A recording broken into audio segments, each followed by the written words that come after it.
So they just like hired her as the senior. So like, and the senior gets like $1,000 salary basically. The senior scientific with the 6 years of education and stuff, and the experience working gets paid $1,000 basically. And when you go to like the local Amazon warehouse, you get paid more. Like, and the same without sweating, and if you sweat a little, then you get paid way more. So she kind of like also wasn't happy about that too.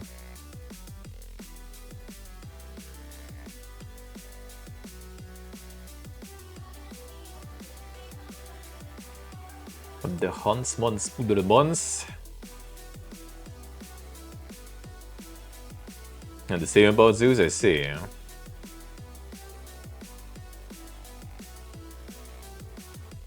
Competition of people to wanting to work there, yeah. I mean, like, if you go to like that kind of like vacation and stuff she went for, like, you don't really have a lot of options, really. And most of the options will be kind of like in some like governmental facilities that pay kind of shit anyway. Like, other options would be to go to some sort of like, you know, national parks and stuff, living in bumfuck nowhere. I was like, dude, that would be the dream. And she's like, fuck no. Yeah, like, you know, like, basically a bath you can take like once or twice a week and like in sauna with everyone, basically. And that's the only way to do it. Nope, I'm not going there. Like, man, I would love to. I would love to, actually. To live in some complete fucking bumfuck nowhere. Research some animals, you know.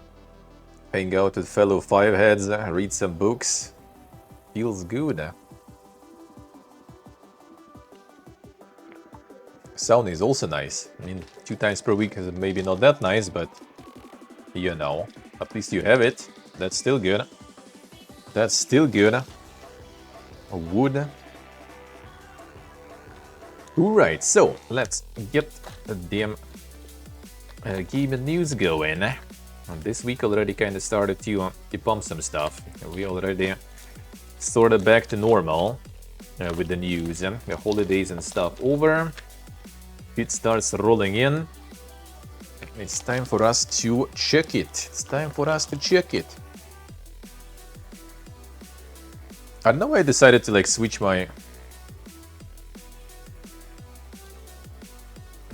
No, I even in still. I just decided to switch like the prices to bot, for example, for some reason. Oh, connection also died. Okay, I guess. Moment. Why the fuck? Reconnect. It's about High Guard 0. No, there's an article about that though, but yeah, not a lot of news. 1 second. It should work though. Come on, faster.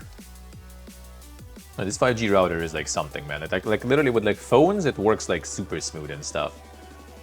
PCs and especially my streaming device, like always Fiesta. Some shit always. Alright, now we've got dollars back. Okay. See. A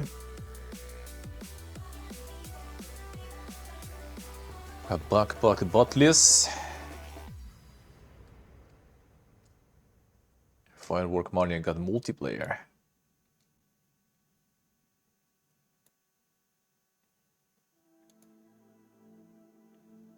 On Dead Island for $4.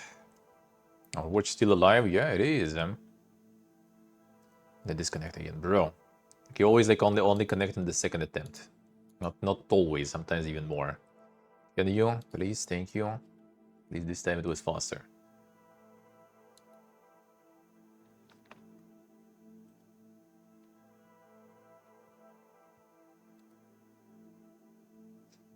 A World War II rebuilder, cities from the ashes, huh? That was one of the playway. Yeah, it is actual playway. Damn, that's a rare one. The simulator from the OGs, of the simulator beta farm. Wait, the Hooded Horse on sale. That's good.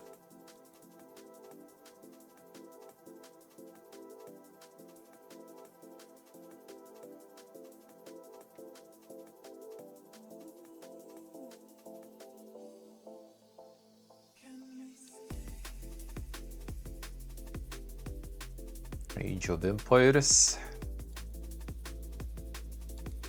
Yeah, who did Horse and Sail? That's good stuff. Significant amount still using BattleNet and stuff? Yep, 100%. Yeah, Terra Invicta is out now.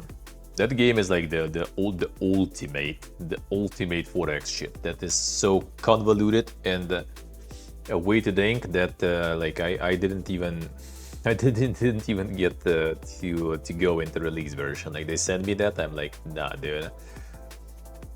Respectfully, no, because I did play the demo and I spent like probably like 2 hours of like playing the demo. Well, like hour out of 2 hours playing, I spent like just reading like the UI tooltips and everything. Like if you get into it, it probably will deliver for like hundreds and hundreds of hours if you get into it. I maybe could, but yeah, that will take a while to actually get into it. So yeah, I decided to just kind of skip. But I do recommend for enjoyers of this kind of games because it's very dank. Very dank.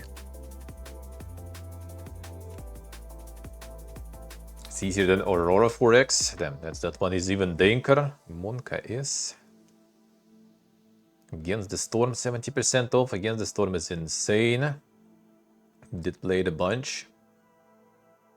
Yeah, the Soviet Republic I need to return to. I did enjoy that. Enjoy but very bad? Wait, what do you mean? Enjoy something that is very bad, or enjoy it but you're bad at it? I mean, as long as you enjoy it, even if you're bad at it but it's still enjoyable, why not? Why not? Yeah, this I need to play more. This I do need to play some more. This is also something you can like sink a lot of time. Like one of my friends, I think, already like some few thousand hours into this one. You can go ham. But what lords them? I want to return to this one at some point. Now when release is gonna be happening, but that's gonna probably take a while. There's some like nice cozy memories about this one, really. That was very good. Wait, April 26th? Really? 24th rather. Wait. Was it really April? Oh yeah, I guess I got the early. Yeah, I had the early access to this one from Who Did the Horsen, because I remember playing it in Armenia still. It was kind of like still somewhat cold, not exactly winter already, but still. It was very comfy times. When we didn't start yet, you know, PP hopping the countries. Armenia, because of that, was kind of cozy, because we went first, you know, to Armenia without like planning to go like all over the place. We just kind of went there, you know, to live, sort of, for a while. So there was like no rush yet. Like the brain was more relaxed. He was kind of like, you were more kind of in some sort of routine, you know. Like my brain still kind of like probably, I'm just still hoping and trying to kind of make it maybe into this sort of like mode, adjust it, make it, you know, adapt probably to that kind of life, but it's hard. It's hard though. I wonder if I'll be able to. Because like all this like PP hopping constantly is not my forte, I guess, let's put it that way. It just like takes a lot of brain processing power. And that is being taken from other things. And because you have limited supply of that. And this was very nice and cozy. I'm gonna return to Manor Lords for sure. Play the demos. Actually, Nova Roma, I don't remember. Did I play the demo or not? March. Can't say I'm like super excited for these though. I probably will try them, but kind of not super. Yeah, I got Architect of Ruin. That one is nice. I do have in the tabs for later, actually. And Orland is super good. It'd be nice to sink more time into that. Whiskerwood is super good. It also would be nice to have more time to sink into that. Thing that need to be managed for sure, man, for sure.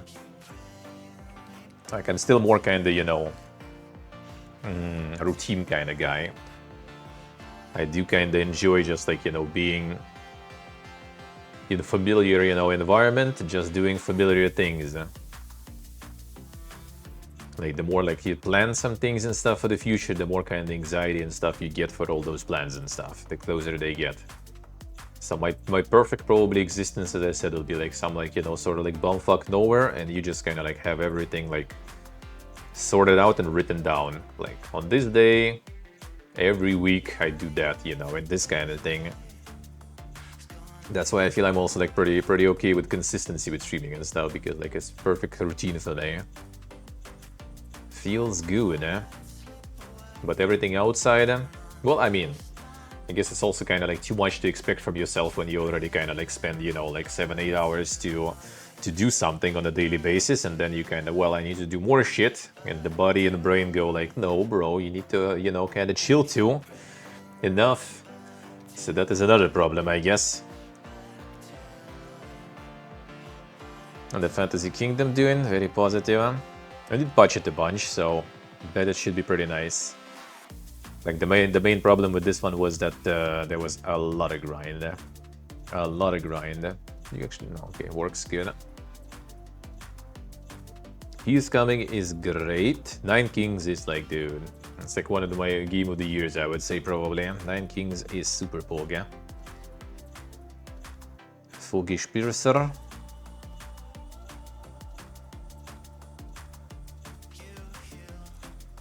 Yeah, that seems like something I'll play.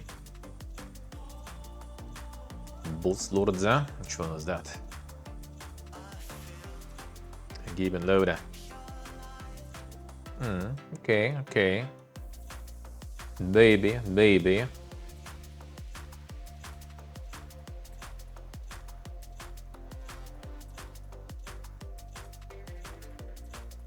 Yeah, the thing is like it's not just traveling also, right? You kind of like you travel to have like normal functioning in every place you travel. Like you need to like stream and stuff, right?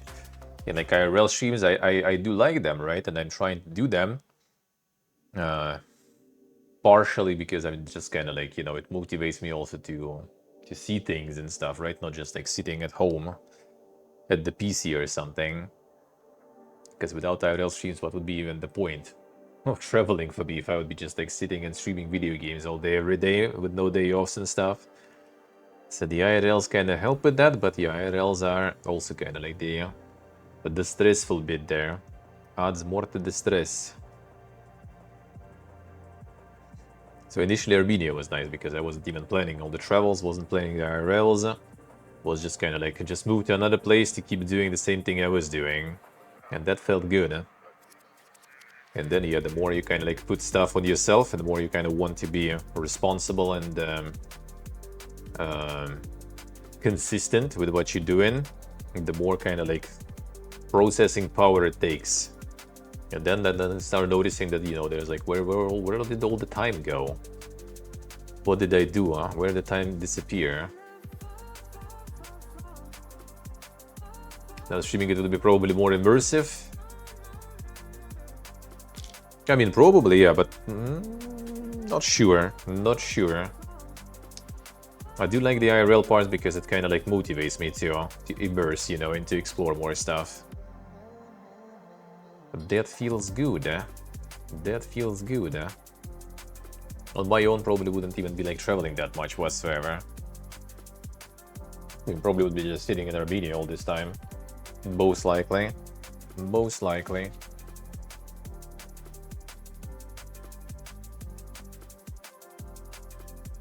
And the Bottle Brother Mons.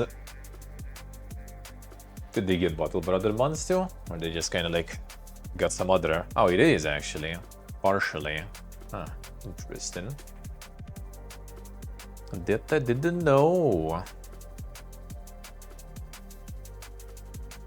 Menace in February.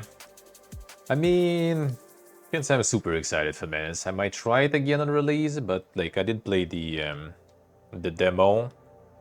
It's nice, but it's kind of dank. I don't know. Like some things about it are kind of like not exactly my jam though.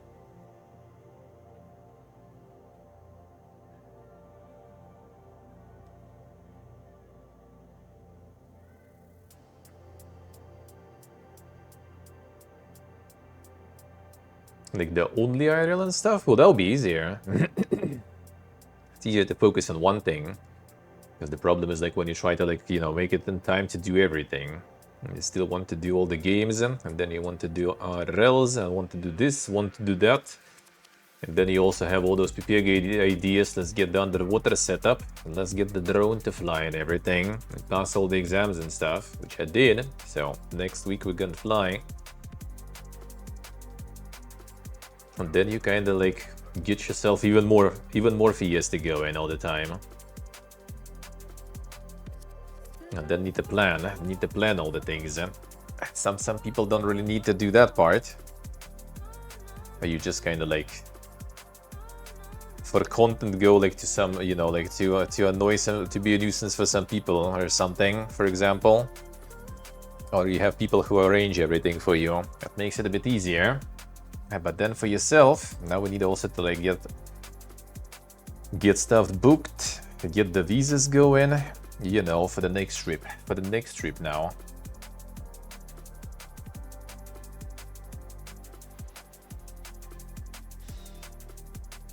Well, I mean, that's how I was doing.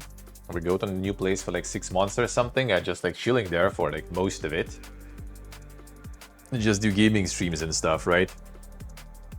Getting used to it. And then you kind of like, the last few months or something, you kind of go already like ham with like IRLs, kind of like I did in Uzbekistan, what I did in Georgia. That's easier, yeah, that's doable.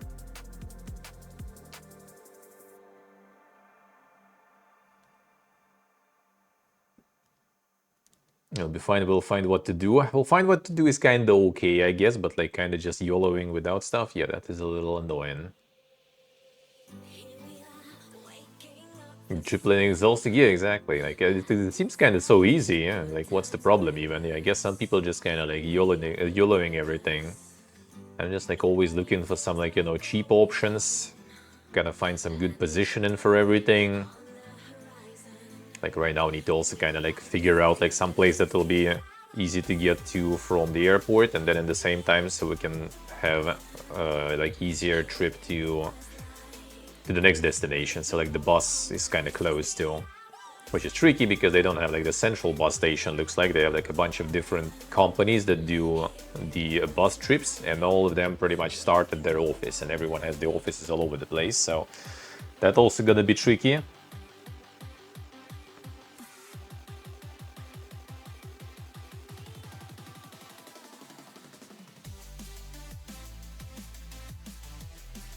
Yeah, more streamlined than fun, less work. I mean, for them probably it is less work though. They just kind of YOLOing, go with the flow, that's it. Like when you don't need to stream at the same time or like work or something, then that's easier probably. I mean, people just go. That's actually kind of like fine. Like I met people like that in Uzbekistan.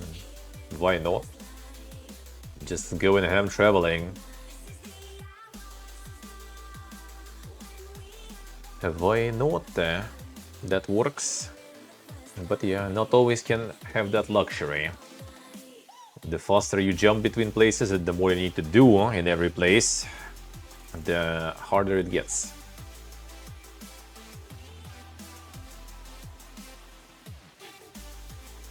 Sigurd, as I say, then trips to the hour, insane. Okay, Mars Tactics is also on the way in May. That one is kind of similar-ish with Menace, as in I kind of feel the same sort of both of them. Like they kind of in a way similar-ish, and both kind of not sure. We'll see. Maybe like the management part will be actually also kind of carrying it more. Like Xenonauts I didn't really like though. At the same time, because in Xenonauts he still kind of could do things like really clean without losing like anything or much at least. In Menace it did feel that you kind of like some things are kind of like expendable in a way. And you're gonna suffer no matter what. And that I don't like. My min-maxer wants to not suffer. So you start trying and then you kind of like one more day left to play Anthem. I think it's today already, wasn't it? Or wasn't it?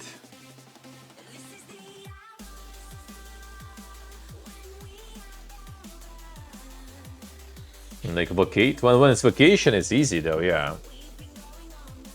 Like when it's actual vacation, I just kind of don't even like bother with that shit. I just kind of like rest. That's it.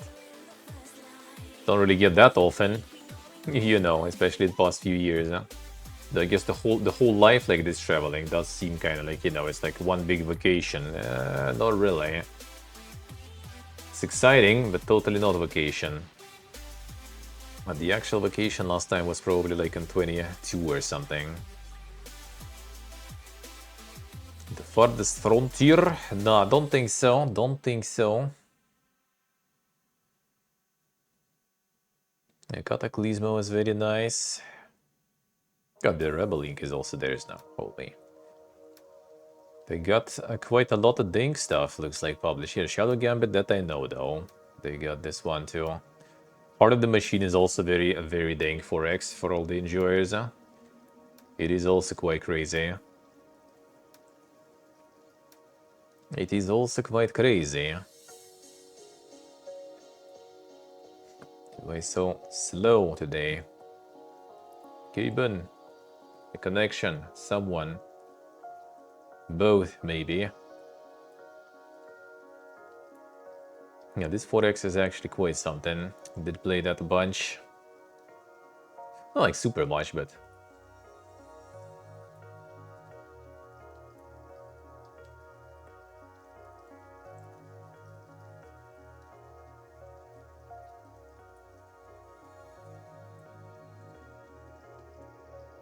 I played a demo before also.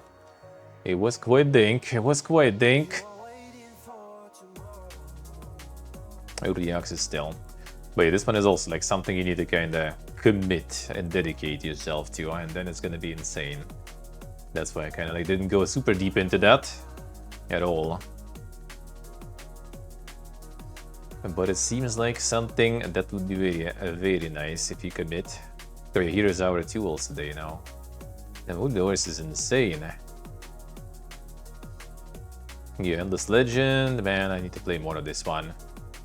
I did play since release and before the release. But then other things came out and you just kind of like, man, come on. I want more time. Self-structure is theirs too. Yeah, the Darkwood 2. Well, Darkwood 1 also now. But yeah, Darkwood 2 also them now. Hooded Horse is insane. How this one going? Mostly positive. And some kind of issues in early access. Kind of hard to like sort of pinpoint exactly, but yeah, like I did play the demo in release, and some things. Well, I had some. Oh yeah, didn't I like get soft locked or something there? I think. Darkwood 2, yeah, in development. I see, Griffer, I see. And they break up for the Darkwood 2. They took a break, yeah, but nah. But they did lend the rights to make the game to the Ice Peak Lodge, who is the creators of Pathologic 3, for example, and Pathologic in general. So yeah, that might what might make Darkwood even dinker. We'll see.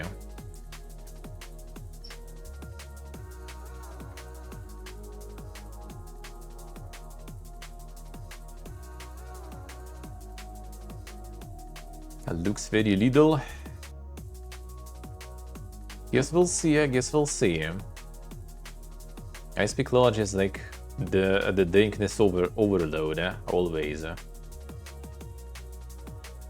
Yeah, just get like a bunch of like, you know, the catalog of the Hooded Horse games, and you are loaded for like for a lot of time. 50 hours of philosophical rambling, yeah. True. I mean, they didn't really sell the rights. I think they still kind of in charge. They just kind of allow those to make the game. Well, I mean, they obviously got the money and stuff, for sure. Got the publisher and stuff instantly. Also, Hooded Horse is, you know, pretty good publisher. I don't know how kind of like rich I guess they are, but considering amount of bangers they have, it does seem like it's a publisher that is very nice. And I mean, by working with them, for example, being in their content creator group, they do be really nice. They do be really nice. At least the content creators, they are pretty good. Everything's always like very professional. Everything is like good timings. Always, you know, with all the information you need. Always providing them early glimpses and looks to their content creators from their team and everything. So yeah, they do be at least seemingly very professional with that stuff.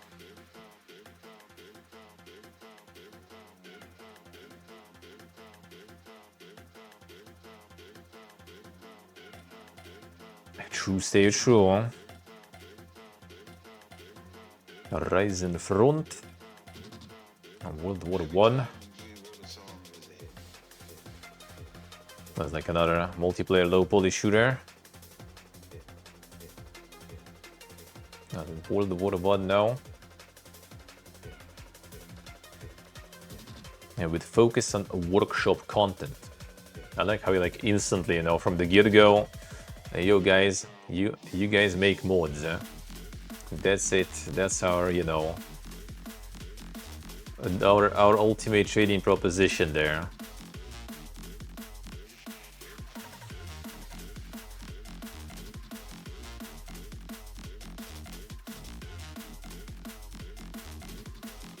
Intelligent AI, and massive battles, procedural AI cover system, real-time building system, and FPS combat.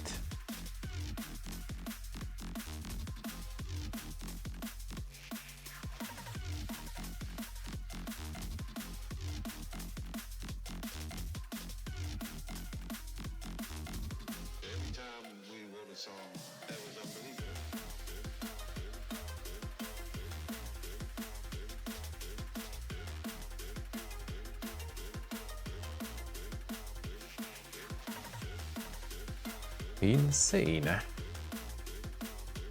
Oh, it's 1.0. When it was initially at 2023. Oh, I see. Been some time then. That is the Pathologic 3.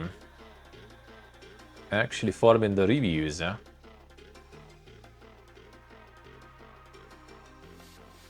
Actually farming.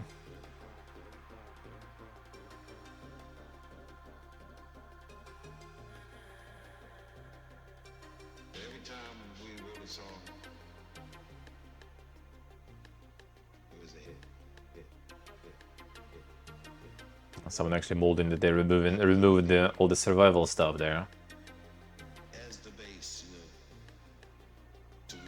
And bounced off previous Pathologic games because scrounging for resources and managing primary needs in the Russian literature starvation simulator. True.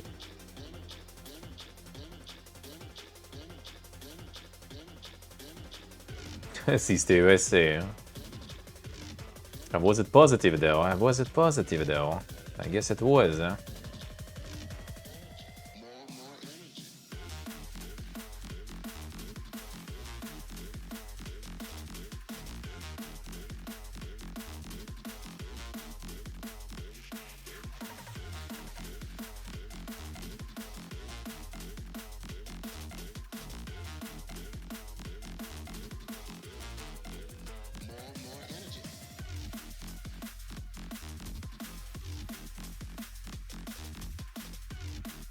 The time's passing super fast and stuff, alright.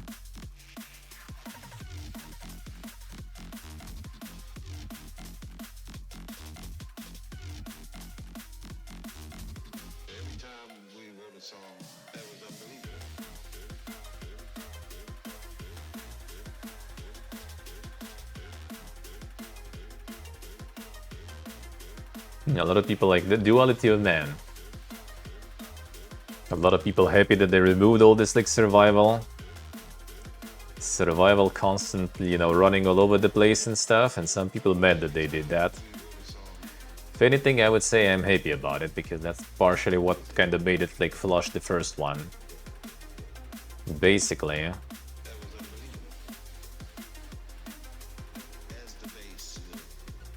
Yeah, Karakuri, yeah, pretty much, pretty much.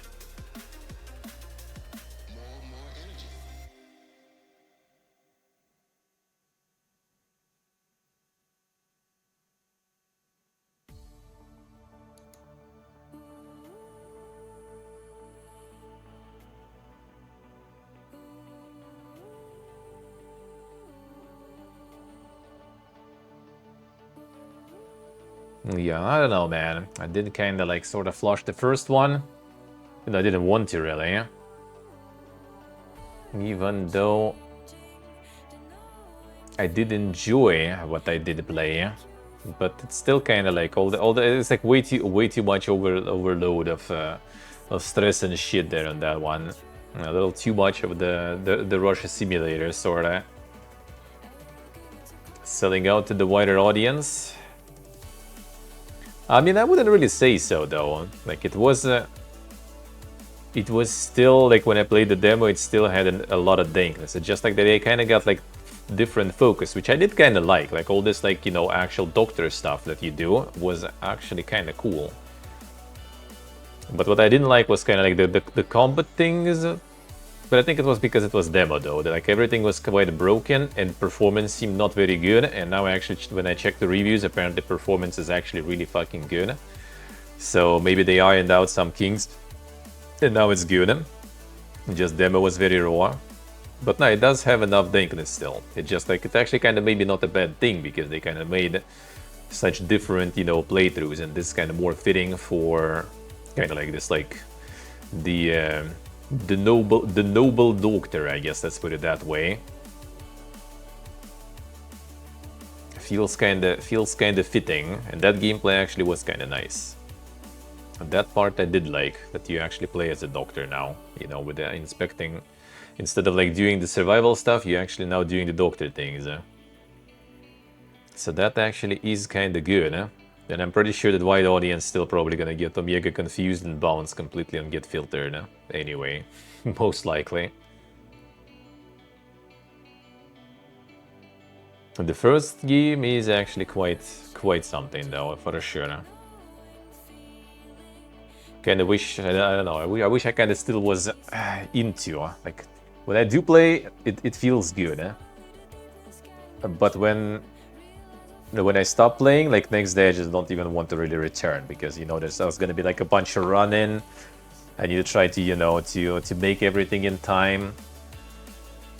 It's like a lot of like a lot of decision making, and for me as a min-maxer, that is always kind of a bit painful. Because you always kind of try to min-max things, but because game doesn't really keeps a lot of things very obscure and everything, you just can't get it to sort of min-max it. Which I mean is a good thing, but yeah, it just kind of like makes it a little too dank for my personal taste. At least the first game, maybe like newer ones in general, kind of a little more accessible, I guess, that way. But the first one did make me sort of flush there. Det indeed. Det indeed. On one hand, you kind of get still curious because the story is still, if not the story, I guess, if not the dang shit happening, right? Then that probably would be like the Omega instant flush of death. For story and stuff, you still kind of try to, but then yeah, then I just kind of ended up like trying to like go super fast everywhere, get like yoink a bunch of shit, then kind of like try to like manage your currency and everything. Like, wonder what I need to do. Okay, the prices this day prices seems kind of low. Maybe I should go buy a bunch of stuff so I don't sit with the currency, but sit with the items so I can, like, you know, trade them better next day or something. And it's just like constantly that stuff going on. Just kind of cool. Like, I would love that, but because you're the time pressure also, that combination is just like not my jam. Like, I in general kind of don't like things with time limits most of the time, unless I still have some control over that. Like, Dragon's Dogma is probably my, like, one of the few examples, I guess, where I did actually enjoy like the time limited things, because you kind of like clearly know what is time limited, and you kind of play it already knowing that some stuff is like time limited, so you just take one quest at a time. Yeah, they all kind of like not a lot of them, and they are all kind of like not super in a rush. So like the only thing you kind of change in your playstyle is like not taking all the quests at the same time. But other than that, you pretty much just kind of play the same and don't really notice those time limits too much. The best part supposedly in the series, I mean, that's I think in general like Ice Peak Lodge. They have like really good way to think sort of like writing and stories. But the gameplay might be not for everyone. Not for everyone. They have a lot of like very conceptual games in general. The Dragon's Dogma 3.0, we'll see, we'll see. So if there would be no time limits, for example, or they would be like way less pressuring, then I probably would enjoy a game more. But yeah, the time limit kinda kills it. Because the gameplay actually is a bit addictive even. They call this like min-maxing with like, you know, trying to buy stuff, killing some bandits at night, you know, trying to farm them more effective. Even though that combat was really dog shit, to be honest. But that part actually was kinda alright. But then everything kinda like gets hit by the time limits.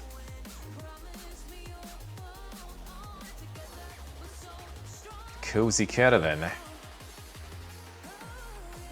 Cozy Slope. Bog. Yeah, that's what you need to make nowadays. Where's Ultan? He needs to change the direction, dude. Peasants should be fighting and stuff. They should be farming and shit. That's it. Get the medieval cozy game. Done. And some cozy Black Plague, you know. And starvation.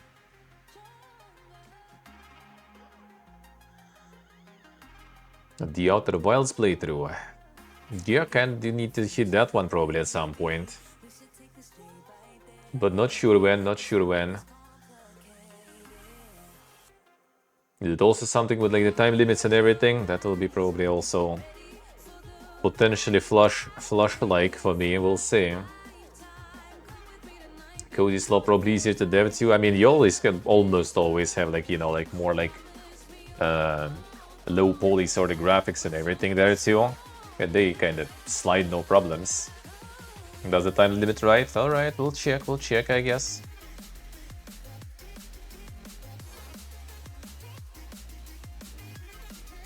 I feel like it's also kind of, you know, the meta now with the world and stuff going. Like you see how many like more games going into all this like cozy stuff. Like people just want to fucking, you know, like farm, relax. There's already enough, you know, Call of Duty and other shit IRL at this point. People just want, you know, people want to own some property at least in game, you know. Have some food in game, you know.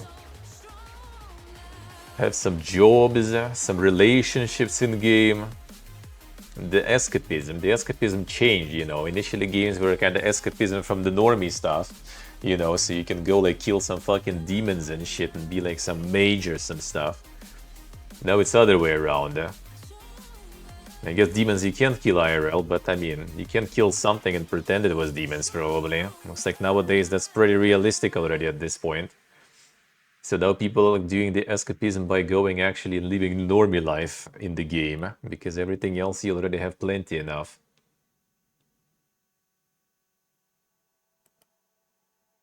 And that's where the gaming goes.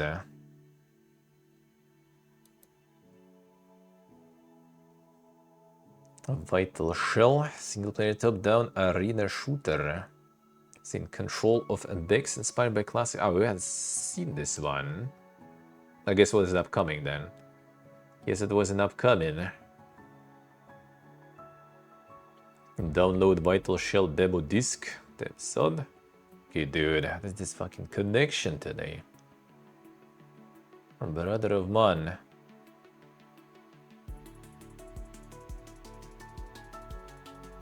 Yeah, I've seen this one in the upcoming last week.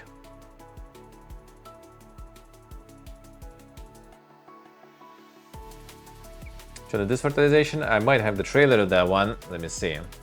I do have the trailers from the yeah, true. Okay. I'm gonna do some Tai Chi, brother. The Thai Guru. I'm gonna show me. Yeah, I think I have that one. I think I have that one. I'm not sure if I have that exact trailer though, so okay, fine. I'll keep that one. I'll keep that one. Thank you, thank you. Yeah, I have the trailer. If I think I have a shorter one, I gotta check. If it's the shorter one, then I just watch yours. But yeah, I have that. I have the trailer. We'll get there. We'll get there. We're gonna get the news and stuff first, though. First. Wait, do we have some connection going full PPG there? PS1. Nah, should be fine. I think. Oh, you mean there's the PS1? Yeah, that actually kinda is going way to think. This one kinda does.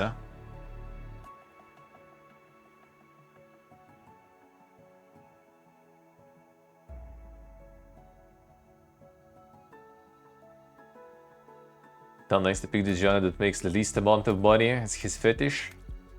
I mean, that's not a bad thing to do though, really, you know. If you do the stuff that you want to do, why not? Why not? I'm kind of like, I don't think I would ever like go into it. It's the same like with streaming and everything too, right? Like if you would be making, you know, like some med box, like in my case, let's say, like, I don't know, like, would be making some med box doing, like, you know, fucking hot tubs and beaches category or some shit, right, on Twitch. Like, I'd rather not stream then, you know, honestly. Not everything's about the money. Unless you depend on it for survival. True.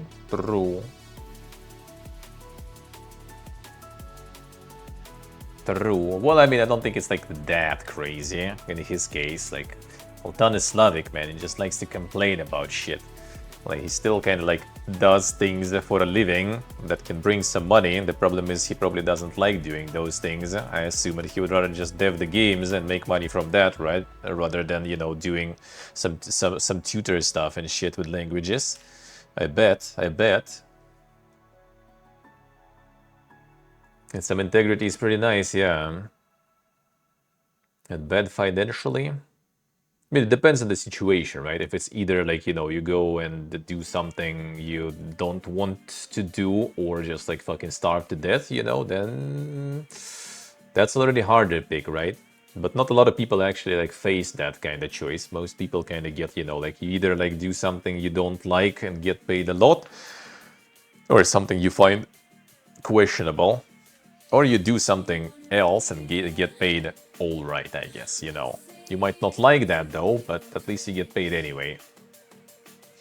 So not everyone gets to do, you know, something you like and you get paid a lot, or decent, right? But pretty much everyone can get a choice to do at least something that you maybe not super like, but at least it pays and doesn't, you know, conflict with you too much.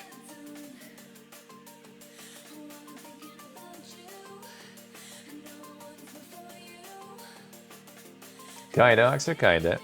Well, I mean, that's the thing though, right? You kind of like give it a go, you do it, and if it failed, well, then not my jam. I guess we're moving somewhere else. That's kind of like sort of my mentality, you know. Like we do the thing, people like it, people watch, people support, good. When that stops, well, I guess we switch, you know, switch the fields, or try to min-max things in the way that you can still...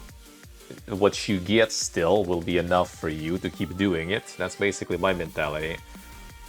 As long as I can keep doing what I'm doing, then all good.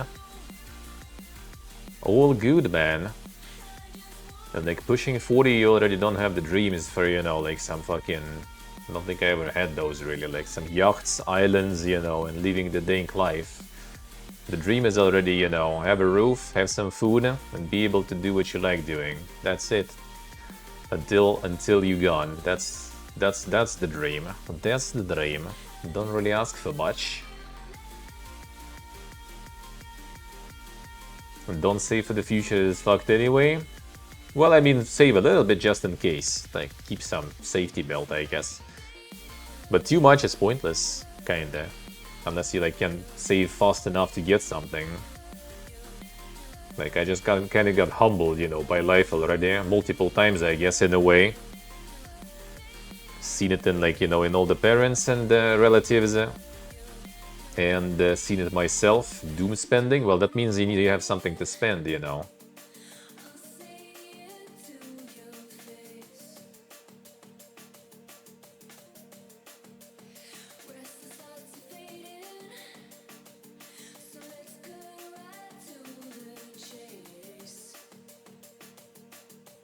The too much money save point, you never get to that point, I feel. Like, it's really hard.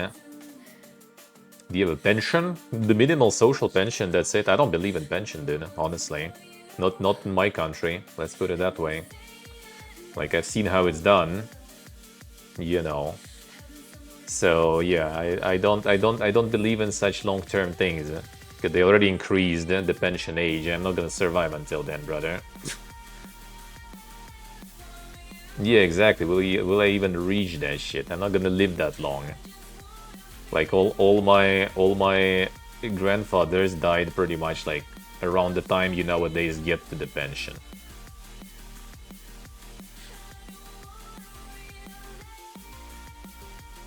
True, Axer, true. It's not a doom spending even. Like, you spend on good things, not just like if you have enough to save for some good things, then you should. Like, if you can like actually save for like a house or something, like, go for it. Realistically, for many people, it's kind of like impossible. When you just like barely earn enough to save some, then you're most likely not gonna be saving much. Like, I just like seen too many like shades of that, you know. Like, you have the usual stuff like inflation, you know, financial crises and everything happening. But I also seen, you know, how like the government with some decisions can just like fuck you completely over, right? And all you had like invested in stuff all goes to completely, you know, pee-pee poof instantly. Not because you like, you know, were bad with investing, not because like market went bad or something, just because like someone decided to like, let's start the war, man. And like, boom. Suddenly, no matter how MLG you are with like trading, all your shit is fucked instantly. Not all, but most of it.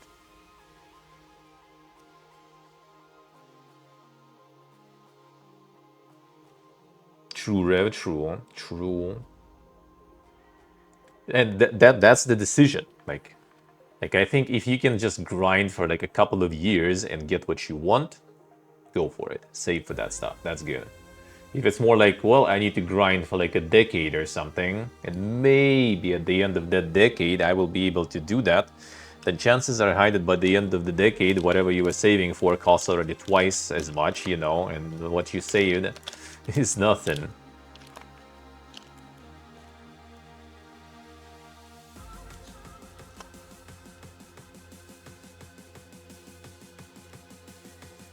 See, if you can like in the short horizon, you can actually get something, go for it, in my opinion. Like, if I could just like, you know, like, all right, fine, I need to like, you know, like do like some Omega Bigathon, you know, like a year long, no break, you know, just like sleep and do content and everything, but I will get like something substantial that I could like spend for something that would improve my life. I would go for that, sure.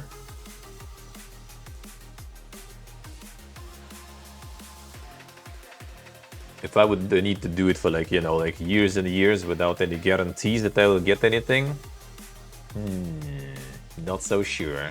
Not so sure. Stream myself sleeping, I mean, I did already. Wouldn't be the first. Wouldn't be the first.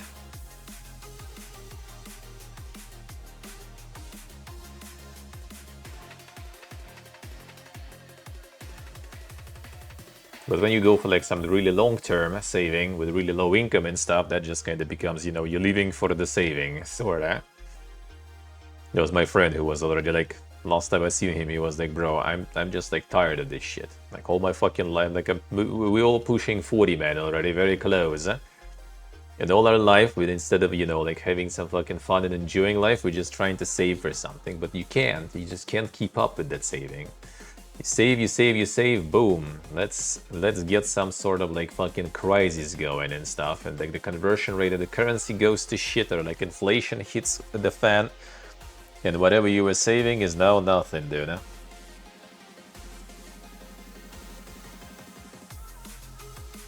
But I give him that. He managed to get the apartment in the end. Not in the best place, not the best apartment with assistance from parents, but he did manage to get that.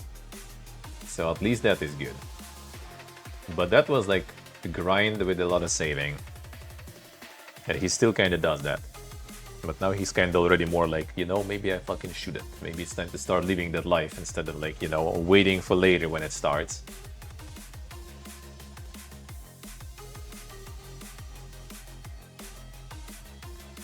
$365 would be mega mentally draining.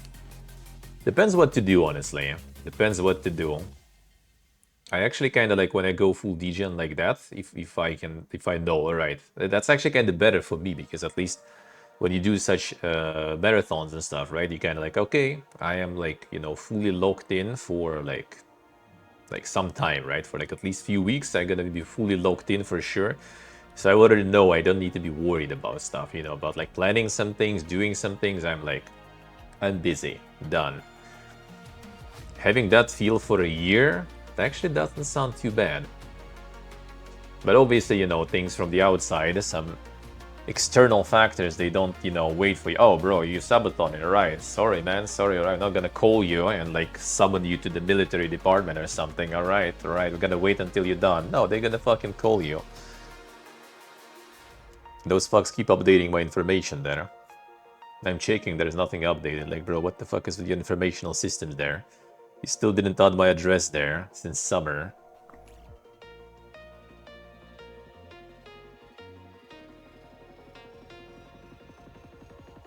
Kinda, Silk, kinda.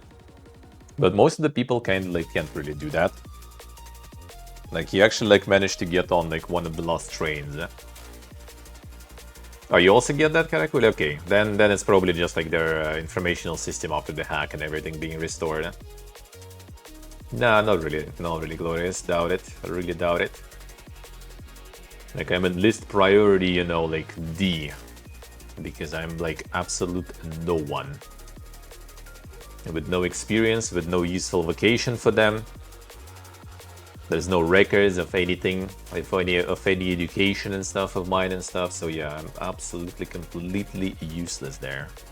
But there is still plenty, you know, millions of people who have all the experience and vocations that could be useful. So if anything, I'm somewhere like at the back of the queue. At the very back of the queue.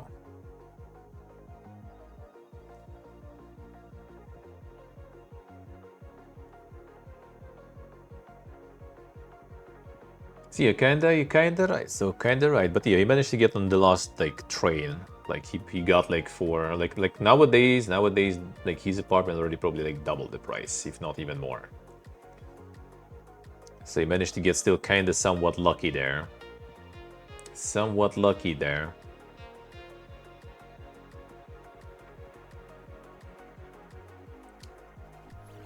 I do hope. I should be fine. And that stuff is a little over exaggerated already. Lost 25% value then. At least somewhere economy works kind of in a good way, I guess. Like everything, like my apartment is already like, well, considering we got invested into repairs also, of course, but like the apartment alone is like triple basically since when we got it in 2014, which is like 12 years. It ain't that crazy. And that actually is the saving and investment that is actually kind of, I think, is good. Like at some point I had this like, you know, man, maybe it would be nice not to have it, you know, like invest that money, you know, travel around, live in different places and then settle down at some other point. But then 2022 happened and I was like, you know, thanks my grandma for, you know, for getting me into this stuff. She always told that you need it. Like, you have this, do anything you want otherwise, but get your like apartment, get your home, done. Everything else doesn't matter. But keep it, never sell it, never do anything with it, just keep it and stuff. And yeah, people who've been through so many, you know, changes in the country, including changing the country itself in general, right? And one becoming non-existent anymore. They do have enough wisdom. Better listen, better listen. Security not for value purposes? I mean, yeah, true, but it also kind of becomes the value purpose. As in, like, you know, like right now I don't live there, right? But my brother lives there.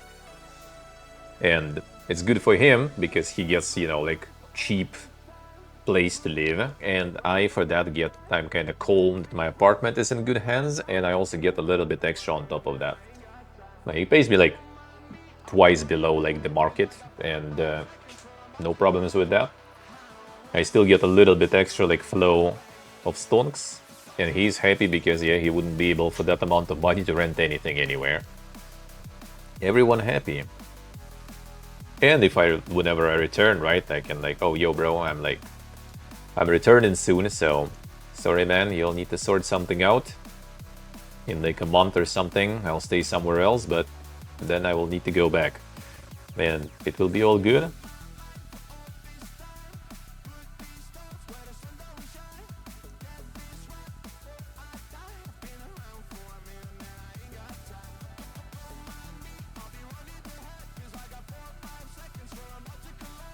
See, Rev, I see. And the mortgage lower than rent, I see. And mortgage plus maintenance fees cheaper than rent.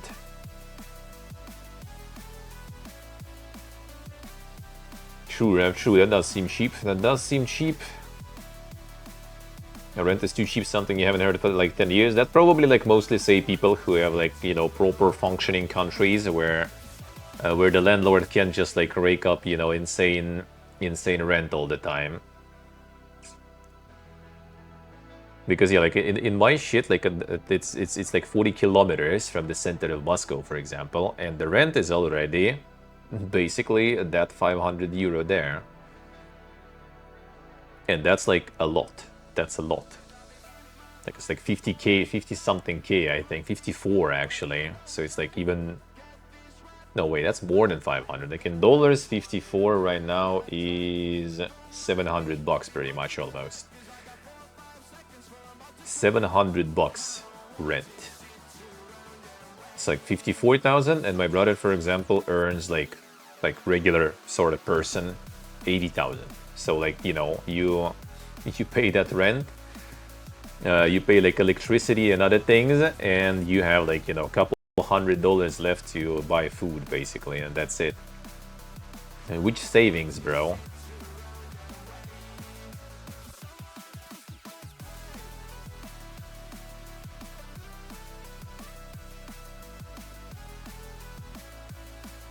I see, Rev, I see.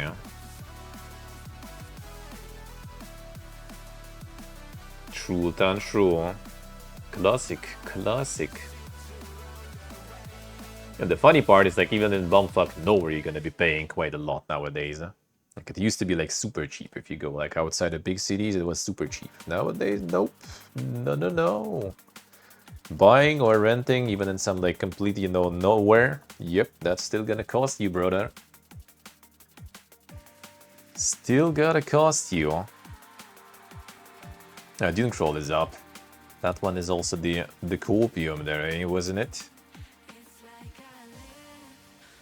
Crew up to 3 other friends, yep.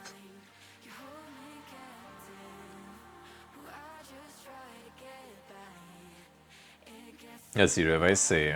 That does sound nice. That does sound nice. Being exploited by their own beautiful mentality. Classic. Classic.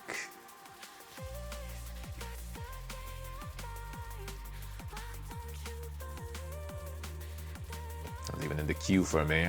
I'll get the queue anyway later.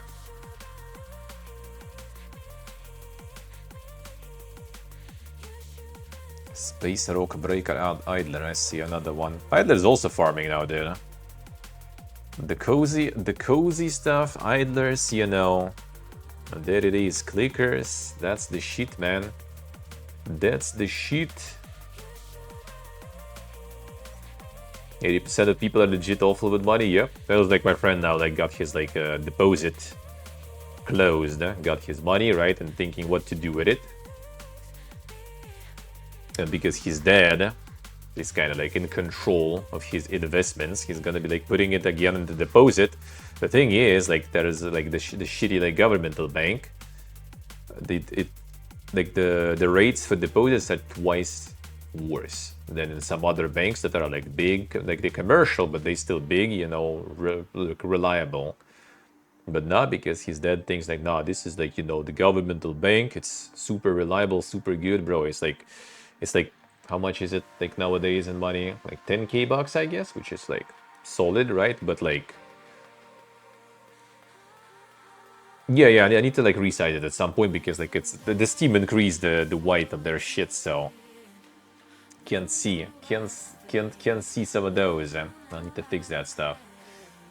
Gibbon, why you do that? Gibbon made it wide, now you can't see shit. Just love that big brain, yeah. Well, I mean, it's also, you know, like the generation of people who got fucked quite a lot by multiple different governments with the country going down, right? So they already trying to be super safe. At least they believe in banks. Some people don't. Some people just cash everything out and like store it at home and cash, you know, only. That is also a thing. 1 second, let me try maybe we would do it in the scuffed way. We're gonna counter Gibbon.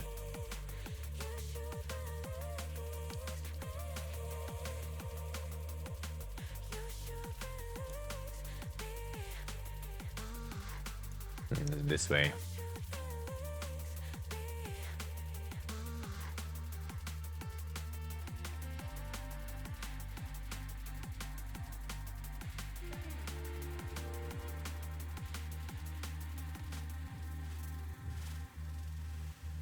Nice, hello, nice.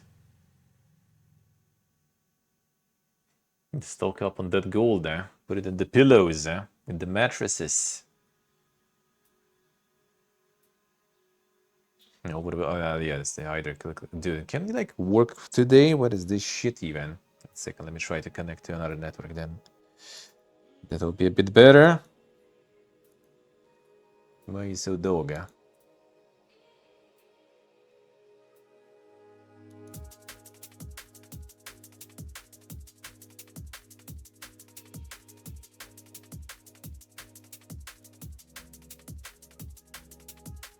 Yeah, that looks like it works way better. All right. It's the router, man. I swear. Piece of garbage. Piece of garbage. Because it does pump the speed for OBS, so that's fine.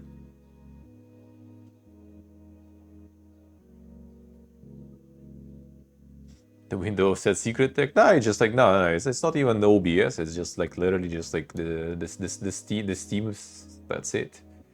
Simple as, simple as. Actually, we need to keep it so the overwhelming also gets in. You invest in the PCs and get yourself, you know, like the data center at home. That's it. Easy. Stardust the Cosmic Sovereign. Unique space game evolved by devouring everything. Grow from a tiny rock into a massive galaxy. Wonka is.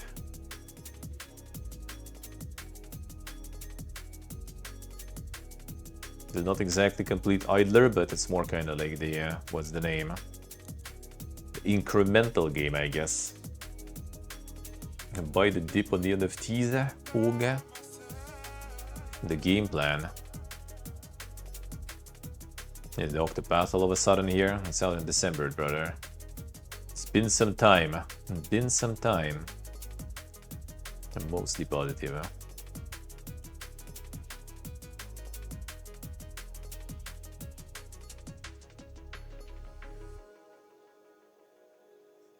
You want to spend life there? Yeah, see.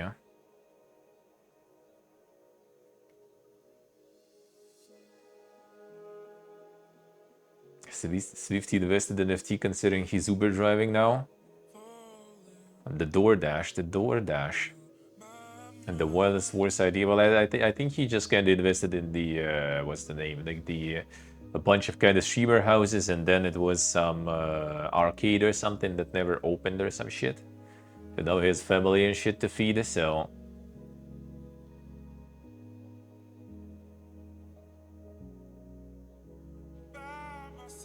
Syria vai ser.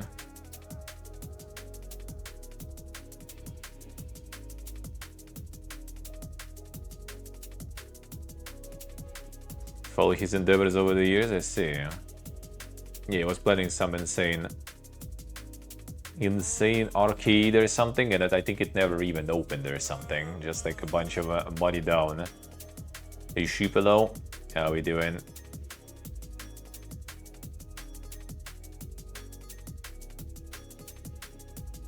Well, I mean, also, you know, like, yeah, sure, he was like massive, right? Back in the day in World of Warcraft and everything.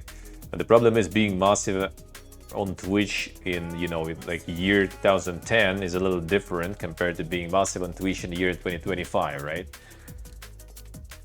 Like back in the day, if someone was getting some like, you know, $1,000 donor, that was like, whoa, dude, what the fuck? And I mean, for many people it still is, right?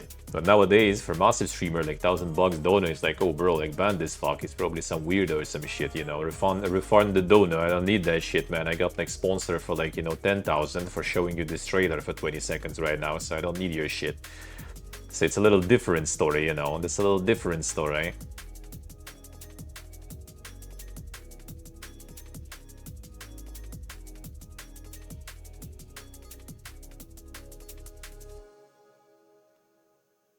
Yeah, never got any super crazy money. Still was like decent probably, but yeah.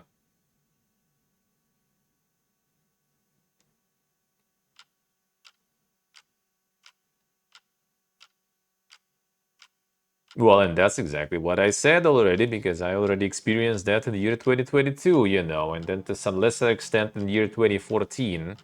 So, welcome to my world. Some people just started to experience those things, and trust me, that can happen anywhere. You never expect that.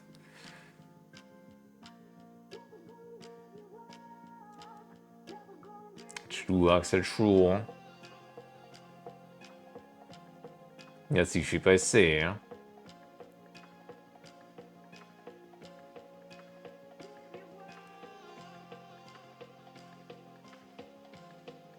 Tend to not save anything also. That's actually a lot of people, I think, though. That's actually a lot of people in general. Wouldn't know about the geopolitics risk stuff, yeah.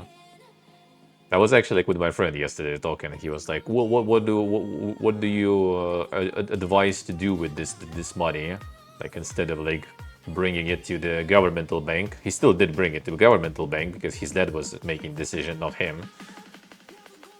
But I was like, bro, I would advise something, but you know, I got fucked so many times myself, so I don't know. If I were you right now with that amount, like if I could get something like good right here and right now, I probably would. But would I try to like save it somehow? Not sure. I would probably try to have some, at least some financial security, you know, just in case. Especially traveling, right? At least to buy fucking flights back home, for example. You kind of need some. Oh, good choices, basically, yeah, basically. But you have enough to buy some sort of property, sure. That may be not too bad. But then again, not every property is gonna be like that good. Like land, like the summer house, for example, that like my grandfather got at some point long ago in Soviet times, right? And then like he passed it to my dad. And it's my dad's property, but kind of like he's kind of like, well, it's, you know, it's sort of like yours, you know, I don't need that. I have like my wife's, you know, summer house where I spend most of the time, so you use that. And I want to sell that shit and buy something better because it's dog shit, absolutely. But the fun part is like the price of that land didn't change like whatsoever in years. Like I don't know why, like it doesn't fucking change. It's still cheap, like relatively cheap there. Everything's getting expensive, that fucking house and that land still cost the same. So like that might also be not the best investment if you get some land and not, you know, very, how do you say, fluid place. then yeah, it's not exactly a good investment. You're gonna sit with that land and after like decades sell it for the same amount of money that you bought, but that money is already cost way less, you know, and can afford way less. So it's still not that smart unless you want that land and like, you know, get the summer house, you know, garden there and stuff and like work it. Then sure, go for it.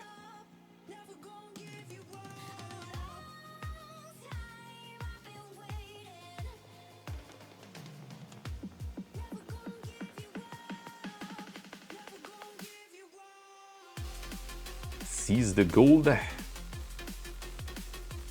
That actually somewhere happened. I try to remember. I think that did happen at some point, I remember. Something like that did. Actually, that on post-Soviet space, I think. Was it Uzbekistan or something, actually? They did like some seizing of some properties and stuff. Just find a treasure while diving. I did back in the day. Like in Turkey once, I was snorkeling and I found like the silver chain. Feels good, man.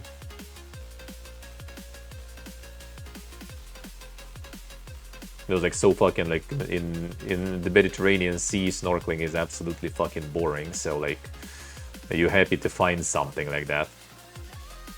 That's the entertainment, you know. You're just looking for something interesting that you can find. I got some like the bottle caps for my dad's collection, and I got that silver chain there. That's the only one I found before.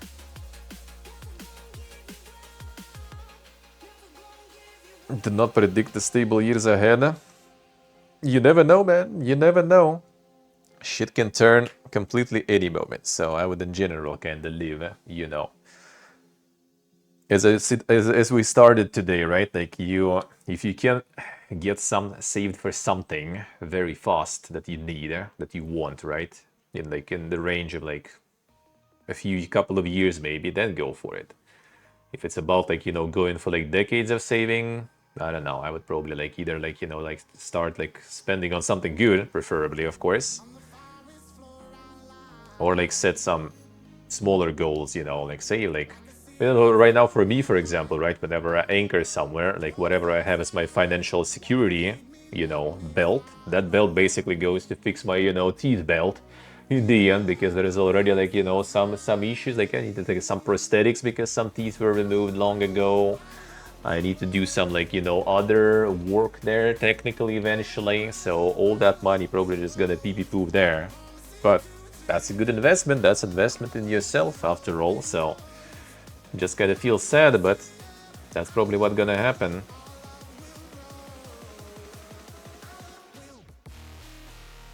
That's where a lot of it will go. Then save for some other things after that. A little bit, a little bit. Like my friend does it, for example. He just like saves in like small bits. Like got like big TV because he's a massive console gamer. Got himself big TV. Now also saved for some time. Got himself like the Omega Massive curved widescreen monitor. And constantly kind of going with these like, you know, small purchases one at a time. Well, he's also kind of better positioned because he does need to bother, you know, with the apartment and stuff. He already kind of like, I wouldn't say sorted out, but at least like his dad moved to the countryside and the apartment is dad's apartment, but he kind of lives there alone because his sister already like lives somewhere else. But you know, when dad will be gone, doesn't mean that that apartment will be exactly his particularly, because sister also already got like 2 kids or something. So not sure how that inheritance stuff will be going. But at least for now, he's kind of calm, you know. For now. For now. Oh, that agree stuff here. To play this game, play the thrilling action game, must agree to all 12 terms and conditions. I like the insane meme stuff there, alright. Mostly positive, eh? Something's off then. Was in early access, I guess, for a while or something? No. Oh, you already got like two different ones.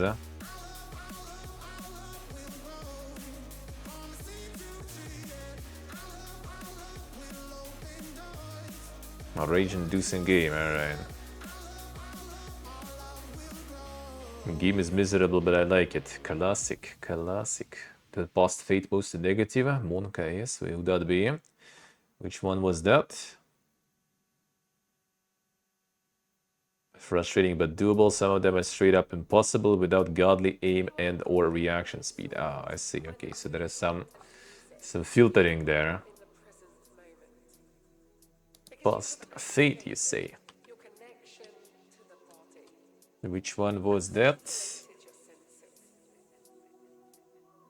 Oh, the open world MMORPG, I see.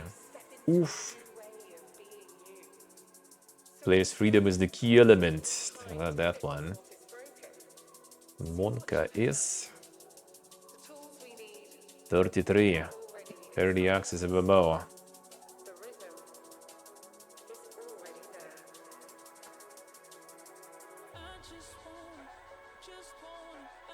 Was there another also MMO that was kinda recently?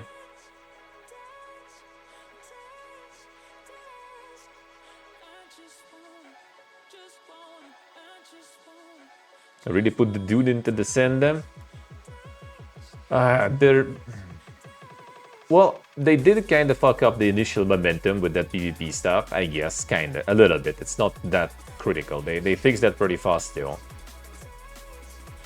Like, one of the problems there... Dreadmist, okay, we check. One of the main problems with the Dune is... they like kind of like spread a little, right? With PvP and PvE, and in the end, like, no one was really getting kind of like content sorta. And I guess by the time they kind of started like fixing things and getting the PvE players more, everyone already was kind of like taking a break at least. And the problem with Dune, and that problem happened to me, is if you haven't logged in to fuel the fucking generators and pay the taxes, all your shit just goes pee-pee-poof. And I was doing it, you know, religiously, properly, even from here I did in December. But then, you know, with holidays and stuff, I just I guess like forgot when I did. And when I remembered and logged in, there's nothing anymore, everything's gone. And that just kinda like makes you fucking uninstall. Which I didn't, because maybe we'll still play when there will be people also willing to play. Base probably gone, yep, long ago. I think Arcane's base was like still standing for a while because he probably was also logging in to farm. But like last things I was paying, everything was gone already. All the bases except mine, and now mine is gone too. And only now, in the update that will be very soon, they implemented some solution for that. So you will be able to kind of like, you know, like save your base sort of, so you can later kind of unwrap it again when you return. You know, when you can just look at each other? Yeah, I guess what, yeah.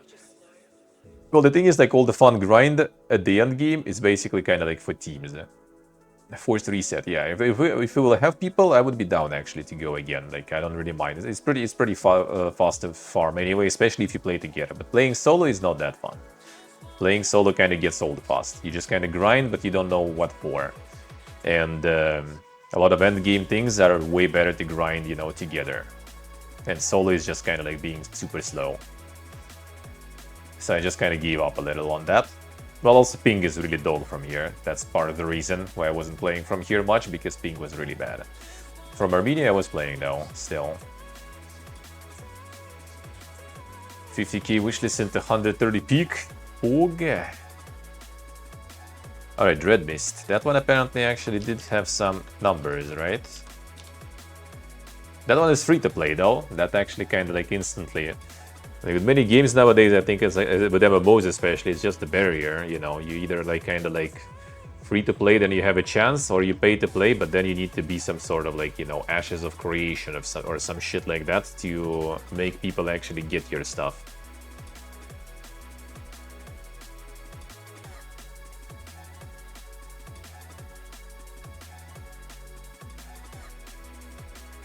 Yeah, sì, I see. Yeah, they're making a fix for that, so it will be better after. Like, they're working on it, they're making more stuff, they're making more content, that's good. Kind of part of the problem, I feel, is also like that some of the content that they also make it in like a very live servicey way.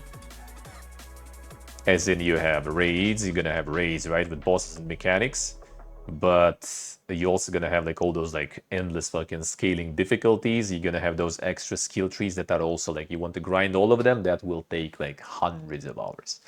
So they add a lot of this grindy stuff, right, that you can grind, but the problem is like, will it be fun to grind? That's the main thing. And solo, I think it probably not.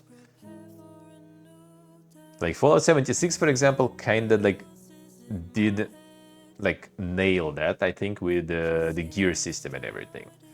Like you just kind of like, you do those events and everything, and you just farming things, you get loot, you check, you know, stats, you try to like kind of like disassemble all the stuff you get to get the to build your own like best in slot things, right? You kind of like grind, you know what you're grinding for, and you kind of like, I don't know, it's just, it just like hits the dopamine receptors and stuff properly. Dune doesn't really have that. Like somewhat does, like when you get like good blueprints and everything, for example, to drop, I guess that's the closest I can think about. But other than that, it doesn't hit those buttons that well compared to 76. And now like adding the stuff with the mechanics, I mean, on one hand, I hope it will be kinda fun. On the other hand, I don't know if it will be. The boss face, hello. Yeah, well, you Roman. The thing is, like, for example, like, Karakul tried also 76 and it just didn't get him, right? Like, so it still kind of requires, like, specific type of player, I guess, to enjoy that kind of grind. So maybe the kind of grind that Dune will have will be enjoyable for people too. But again, a lot of people probably just kind of like, after initial, you know, Pogin, they just kind of left. Because, yeah, like a lot of things were kind of not sorted out before, and now that they sorted it out, all your loot, all your bases and stuff are gone anyway, so that just like I read like reviews about that, people were writing, and it's just like, yeah, a lot of people just literally just uninstall. Like they like missed a few days, logged in, and their base and shit is gone. They just like fucking uninstall instantly. And I know the feel. It did feel kind of like this. The only reason I didn't uninstall is because, you know, we can maybe at some point go together, because we do have some Dune enjoyers around who were playing on release. And in Discord, some people said that they wouldn't mind, really. So maybe we will at some point return to it, but that's the only reason I still have it. Otherwise, that would be uninstalled too. And I also kind of have access to like the DLCs and everything, right? So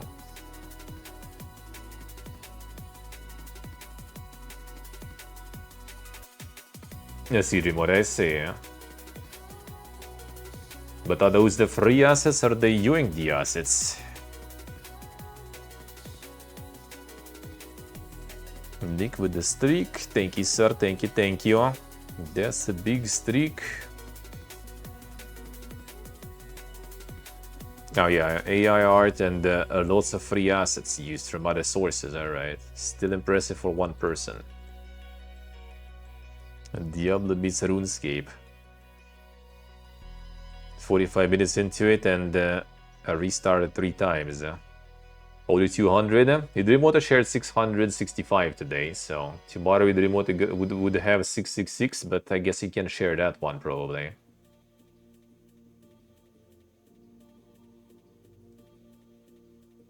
So yeah, 200 is a lot, but here we have some bigger ones too. That's the biggest one we have. Even the Nick got robbed by electricity shortage in Spain. Again, see? You can predict everything. You can be like, you know, farming some streaks in some stream, and then like, you know, boom. Electricity down in all country and you fucked. And your life in shambles after that. It's over. You can't plan. You can't plan, dude. They get you somehow. One way or another.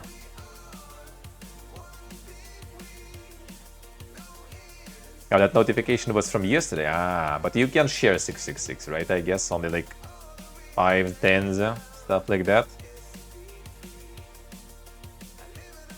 The false gods fooled, eh?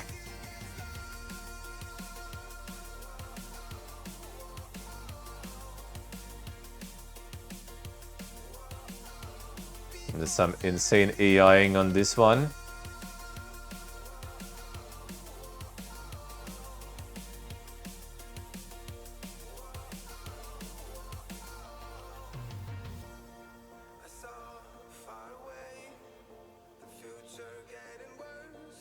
Some original art designs in the game reference the AI-generated content.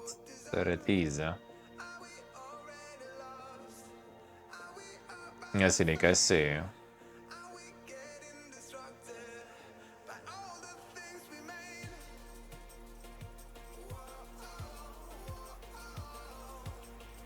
Does look kinda sus. Does look kinda sus.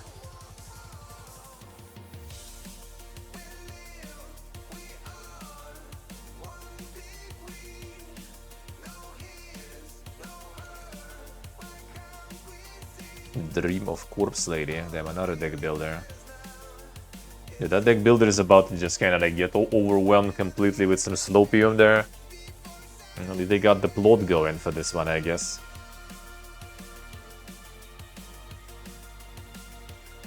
Got deck builder with all the Coomer baiting there. I see how it is. The Sock is already buying.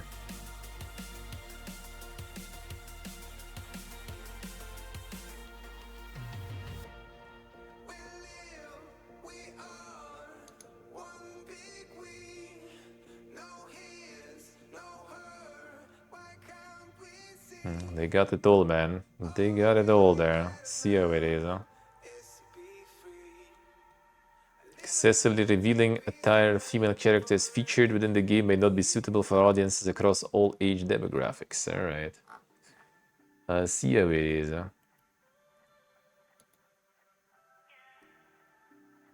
Iron Decree.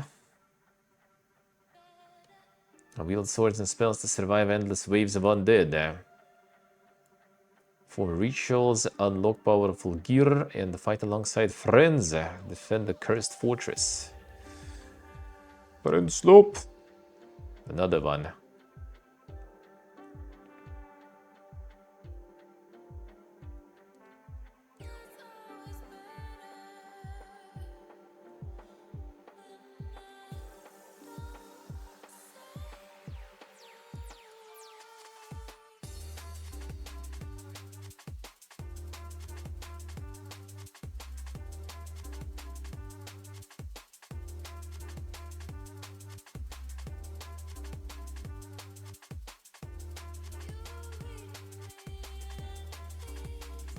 Fuzzy PSX graphics. It's not that crazy low poly really, but I guess.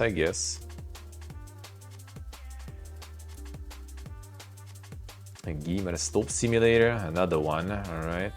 The big PP hopes out soon. Nom Nom Cozy Forest Cafe. Like Rodak or something. Nah, someone else. Cozy, relaxing decoration and rhythm game. There it is. The Pog Gaming. Tableton then. Betraying the genre. Confidential killings.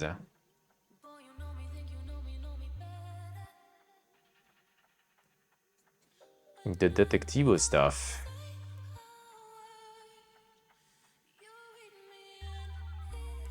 Find clues, solve the mystery.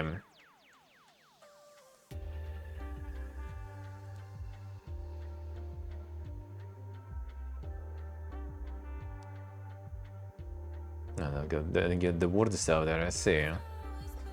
Kinda like those, Those detective ones are nice.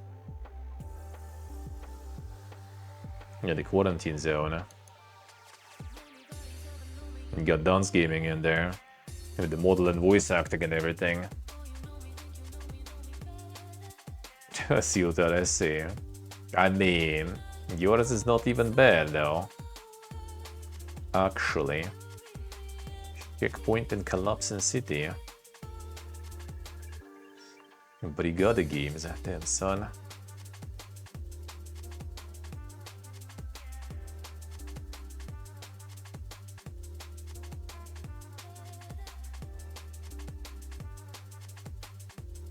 I wonder who else they got there. I wonder who else they got there also then.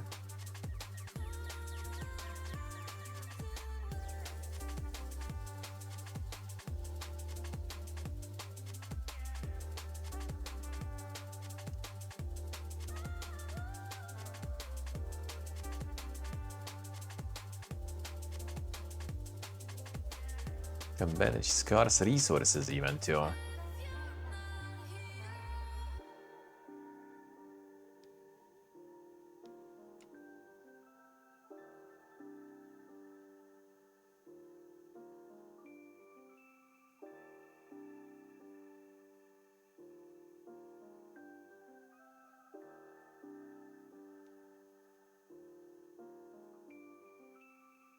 The insane game in there.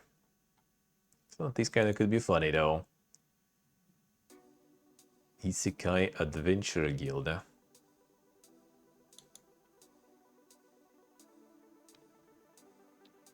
SRPG roguelike. Find adventures to go on quests together.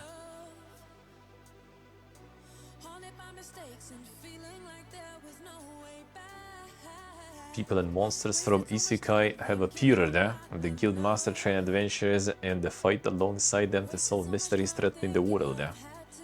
Insane.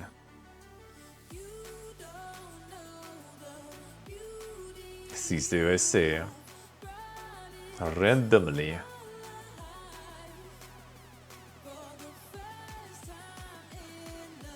It's like I saw the Giga Shot guy somewhere else.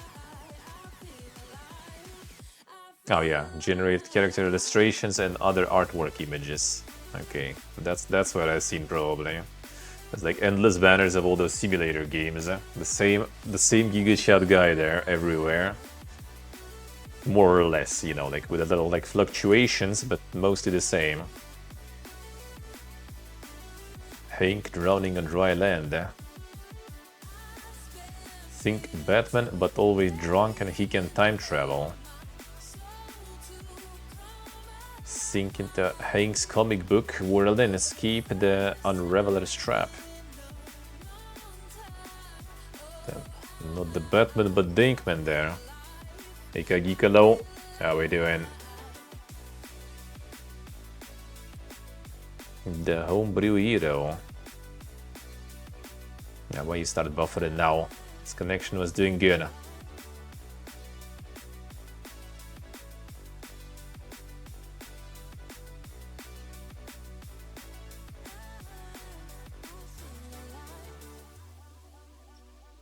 The Dinkman, superhero.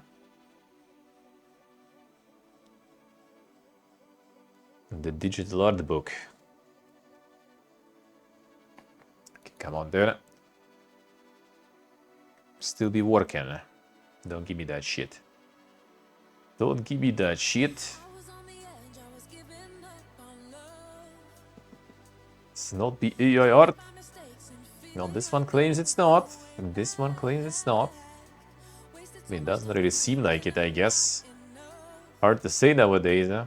The previous one you could tell. Previous one you could tell. This one might be not. One of the game themes is alcohol addiction. Addiction, but I guess addition too. Okay, the connection, dude. What's wrong with you? Now this one too. Alright, any hidden gems? We have Dune Crawl we saw. 2 minutes delay. 1 KS. Star Rupture. That one's pumping quite good actually. That one's pumping quite good.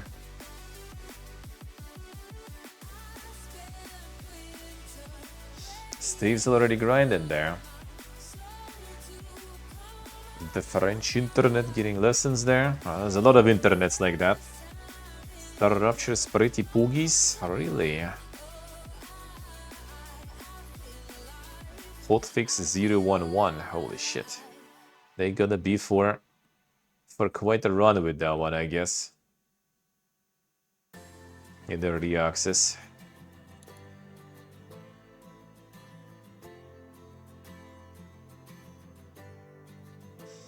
It runs surprisingly amazing, I see. That's a good thing to hear. That's a rare thing to hear, even. Hello there with friends.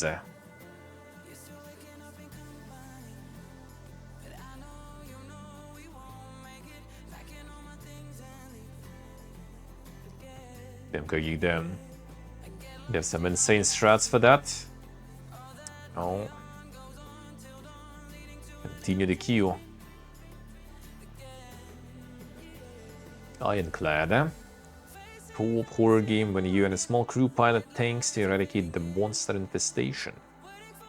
Plaguing the world, eh? Okay, more streamer games, I see. And I guess kinda.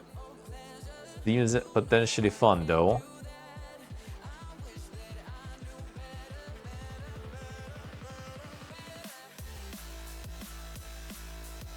See, Kagika say. Monica is Constance all of a sudden, alright. That one is out for a while already.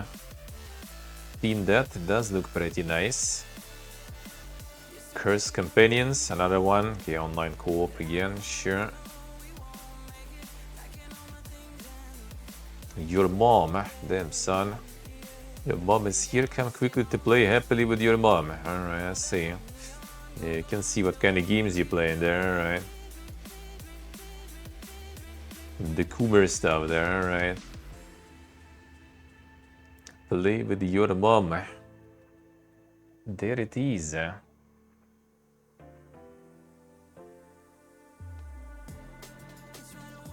Clear Hot also is out for a while. The Gibbons recommendations there.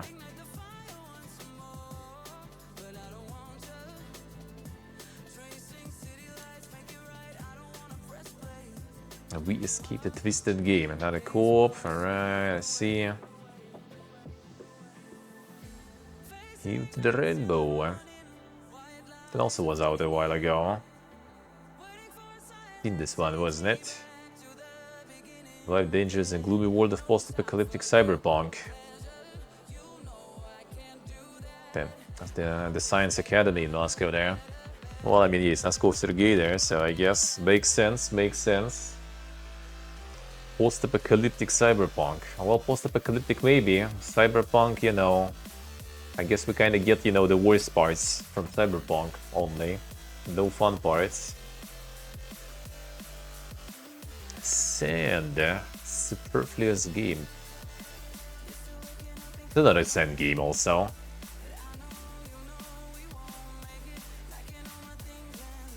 Oh, there's new releases queue now? Damn, alright, I see, thank you. Did they split them now? Open world base building adventure game. Okay, come on, Connection, why are you dog shit today? What is this? Yeah, the extraction game. There are some like... There are some news about that one there. Which is, I guess, kind of whatever, but still, there are some at least. There are some. Trading veggies with the native Arida people. Okay. The Arida meta now. Where's the capybaras? Where's the cats? Where did we get their frogs? Now it's rhinos.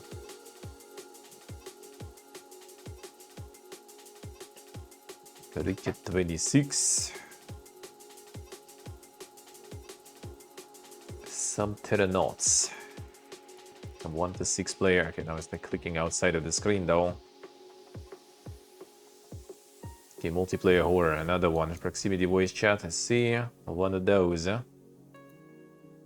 So recommendations, you say? New releases queue, this stuff, okay.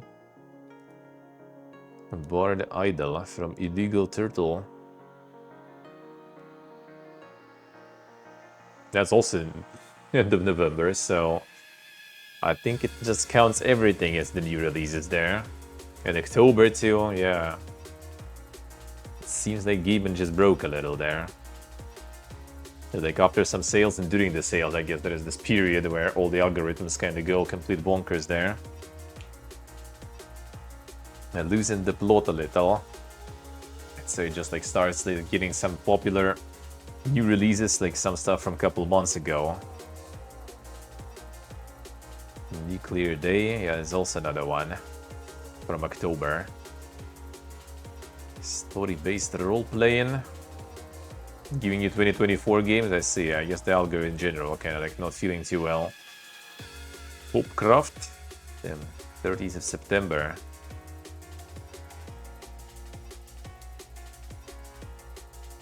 Duel Legends. Mostly negative 13 reviews. Holy shit. A revolutionary auto battler card game. Strategy meets dynamic combat. Damn, how do you get like 13 reviews and mostly negative even?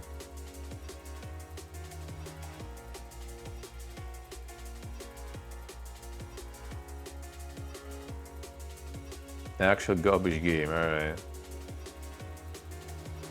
The fuck doesn't have players is something understandable, alright. Feels all over the place, vastly inferior version of Alpha League HD. It's already massively flawed game. 30 plus minutes, still no lobby.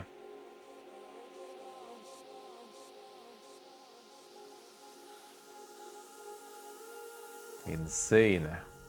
The game is dead. Nice idea, bad execution. Dead game, alright.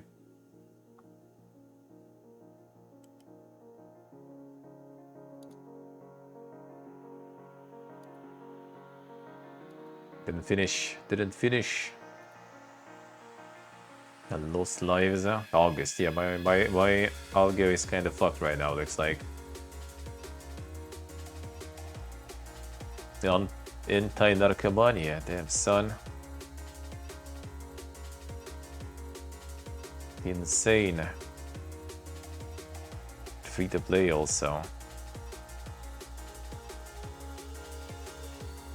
2006 actually, yeah. New releases by the way there. The algorithm is smoking something there.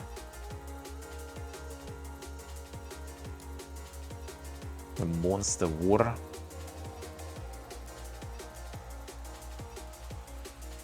Yeah, that shows some bangers though. Shows some bangers right there though.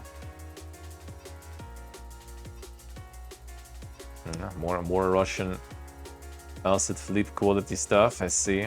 XD1, holy shit.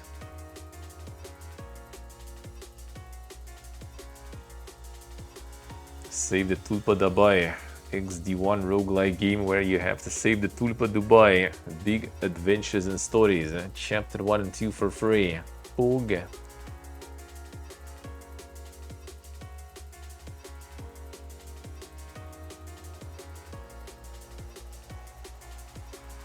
Some peak gaming there, huh?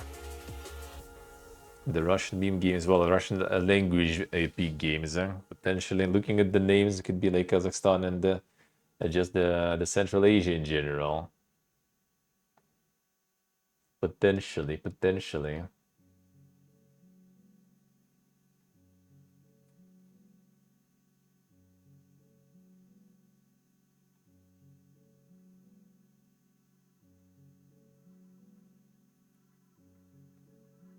Game of the year, alright.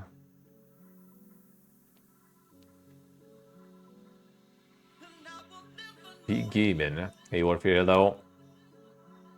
How we doing? Simulator strategies and pigeons. Damn son. Free collection of 6 independent games explore the simulator genre from the most unexpected genre angles. Medieval carrier pigeon to an alternative Slavic realm. Flower breeding to stick collecting. Insane. 6 unique gameplay experiences created by indie teams.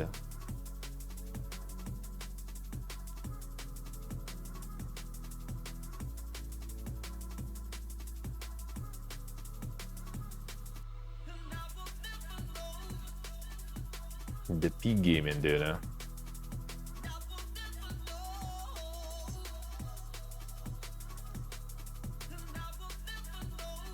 Yeah, we hit all the insane Russian fiesta they're going. Zombie Murder 3. Very poor guy. Not a free to play one too. Similar to Dragon's Dogma and Space Marine 2. Hell yeah, brother. Like, come on, what's this connection today? Holy. What is this connection? I think OBS is pumping fine, but like, why can't it pump this shit here properly? At the bottom of the barrel queue, I guess, yeah. Right, I'm probably not missing much not watching that. Oh, damn, the Prime World, yeah, that one. Mixed, mostly negative. That shit was around when I was still going to like the game conventions and stuff. It's like the little MOBA. Not sure if it was anywhere else outside of like Russian region. It was better before, damn son.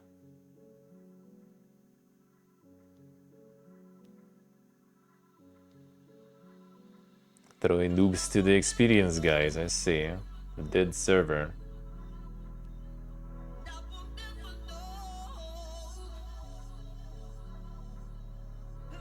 I see how it is, alright. Finish the queue. This queue is way more interesting. It's way to think, man. It's way to think queue, I guess. Alright, let's get them the news. We also have the traders to watch. Alright, what do we have? What do we have there? Your mom is trending. Cute. Yeah, already gotten recommendations even. Already had that there. Arc Raid is still pumping. Let's say that people complaining super hard about all the cheaters and everything. That'll seem like that changed the thing though. Still pumping. Feels good, Rev. Feels good. That would be very nice. Appreciate it. Appreciate it. Thank you, Sora. Getting them alter the link.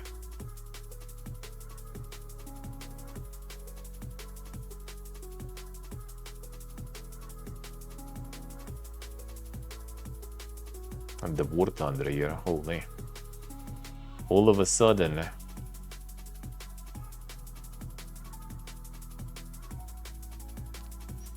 See Terraria here? Probably. Could happen. Could happen. Man, we got like fucking a War Thunder Warframe out there. 100k for Terraria. I mean, Stardew right now is 121, right? So Terraria can get there for sure. In trending 100% though, actually. But here, in most played, could be. A Dome Keeper got some update, I guess, or something. And then like a lot of people all of a sudden.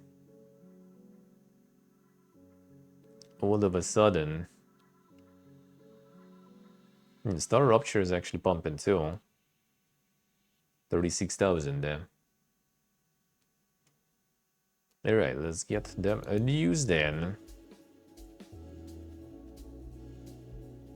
Let's see what I say. PvKK release never. True. Hytale will launch with native Linux support, though the Steam Deck is not officially recommended. There was a... where did I see that?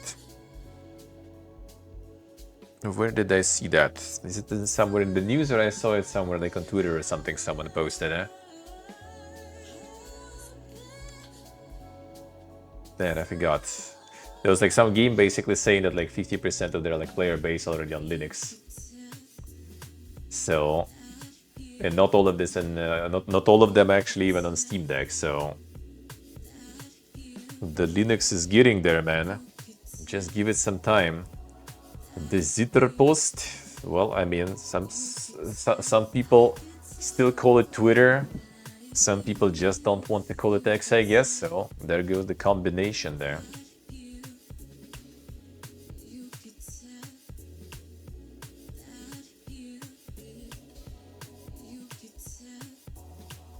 Native Linux version, that is good. And it's gonna be time to upgrade. Time to upgrade soonish.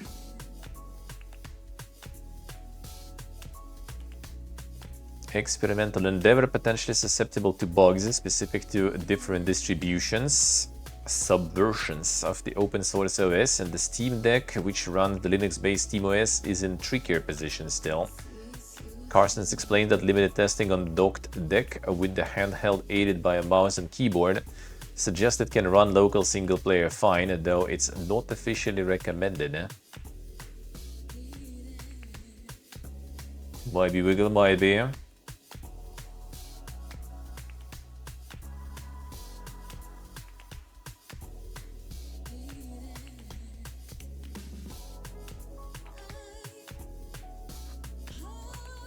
Yeah, I see, Rev, I see.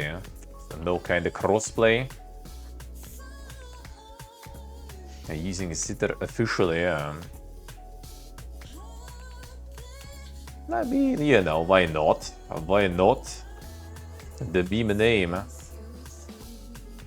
GTA's Ned Luke gets swatted for the 8th time while streaming with Red Dead's Rob Wheathoff.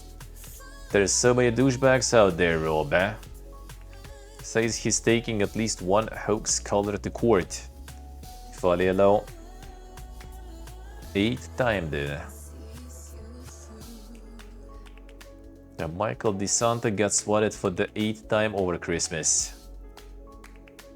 Don't mean that somebody belted him on the nose with a rolled up newspaper. I mean that somebody put in a hoax call to emergency services in the bid to have armed police sent to his house. The latest incident happened this December while Luke was streaming GTA Online with Rob Wheathoff at the voice of John Marston in Red Dead Redemption 2. Tuber played Ninja the whole clip for you to watch below. Swatting obviously very dangerous in a country like the USA where there are more guns than humans and the police are especially well armed. I've gotten a couple of people killed that I know about. Cops seem pretty relaxed in the footage, possibly because they are aware that Luke is a frequent target of such malevolent pranking. Indeed, one of them can be heard saying, "You've been swatted again." If it were me, I'd be lying on the floor nonetheless, with all limbs extended 45 degrees angles. But Luke just gets up with a sigh and says hello to the fuzz. Goes back to playing GTA Online for an hour and a half. I guess it's just as well he didn't answer the door in character for Michael. Repeatedly swatted in late 2023 after his address was leaked online, that at one point police ordered him to step outside his house. Also initiated legal proceedings against some of the swatters, with one person due to appear in court for sentencing this month. Keep an eye out for that, I guess. Yeah, I hope there will be more of that stuff.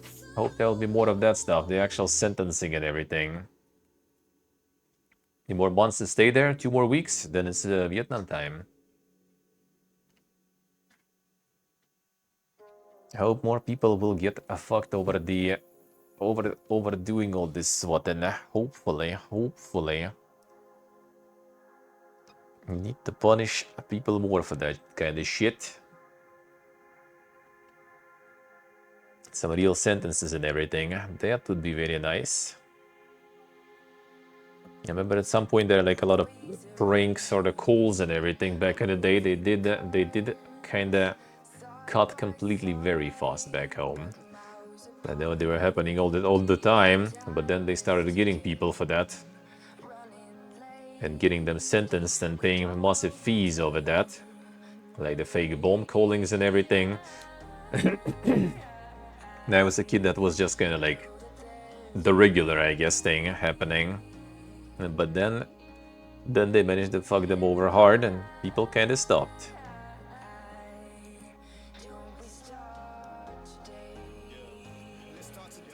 Arcradis has aggression-based matchmaking to push pugnacious PvPers together, but it's not a full science. Little nudge into the sights of someone equally scrap-happy. I mean, that kind of does sound like a smart idea to have. And the aggression-based matchmaking. Yeah, so the PvP prone player likely to funnel towards each other. First, it's skill-based, of course, but how do you like calculate like the skill base when like the skill is also kind of different, right? Like the person who just kind of like fights the arcs and doesn't engage in PvP skill, and then someone who just like fights other players skill. Like it's hard to calculate. How do you MMR that when someone does full PvP, someone full PvE? Like, how do you put them in the same queue even then? Then you have solos, duos, and trios. Also, since a week ago or so, we introduced a system where we also matchmake based on how prone you are to PvP or PvE. So if your preference is to do PvE and have less conflict with players, you'll get matched up in line with that more often. Obviously, it's not a full science.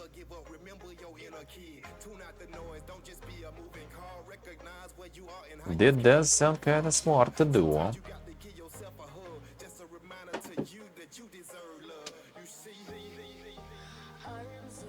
Cleanups Kirk Edition 33's a writer doesn't want to follow audience expectations despite being a bit of a people pleaser.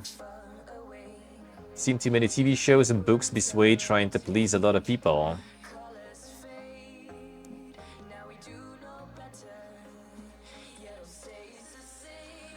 Feels a bit of pressure from both lovers and critics of the game for the studio's follow-up, but ultimately it's not so important to us. Went on to say that they'll have time to get really focused into the next game. Has some great ideas we're so excited to explore, and we don't start from the same point. Team already has 5 more years of experience, so maybe we can do some great stuff.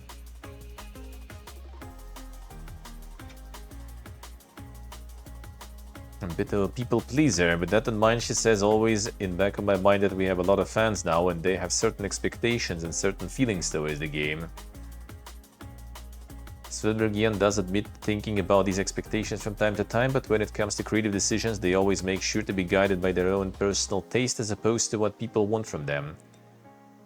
Seen too many TV shows and books this way trying to please a lot of people, and in the process you end up losing the heart of what's there. So I feel like we need to trust our instincts and continue to trust the vision behind the studio. We'll see how that will end. In terms of story, yeah, that might be kind of not the best idea, probably, to follow what kind of people want. People also sometimes want completely, you know, opposite things. Depends on like which group you go with. NVIDIA reveals DLSS 4.5 with anti-aliasing upgrades and dynamic. It's slightly bad for 6x frame gen mode. Numbers confirmed going up. The fuck is that even there? 6x.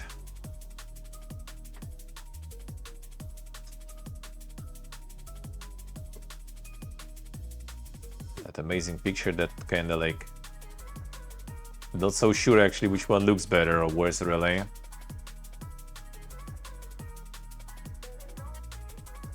No details on performance yet. DLSS 4's a transformer model slightly less effective than a CNN at jacking up frame rates, but then the picture quality upgrade was arguably worth it.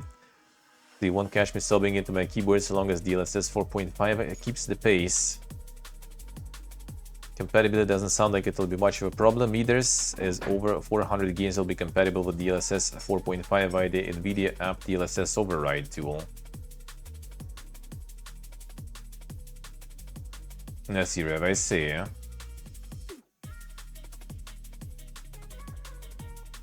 New transformer model works on all current RTX branded graphics card too, not just the latest RTX 50 series. Damn, son. Actually. But you will need 50 series card for its DLSS 4.5's other major feature, a dynamic multi-frame generation. That won't be out until spring 2026, so it's even less of an issue if you just want the new upscaler right this second. But ensure this builds on DLSS 4's a multi-frame generation by allowing you to set a target FPS, likely one that syncs with the max refresh rate of your monitor, and only producing enough AI-hewn frames to beat that target, instead of, as in DLSS 4 MFG, sticking to a flat 2x, 3x, or 4x multiplier. Okay, I see. So you like set the goal and it will adjust to it. Shouldn't need those gimmicks for 5000 series? True. Actually, true. Yes, these days I see.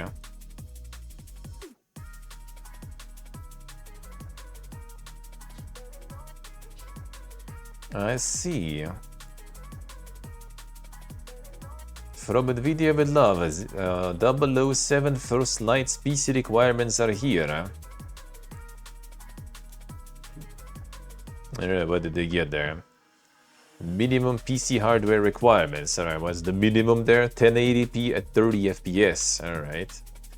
9500K, Ryzen 5 at 3500, GTX 1660, Intel discrete GPU equivalent. Damn, really? 16 gigs of RAM, video RAM, 80 gigs minimum storage. 1080 at 60 FPS, 13500. Performance target, yeah.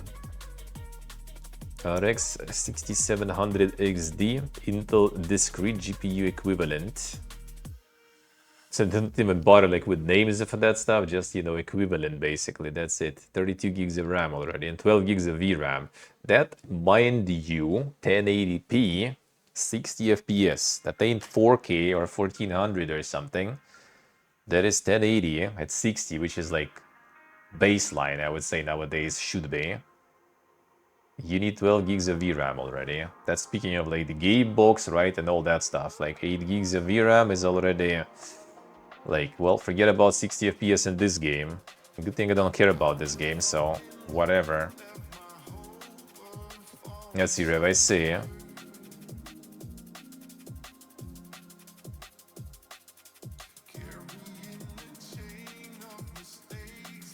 FPS quiz.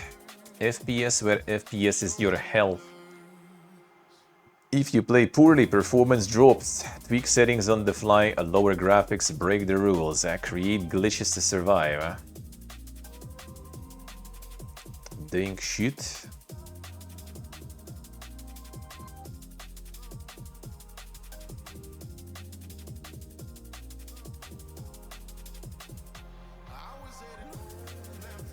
Eight gigs of VRAM, but 1660 has 6 gigabytes, I see. Well, then the target of 30 FPS is gonna be unreachable, but it's there, it's there.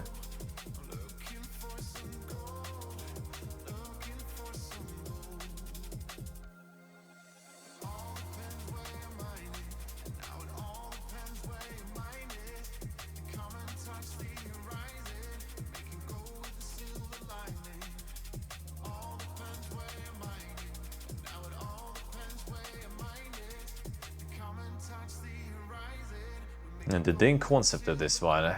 Dang concept of this one.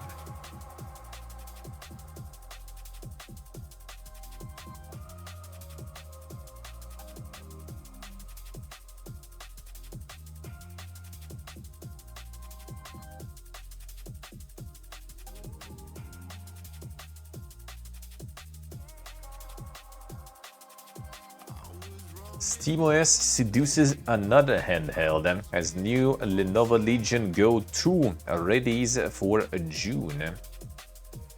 Costing just coffin spluttering $1,200. Just.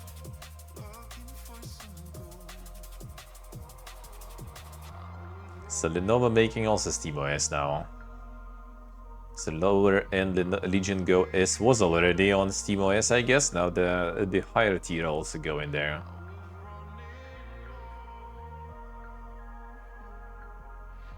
Yeah, $1,200 though. Oof.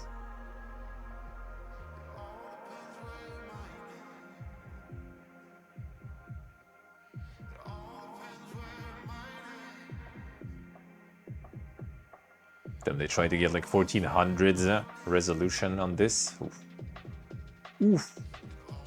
Why? The 200 per handheld is wild, true.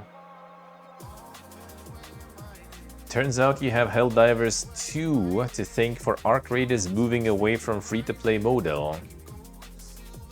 That and the fact it doesn't have a campaign.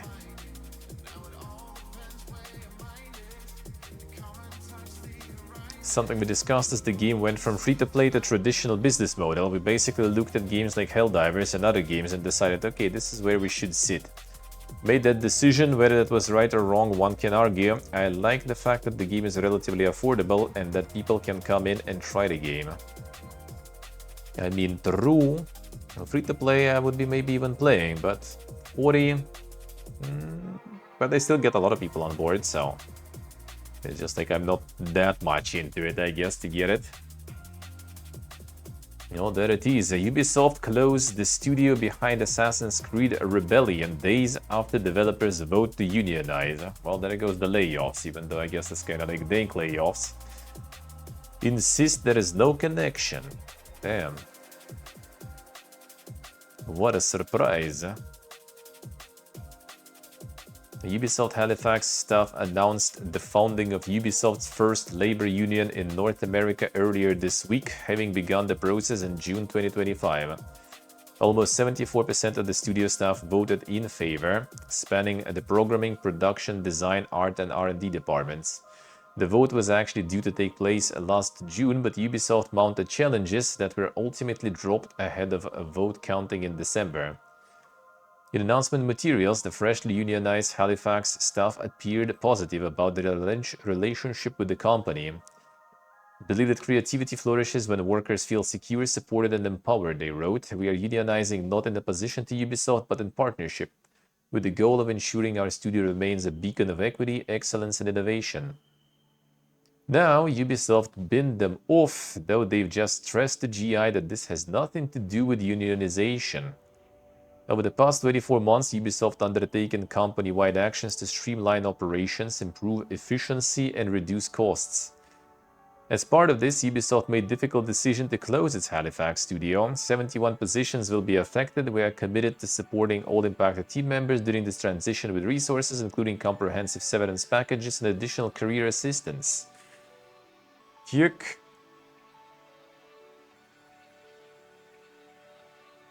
Closure forms a part of cost cutting that dates back to lifting of COVID restrictions and the end of pandemic revenue boom. They remain happy to recognize and work with unionized staff in general. Should of course be noted that there are plenty of unionized Ubisoft staff in other regions, but still I'm not sure burning down a subsidiary within weeks of a union vote indicates strong desire for a healthy dialogue with the workers. True. Ubisoft Halifax weren't always mobile dedicated studio. Prior to their acquisition by the House of Guillemot in 2015, they were known as Longtail and worked on guitar game Rocksmith. Ah, it's them. Huh. Well, rip. The healthy dialogue there, yeah. Holiday's over, done celebrating. Alright, now you're done working here too. Elder Scrolls Online is ditching yearly expansions and folding its premium content into the base game, but it's also gaining a battle pass. Don't call it the new chapter. So yeah, now there's not gonna be no chapters, no DLCs or anything. Everything's gonna be free. And only the battle pass. Well, I guess subscription also still gonna be there for like your inventory extension and stuff, right? Because otherwise you need to suffer. The healthy work environment, yeah. I wonder. Maintenance mode? I mean, depends on the amount of content they're gonna be pumping. They're still gonna be doing all the expansions, and just basically instead of like, you know, making some big expansion once a year that people need to buy, they're just gonna be like pumping smaller, you know, drip feeding the content. And having it all kind of, like basically going live service, you know, kind of like Fallout 76, right? They're gonna have exactly the same model now. So they're gonna have like, you know, the content drip feed, they're gonna have seasons, battle pass, right?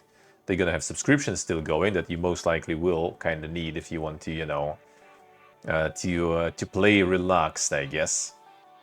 They teased the winter hold zone, I see. Drip feed a whole new zone. How did they do that now already, Rimoda? Or they didn't drop any zones yet since they already switched that way. Like there's already no big updates. There is only kind of like small regular updates now. Already no big expansions anymore. They already switched that a while ago, actually, like half a year or more. A drip feed a whole new zone. I mean, technically doable, tricky but doable. The thing is, like, no one cares about the zones themselves, really. Like, a lot of people kind of care more about the dungeons in those zones with raids and everything. So, like, the zone itself is not exactly like something you drip feed. You can drop that.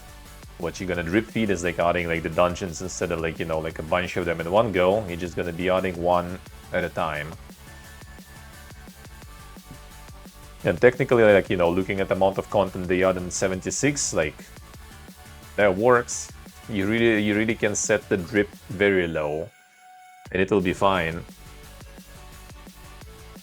100% RuneScape arc. Why would that start? Why would that start? One quest per 24 hours, like the Blue Protocols game. Yeah, true. Yeah, like the main quest in the new zone, they might actually kind of like limit a bit to drip feed that. Why not? I mean, there's plenty other shit to do though. Like, I maybe wouldn't even mind, except I haven't played it, so. But yeah, it's the time, man. It's the time. There are so many things I want to do, but like, there is only that much time, unfortunately. Haven't announced any expansion size content? Alright. First new one will be a PvE group zone. Let's see, alright. We'll see, we'll see. There's too many games, yeah. Like, so I get stuck in some games for a while, but I need to really feel it. And 100% RuneScape I don't really feel, that's for sure. That's for sure. There'll be some like Ragnarok Online new server that is good. Sign me the fuck up, I'm down. Any moment. Any moment. RuneScape, not so sure. Haven't played that. Not sure if it exactly would be my jam, really. Back then, maybe. Nowadays, not so sure. I feel like in MMOs nowadays, I can only get like stuck for like a couple of months or something. Then I just kind of like lose interest slowly. Gonna get like off stream right now. I'm kind of like grinding 76 at the moment. I also didn't cancel the sub in time, so now I have one more a month of Toad Slavery. So I guess I'll keep going.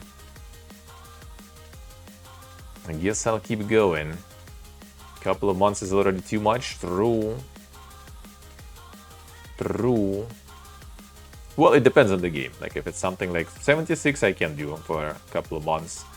Dune, if we would have more people, I probably also could, even though right now ping is not really an option. Some cool new MMO, I'll be down. I would be down if there would be people playing. Other than that, yeah, not so sure.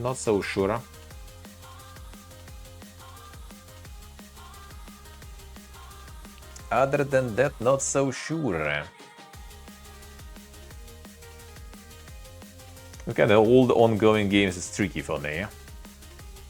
If there would be like some like group stuff going, right? Like if I don't know, like some other peeps would be in from viewers, maybe like Rizzo or someone, like I would be down.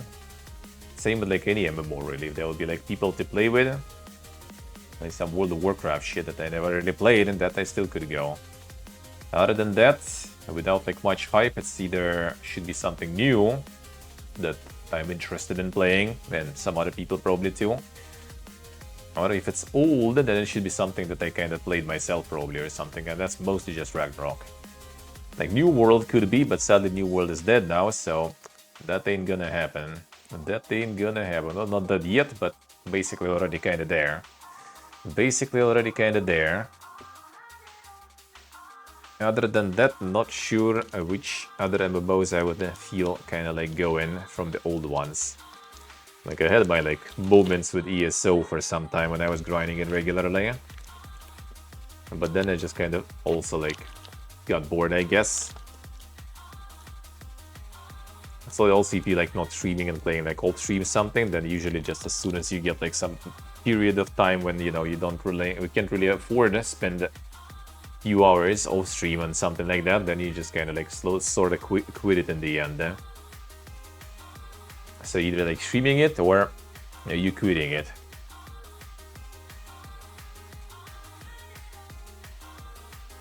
Whoops, looks like Pipigi accidentally revealed that the new Life is Strange is on the way. Another one.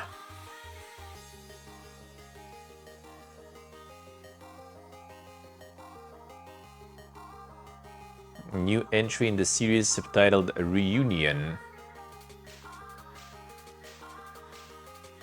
Another one.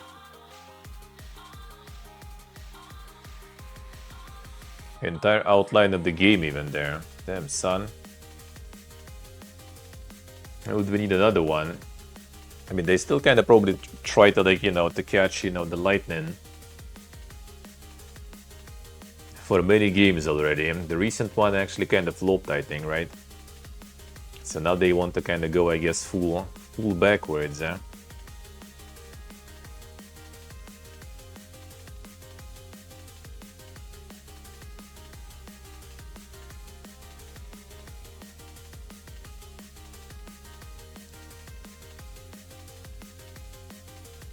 Chloe Peters was a Max Caulfield partner in time. Losing her is Max's greatest regret. Now Chloe comes to Keldon University, haunted by nightmares and impossible memories. Chloe needs Max's help, but Max is already in crisis. In 3 days, a deadly inferno will destroy the campus. Damn, classic, another one. Remake the first one.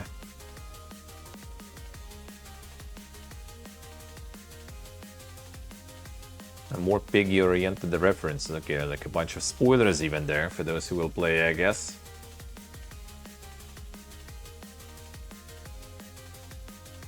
Now, being episodic is not the problem as Dispatch showed them. I mean, true, even though like it's still kind of very tricky, very nuanced to go like full episodic mode. Totally not for everyone. Totally not for everyone.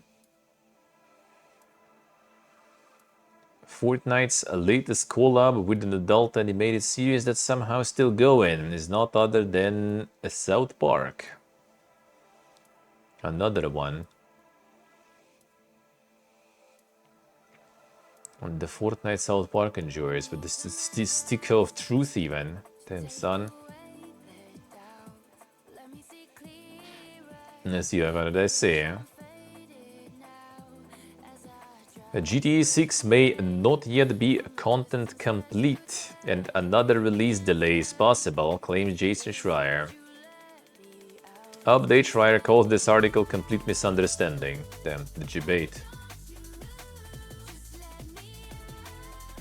Did those news also kind of like just like demolish the Stonkas or something for the company?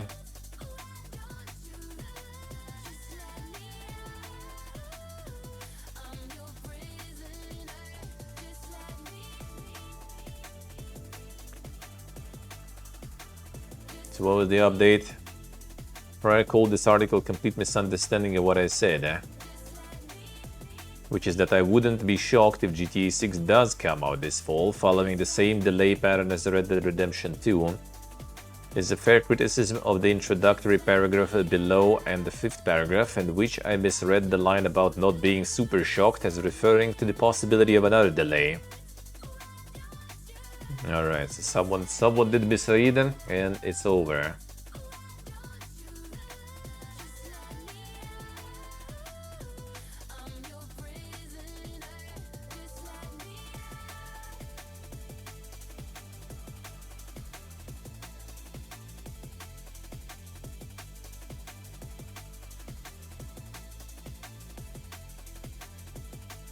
Now, they did say that episodic model did work good for them, but they also said that yeah, it was kind of like a bit YOLO and a bit random.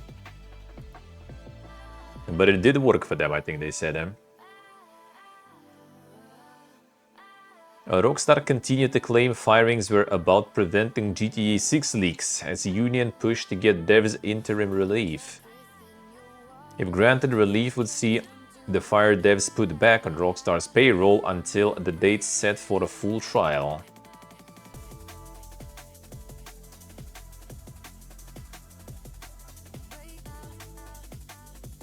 Yeah, that sounds kind of fair.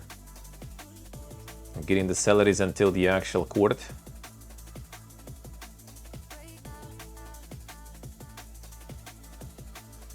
Likely to win means having a pretty good chance, not just more likely than not. Interim relief applications usually about complex issues, so meeting the pretty good chance threshold can be difficult. No matter the outcome of this interim hearing, we remain confident in the strength of the case we have brought against Rockstar Games.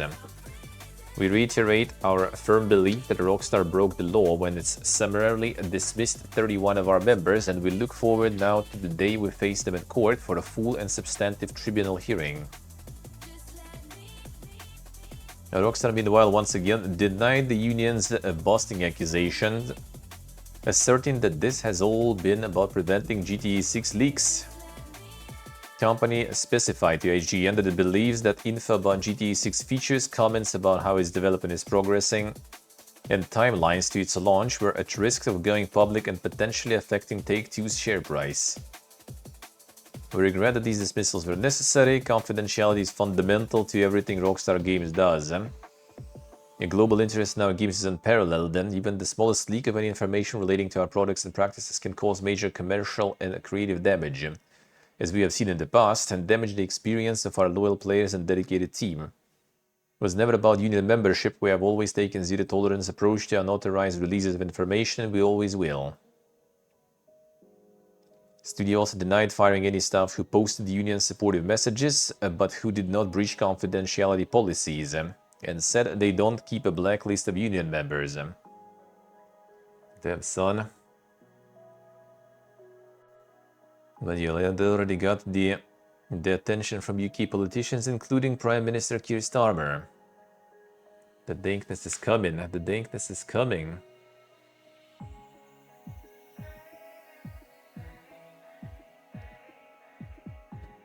Article about such a nothing burger in the first place.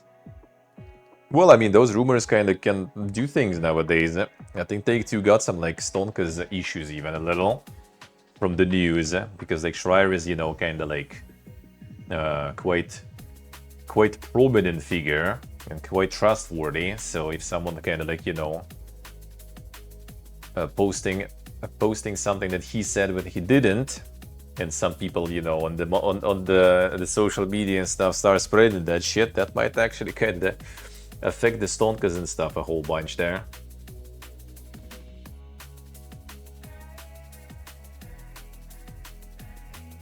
True, all just a coincidence. Wolfenstein 3 is reportedly in the works at Machine Games, possibly alongside a Rainbow Six Siege-ish multiplayer thing. The multiplayer thing. Third round of Nazi punching looks have progress beyond teasy noises.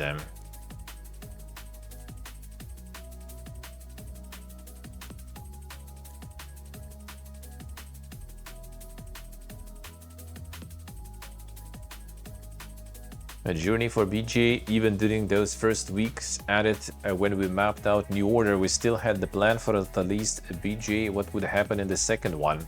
What will happen in the third one? I think that's important to say, because at least I hope we're not done with Wolfenstein yet. We have story to tell. They said that already a while ago. True, stay true. The Wolfenstein TV series currently at the works at Amazon. And Monka is...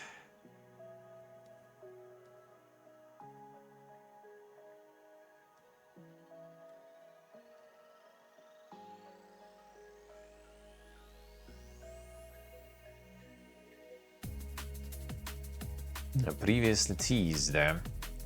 Yeah, what is the Rainbow Six Siege-ish thing? I wonder. I already had the young blood there, right, and stuff. That didn't go that well, let's put it that way. A new StarCraft shooters reportedly set to be revealed this year, possibly the BlizzCon headliner. As a BlizzCon headliner, the fuck?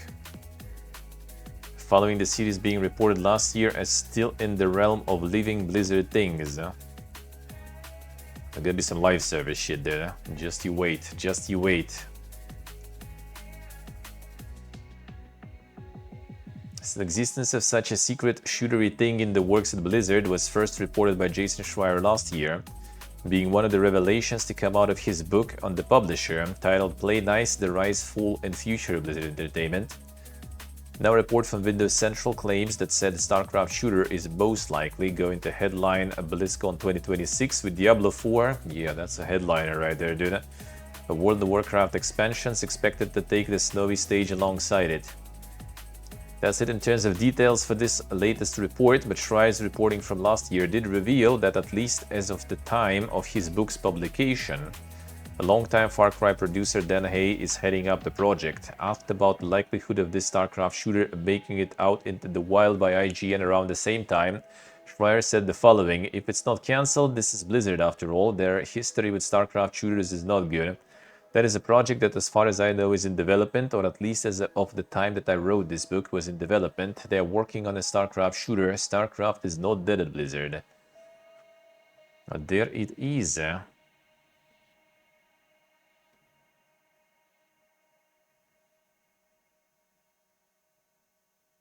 Blizzard cannot quit StarCraft shooters, and they just can't say goodbye to them. Well, we'll see when that's gonna get cancelled again or something. They will say goodbye to them, alright. Yeah, that's the Hooded Horse and one, the Architect of Ruin. Completely hand-drawn sword and sorcery colony simulation game. Farm, hunt, build, and survive as you rebuild ancient temple under the gaze of vengeful god.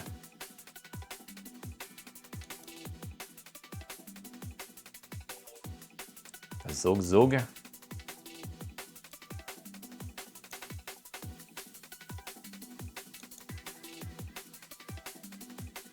We'll see, we'll see. Gonna be the Smorka team there? Kinda, not exactly, I guess. A little bit of everything there.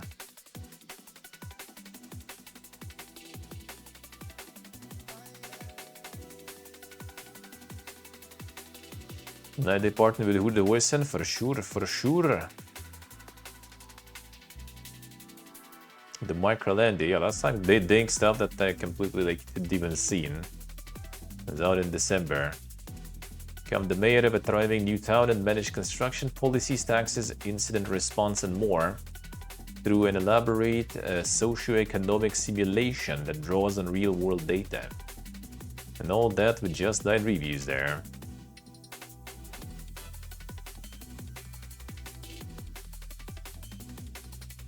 For like $2.50 there.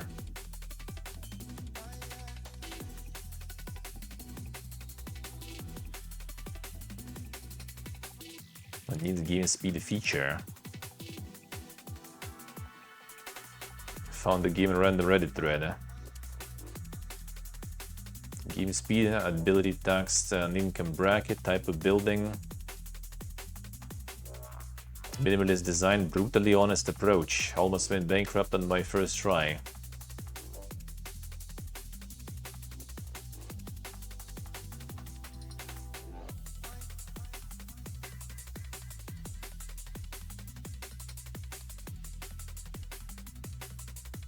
Came across this on Hacker News of all places. Damn son. Seems alright, seems alright.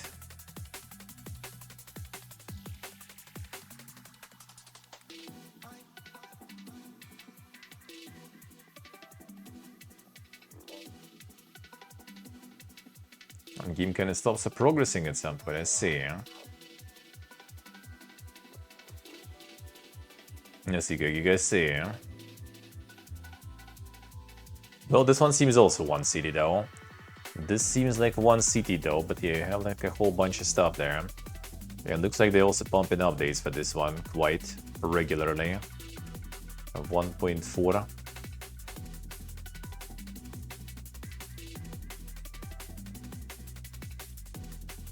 There it is.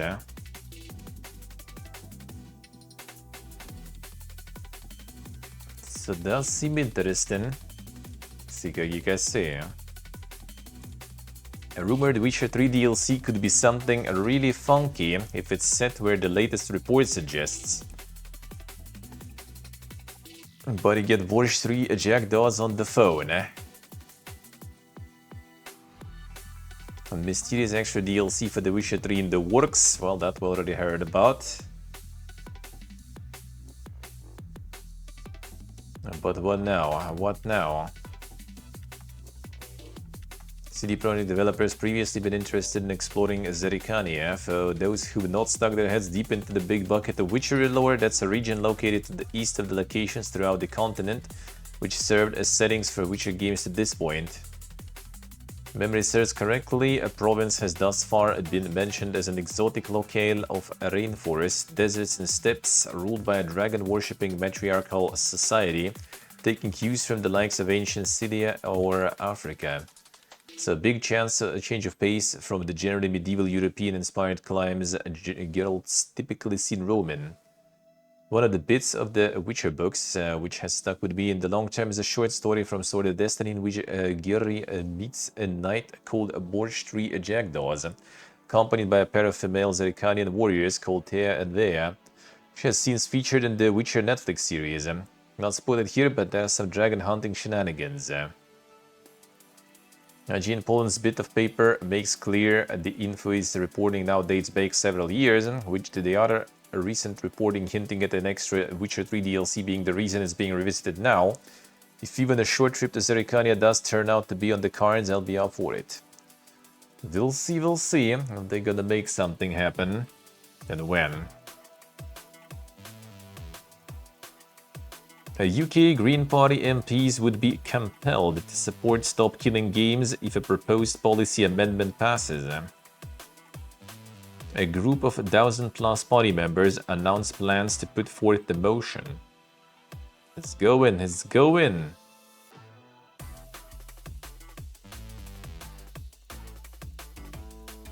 Campaigning to change this in collaboration with 1,000+ Greens Organise and Green Party of England and Wales members, we've created an amendment to Green Party policy which would compel Green MPs to support the Stop Killing Games campaign.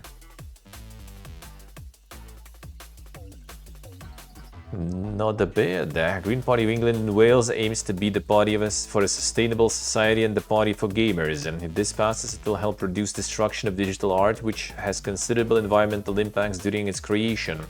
Keeping that art alive through community volunteers and engagement with them via end-of-life plans for all games, preserving our online third spaces, which are crucial for tackling isolation and loneliness, especially among us youth and the neurodivergent community who live a part of their social lives in these spaces. Among our youth and the neurodivergent community who live a part of their social lives in these spaces. So, are we youth here? Or are they saying we all kind of are neurodivergent here? What are you implying here, eh? What are you implying here? But actually might be not particularly false right there. At least under that pretense, do something good, you know. Hooded Horse ban AI-generated art in their games. All this thing has done is made our lives more difficult. Nor Lords and Terra Invicta Company decry the ethics of Gen AI use. Then based horse in there. Company co-founder Tim Bender describing it as an ethics issue and a very frustrating thing to have to worry about. Fucking hate Gen AI art and it has made my life more difficult in many ways. Suddenly it infests shit in a way it shouldn't. It is now written into our contracts if we are publishing the game and no fucking AI assets. I assume that's not a verbatim quote, but I'd love to be proven wrong. That would be quite the concrete there. Publishers also take a dim view of using generative AI for a placeholder work or indeed any non-final aspect of game development. We've gotten to the point where we also talk to developers and we recommend they don't use any Gen AI anywhere in the process because some of them might otherwise think, okay, well, maybe what I'll do is for this place, I'll put it as a placeholder, right? Like some people will have this thought, they would never want to let it in the game, but they'll think it can be a placeholder in this prototype build. But if that gets done, of course there is a chance that that slips through because it only takes one of those slipping through in some build and not getting replaced or something. True, many examples. Hitter Boss, hello. As an example of this slipping through, see accidental presence of a generated placeholder in the altars. Hooded Horse employ 2 artists for marketing, and Bender feels it would be a betrayal of them to work with anything that is using Gen AI art, like I wouldn't be able to face them if we had that right. And we're absolutely committed ethically for all the reasons you know against this. With much discussion of generative AI, the difficulty of Hooded Horse's position is spinning down they're trying to ban.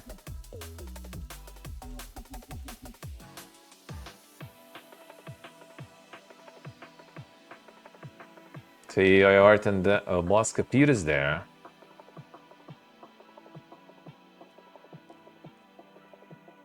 Did they in Manor Lords? For what exactly? I mean, it does say the Gen AI, so it was like some sort of like code assistance or something. I guess they kind of fine with that.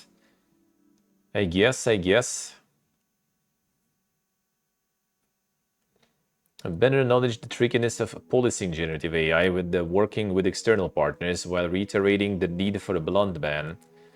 The reality is there is so much of it going on that commitment just has to be that you won't allow it in the game, and if it's ever discovered because this artist that was hired by this outside person slipped something in, you get it out and you replace it. That has to be the commitment. It's a shame that it's even necessary, and it's a very frustrating thing to have to worry about.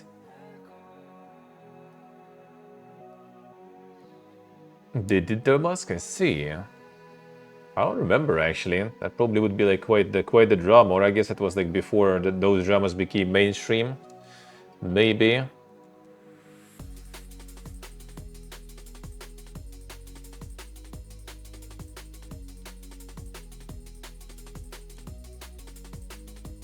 Well, and it's also like a new contract, I guess, now too.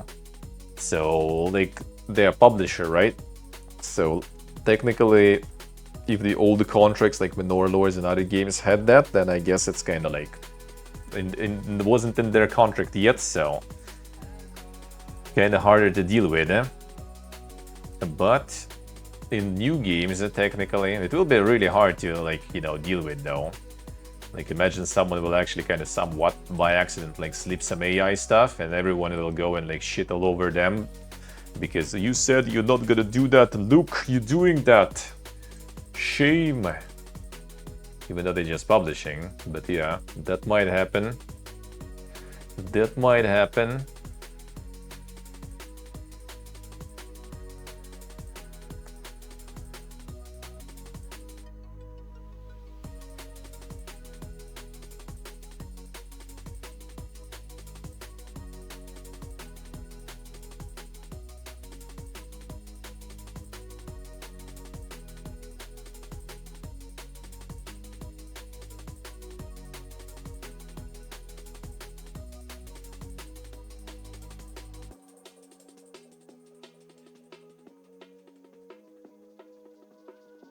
Just like mostly just like giving you all the articles about this stuff.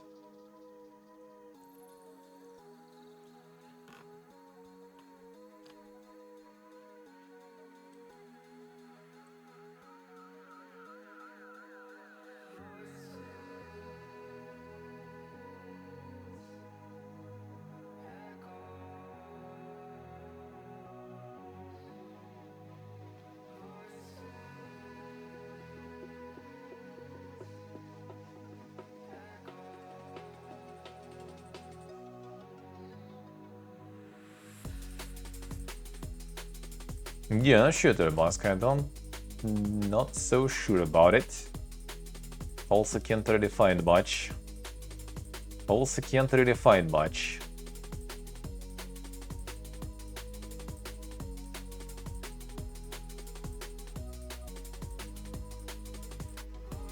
Well, there is actually the creator article though, I guess. Let's see. Will that actually open?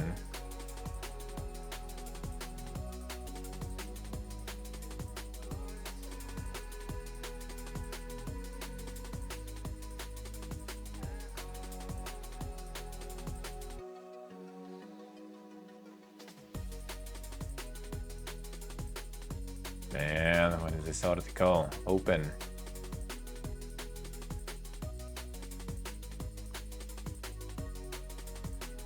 So was there? No, there's only one that, yeah, the creator, mostly solid developer, shut down random speculation around the game, potentially using AI-generated art. Yeah, so basically, among the additions, new character portraits that you can choose from, which prompted one Redditor to comment that the art looks kinda AI-generated. There it is.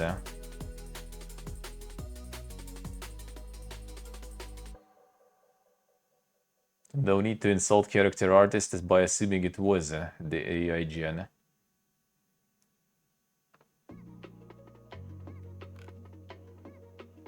There it is. So it literally was like the patch, and some Redditor said that it kinda looks AI. Well, there it is. An artist came in and said that no, it isn't. And that's the gaming news nowadays already. Sometimes some like a one-person stun lock can become, you know, the whole article, and then goes all over the internet there.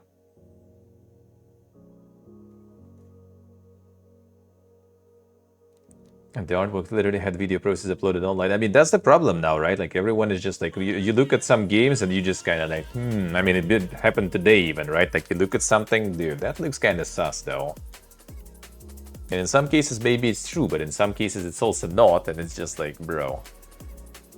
Well, everyone should start streaming at this point already, I guess. You know, just to see the full process. But then still someone will say that, like, off stream they just generated all those assets, man. I swear.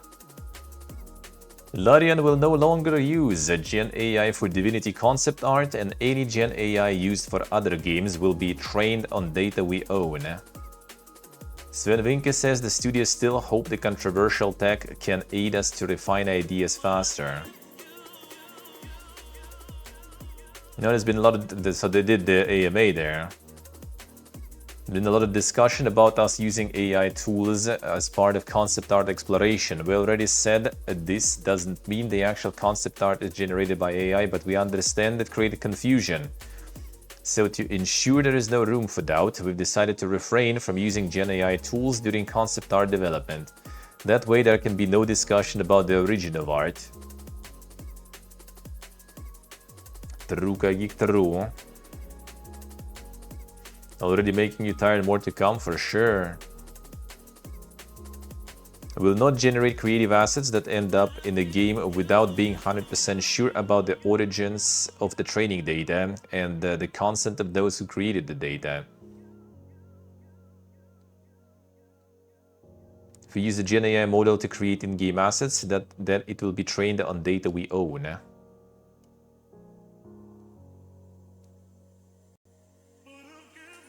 Continuously try to improve the speed with which we can try things out. The more iterations we can do, the better in general the gameplay is.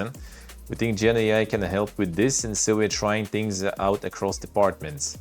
Our hope is that it can aid us to refine ideas faster, leading to a more focused development cycle, less waste, and ultimately higher quality game.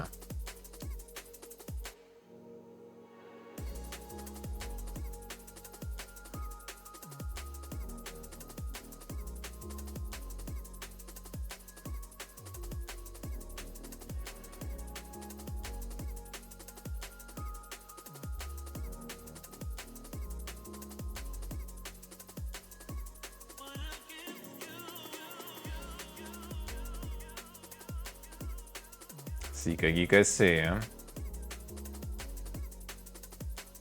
how the AI model they use got to the point of being able to analyze data in the way it does. I mean, they should have enough data already, so they technically could. They technically could. And they technically could. I mean, if it'll be like just used in the end, you know, just to kind of like generate a bunch of like varieties on like NPC models to put somewhere like in the background, I guess.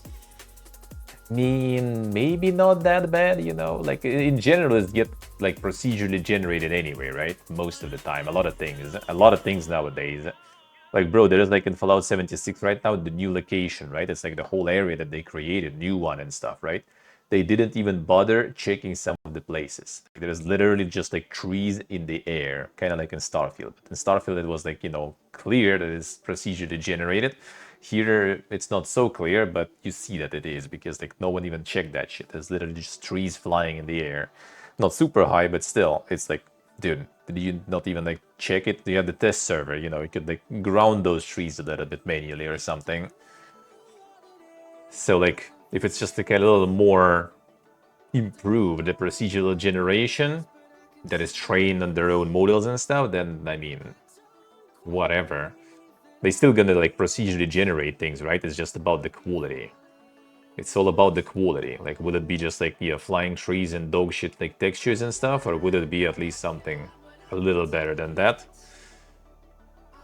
Like in some situations, like with routine and everything, I think it's good and it's inevitable that it's gonna happen.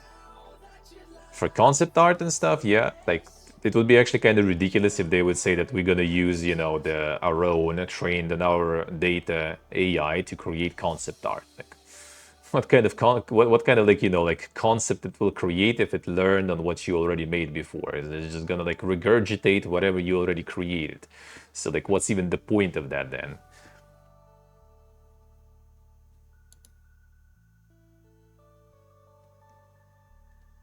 Elarian hope to have future companions spend less time jumping straight into your bed and more time with each other. Ready to spend the first 40 hours subtly flirting rather than immediately being crushed by the Morris bear. There it is.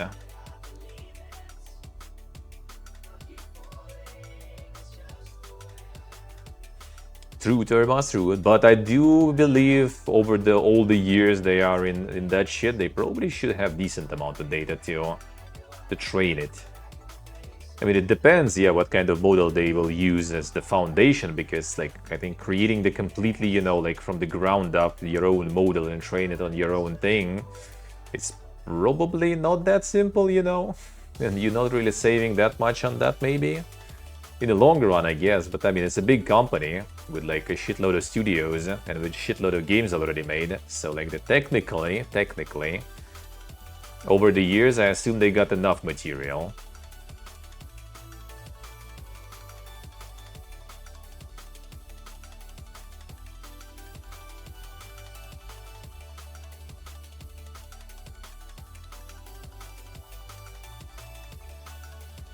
True, Turbos, true. Well, I mean, the thousands they probably have, though. That's the thing. That's the thing.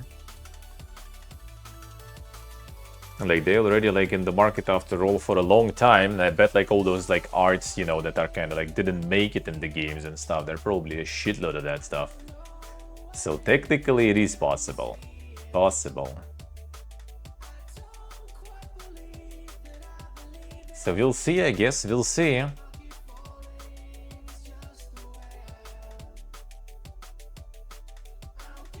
First, need to have more interactions between companions, not just with more and better banter, but to have them develop deeper relationships with each other, just as they do with players. And secondly, to ramp up a player friendship and romance more subtly, so relationship building feels natural. I mean, that does sound nice. That does sound nice. Feels like Pathfinder kind of did it alright, the first one. It just was like building up through the whole game. Quite subtly. Even though I wouldn't say it was some sort of like super engaged, you know. It wasn't really like something that actually builds it up really good, but I mean, at least it did feel more natural. Nobody wants AI slope. Just van Drunen on the future of AI and the shifting economics of the game industry. There it is. You're going to see all these big companies that have been so brave to lay off all these workers, rehiring a whole bunch of people at a higher cost. Well, I mean, that would be actually kind of good and funny.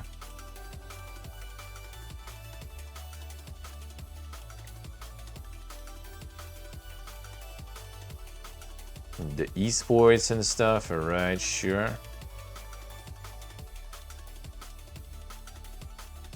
Well, I guess fine. Take a lot of yupping. Where was the AI part there?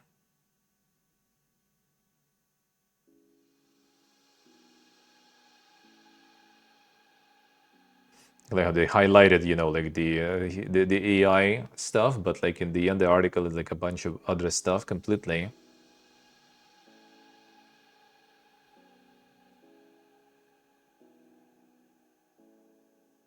It's like only this bit or something.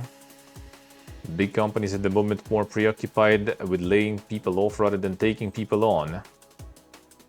That's true, they're laying people off in some cases thousands at a time, but are people going to stop playing? No, demand for games will continue to grow over time.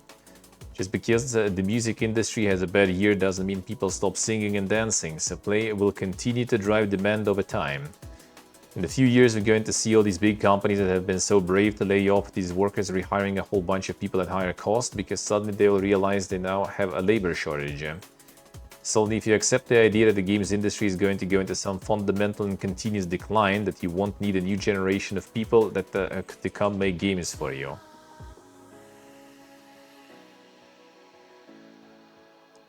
Huh? Did you kind of like put this quote of his as like something for like, you know, the AI sorta? And then it has nothing to do with AI. It's just like in general about like the layoffs.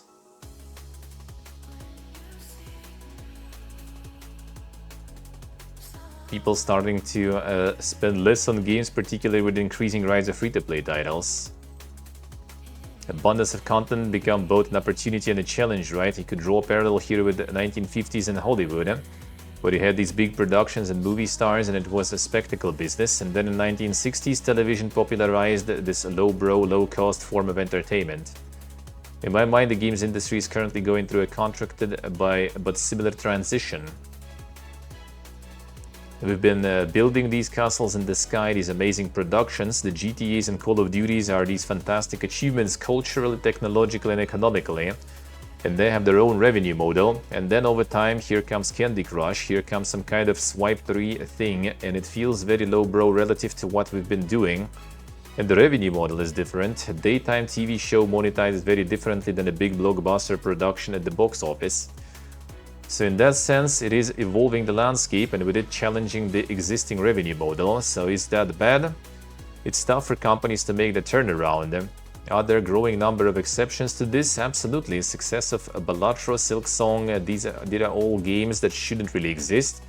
They don't make rational sense financially, and yet somehow they are deeply loved and commercially very viable and popular. Most of the major companies that used to run the industry are now either absorbed or gone altogether. In slow motion, we are seeing this turnover in how games are made, monetized, and consumed. Is it bad for workers? Of course, because there is always going to be layoffs and some kind of correction. But there's also inevitable change. Now that games are this big, the underlying economics shift dramatically.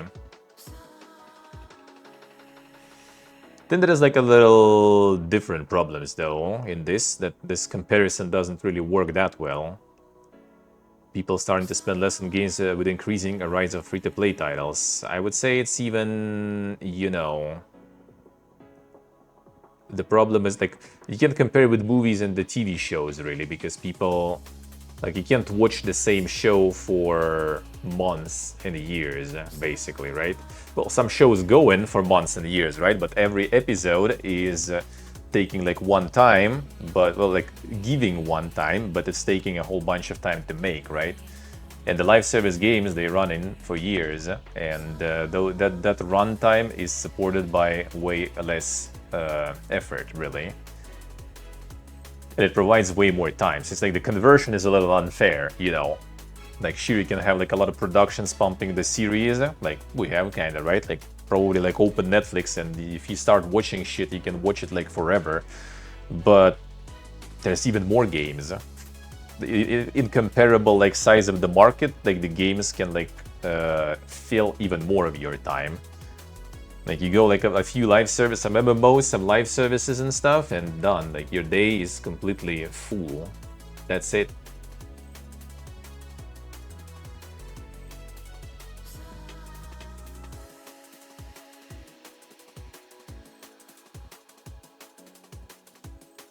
Yeah, I mean, the problem, in my opinion, in spending stuff and everything is not exactly in like, you know, the change of the model and stuff.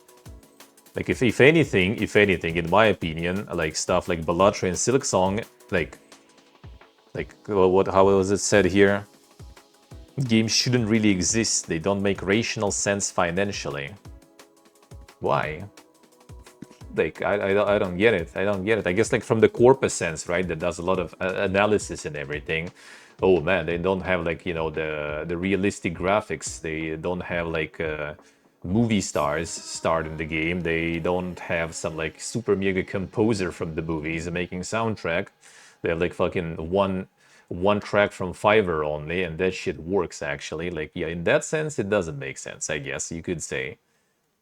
But if anything, economically, I think it makes all the sense because again, you just get a lot of content out of good content, also, right? Out of a very low price. Like it makes all the sense. Like they pretty much kind of like in economical terms, sort of, they kind of like undercutting, right? Like they just like damping there. They pretty much selling good product on par with like somewhat on par with AAA for way less money.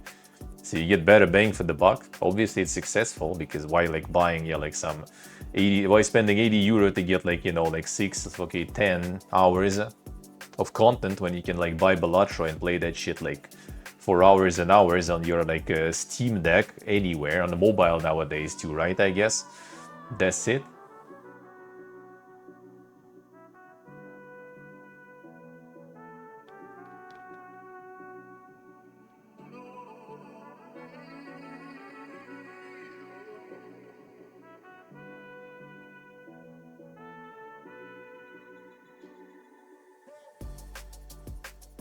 Don't want to admit they're making subpar games. Yeah, I think it's kind of like a bit of a copium, like they pretend that they don't understand. Like everyone understands, dude. Like if you make something kind of dog shit and you ask for a lot of money, and it's not gonna work.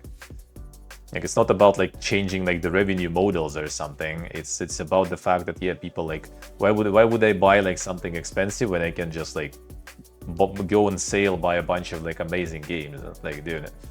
You just go like on Steam, GOG, like almost at any moment in time, not to mention your own backlog and stuff, right? And you can pick something for dirt cheap. I mean, like, dude, like what did we have here, for example? Even like right now, right? Outside of major sales and stuff, we just like go in. And what do we have?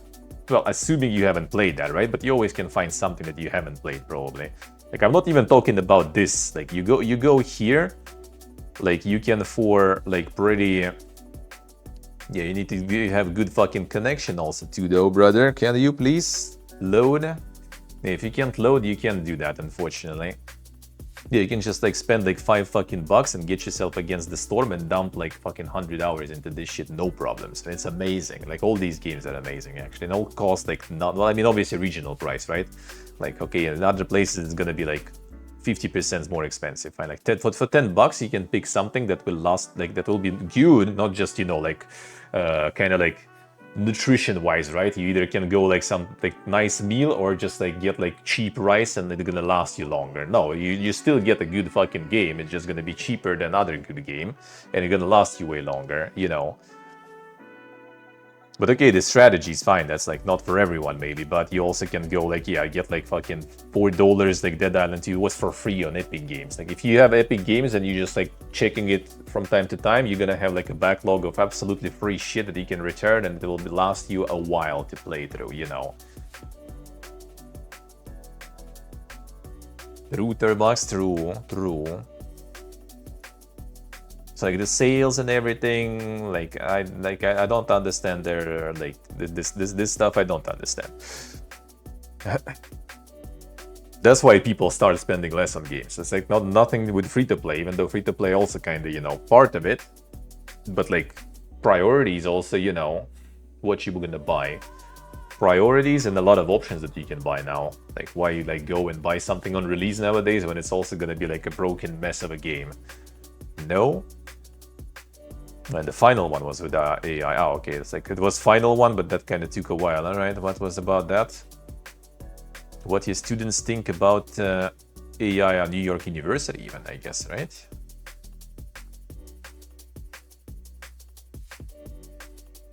Stern School of Business. Well, I assume that's the abbreviation. It doesn't actually decipher it here, but I guess, fine.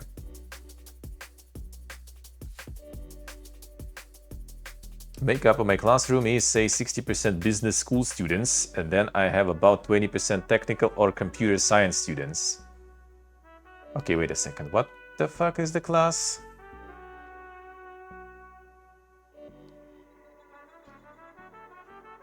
Professor or advisor?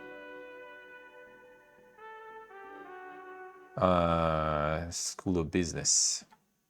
Okay, I guess. Like, so it's more like business related, I guess. People some kind of practical engineering type background. Then there are people that study media or culture. Engineering ones are really the group that embraces it the most because they see the opportunity to catalyze their creative visions to build it bigger and faster than they could otherwise. So they're very open to it. Business school students, they're a little bit more hesitant. Interesting. All right, I thought it would be kind of like different with business guys at least. In terms of games, what all three groups tend to agree on is that nobody wants AI slop. They see it as something that is funny and interesting, but also something that is consumable, something that you throw away immediately after consumption. They don't attribute the same value to it as things that are organically created or human built.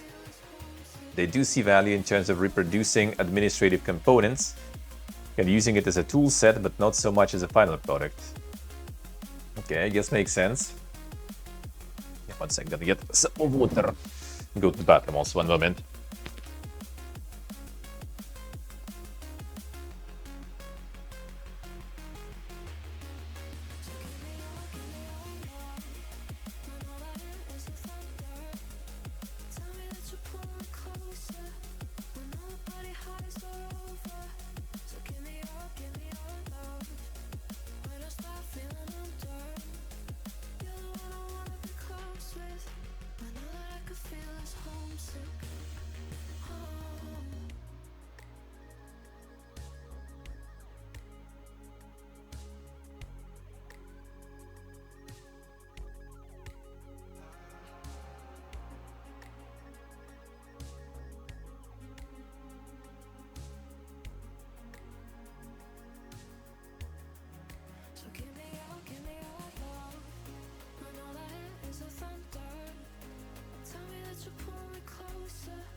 Right.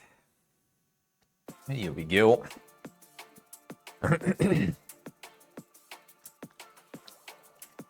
wonder whether we'll see a dichotomy here, where people might engage with AI as a form of disposable gaming for a short while, happy to spend a few minutes laughing at some AI-generated SpongeBob and Roblox, for example.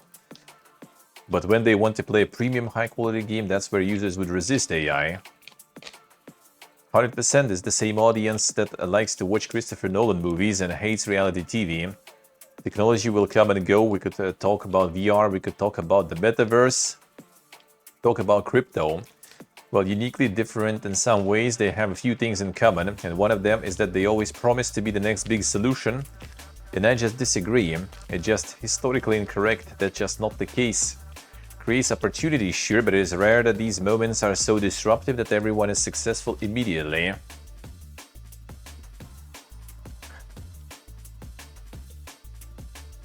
The low price of 2K? Really? Damn, time to get one. Probably will. Just gonna get some adjustments and might happen. Might happen.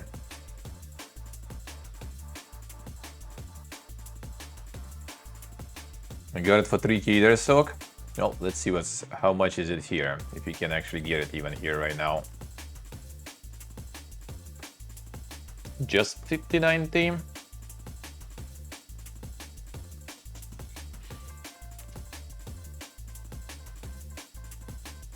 Let's see.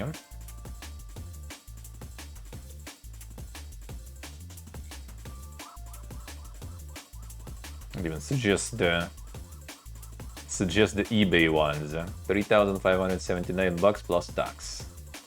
No, we need local.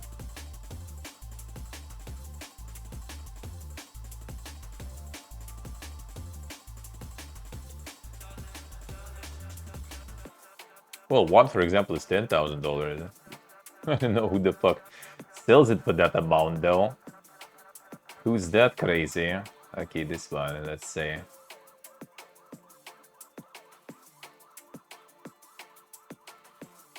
$5090 Eno 3D.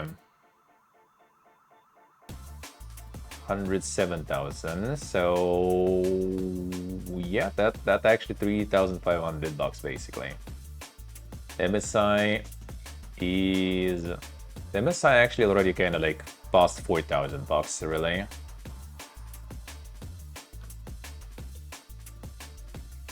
So yeah, here it's already kind of getting there, I guess, slowly. Sorta. Let's see, Terbask, I see. But the most expensive, I see.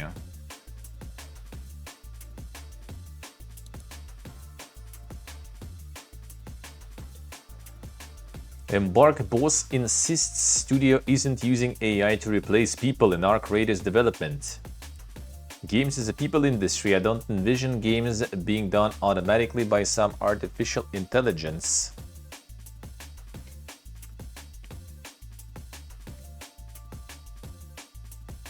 Don't use artificial intelligence to not have to hire people or replace people or job groups. That's not the point. We have several voice actors that we work with that are on contract. We work with them continuously and will continue working with them. They are, of course, a central piece of this puzzle. And we will pay for their voices, and sometimes using an artificial voice gets us to update the game a lot faster. If we want to a change to the game, we can submit it quickly. People need to take a step back and look at this and understand what it is and what it can do. It can be a tremendous help to developers and a tremendous benefit to players. Is that not replacing people? Technically, you could say that, you know, someone's getting paid for it, right? And someone's getting paid to lend their voice and they can use it automatically. But then, sure, they're getting paid and stuff, but what's the point of, like, you know, hiring some actual, you know, like voice acting then later? In other projects and stuff, for example, can just reuse the same voice again and again, just like modify it a bit with AI, and it will be cheaper anyway. Or you can like just like recruit some mid sorta, you know, people to just donate sorta, or like sell their voices and everything. And then why would you need even to get any voice acting? So it's just like they still hire people, they still pay money and stuff, right? It's just kind of gonna be probably like dropping the bar for the income for some of the voice actors.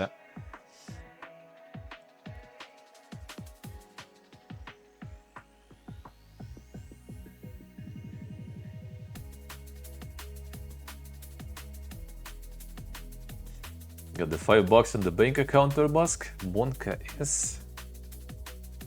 Time to start getting them fully commissions then. Huh? It is time.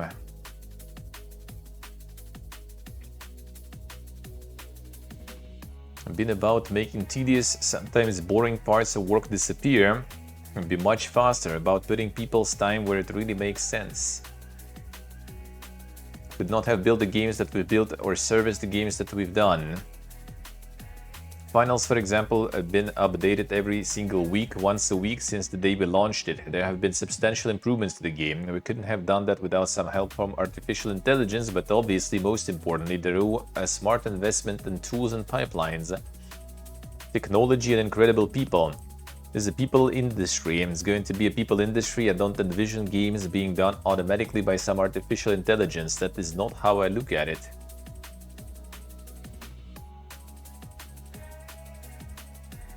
Yes, это Баска серия.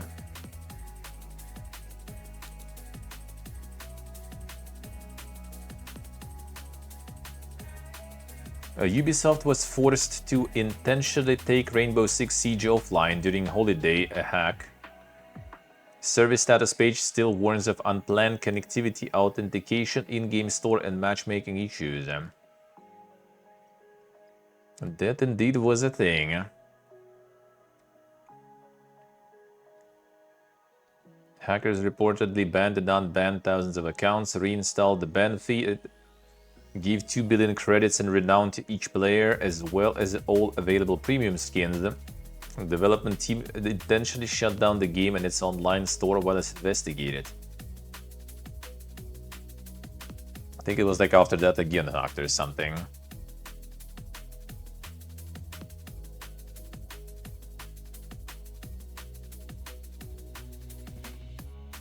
Rolled back all transactions. Initiated soft invite-only relaunch on December 29th.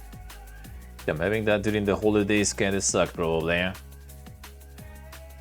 That kinda sucked there. Arc Raiders hits 12 million copies sold as it tops 3.2 million daily active users.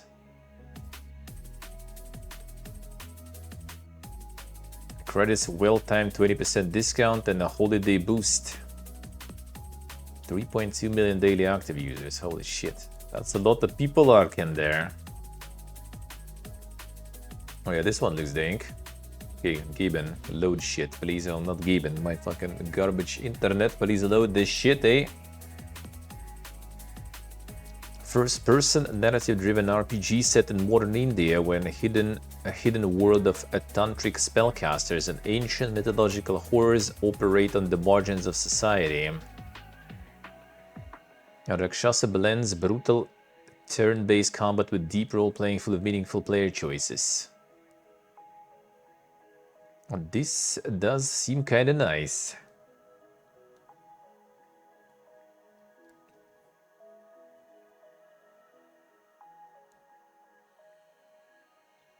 I've been on that. I took that rickshaw. I've been through those, I guess, kinda quarters, sorta. Seen that before. And we're gonna repeat it again.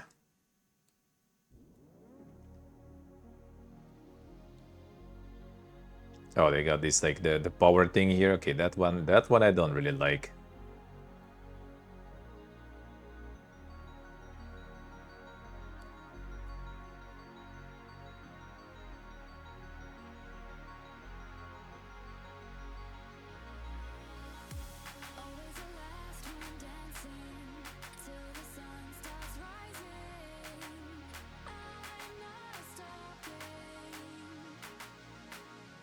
Pro snakes, Pog.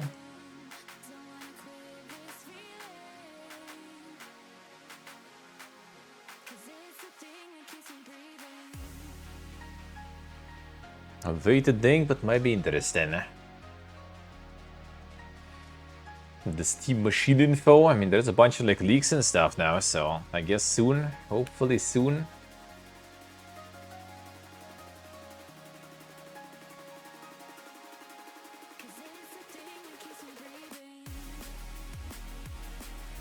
Turn-based ritual warfare. Master the wheel of the Harma. Confront ancient demons. Indian city where myth and modernity collide.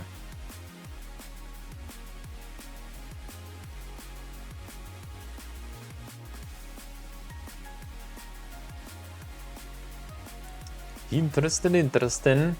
We'll check how this will go. Does look kinda interesting. About the combat, but overall the feel kinda does look nice. Let's see utilization I see. Well, that's some good inspirations there for sure. I'm down, I'm down. Well, more. VOD is actively exploring how AI can automate routine operational tasks. AI utilization can enable our teams to work faster and focus on refining core strategies to maximize player engagement. There it is.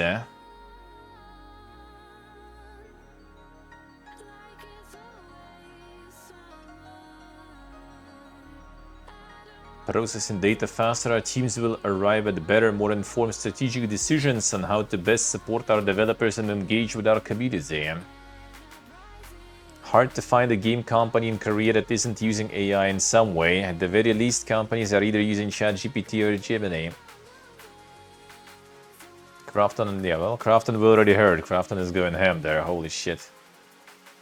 Publishers said it would be prioritizing AI as a central and primary... Well, that's about Crafton, not about the Neo Visa. But still... Yeah, Crafton is already going full... Getting lost in the sauce there with AI, looks like. Nintendo admits that open world tastes changed during Metroid Prime 4's long development. I mean, you develop something for that long that, you know, everyone already shits on it. I think the game pretty much divorced from the changing of times.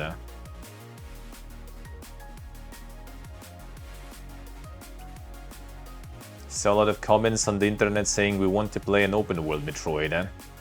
Metroid's core element of increasing the amount of explorable areas by unlocking powers is not very compatible with the freedom to go anywhere from the beginning.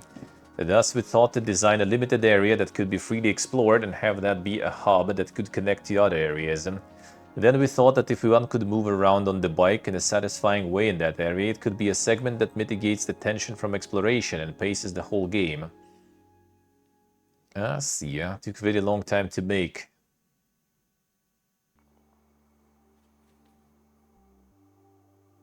Let's see, Rev, I see, yeah?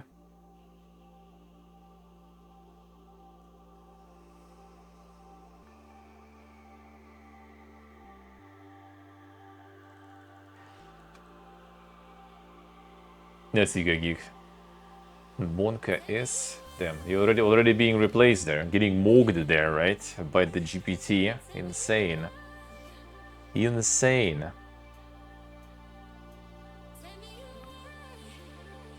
Problem was the consumer views on open world project changed a great deal from Metroid Prime's 4 inception to the years leading up to its release. And as the named developer said, it was too late in the day to restart development once more. The game took much longer than expected to finish, and we realized players' impression toward open-world games had changed. That being said, development had already been reset once before, so backtracking development again was out of question. We resolved to move forward with our original vision. During this time, shooting games and action games went through evolutions with an increase in game speed in particular, but taking in those changes would have made it difficult to construct the tempo of an adventure game. So we actively chose not to take them into account. Therefore, I think this game is pretty much divorced from changing of times.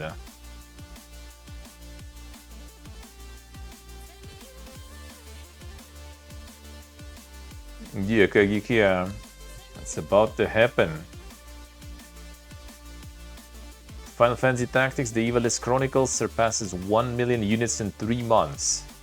That's rookie numbers, Everyone laid off, studio closed, The fuck is that? Only 1 million in 3 months?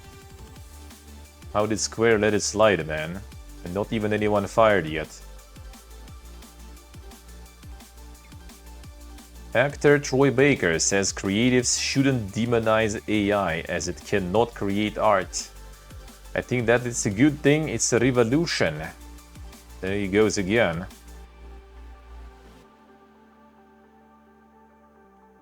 There he goes. Fundamental premise to making art that people are not remembering right now, and it's that it requires artists.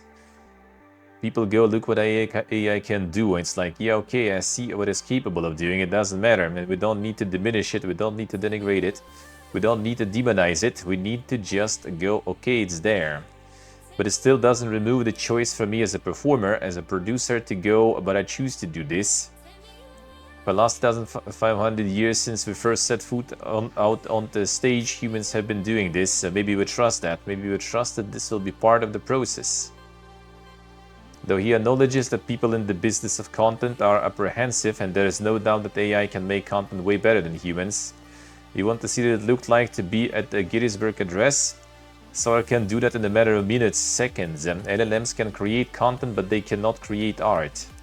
And the reason why is because that invariably requires the human experience. What I see happening is that this birth of AI and this burgeoning industry of it is actually going to drive people to the authentic. And we're going to see opportunities of like, I want to go and watch this person sing this song live. I want to see theater, I want to read books. I want to have this first-hand experience as opposed to the gruel that gets distilled to me through Black Mirror.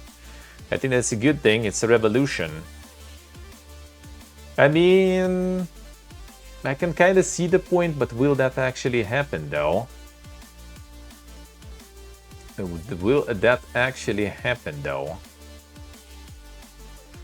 Like, we already kind of have that, you know, sorta. You can get like, you know, the TLDR on any book. Even when I was in school still, sometimes, you know, we had like, you need to read that book. And you kind of like, oh shit.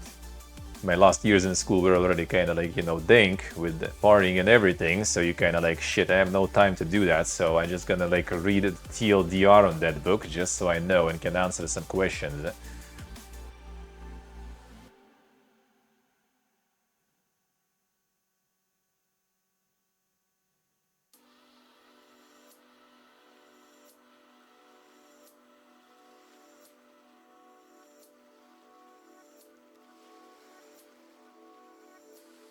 It'll make people go watch actual real things made by humans. Well, yeah, you kind of like, well, I mean, I had that kind of like also like point, right, with that like the slopium that's gonna be produced and everything, it's gonna become kind of this like, you know, like the Chinesium mass-produced thing, like some plastic toy or something, right? For example, which kind of like it works, I guess, you know, it does the thing, sorta.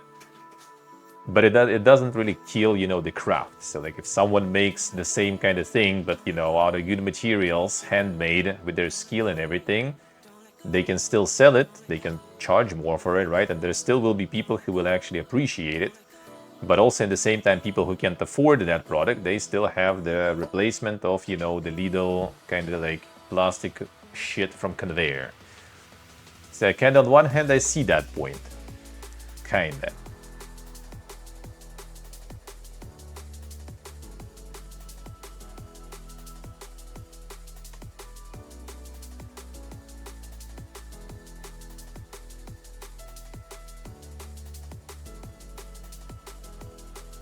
Yeah, that too, Rev, yeah, that too.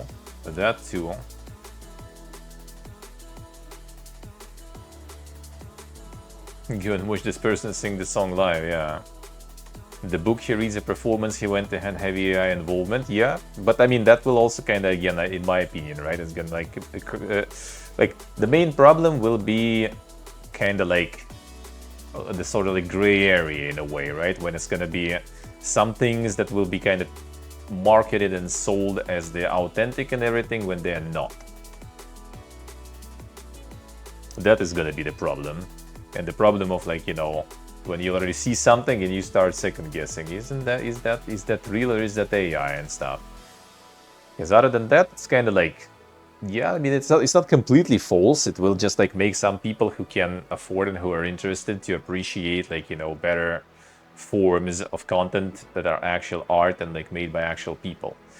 I mean, you kind of have that already, right? Like you have you have AAA games and you have indie games. Obviously not exactly the same, right? But still, you kind of have like some mass product made by like Corpa and stuff, and you have something made like with soul, kind of like the craft, you know, with craftsmanship.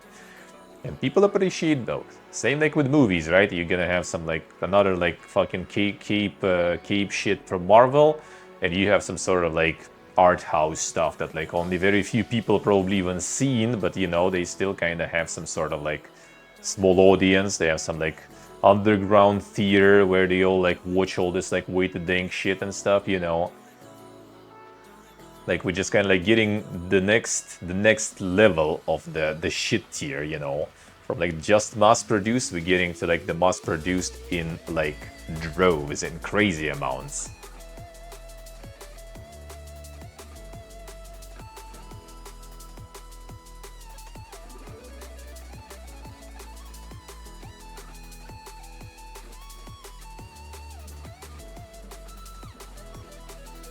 Well, I mean, a lot of AI stuff will be on that in that meme range.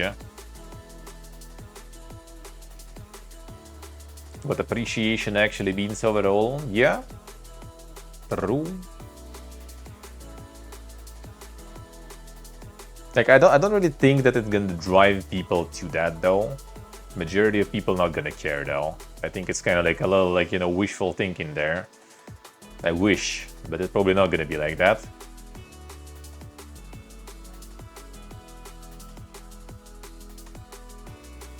I don't think it will.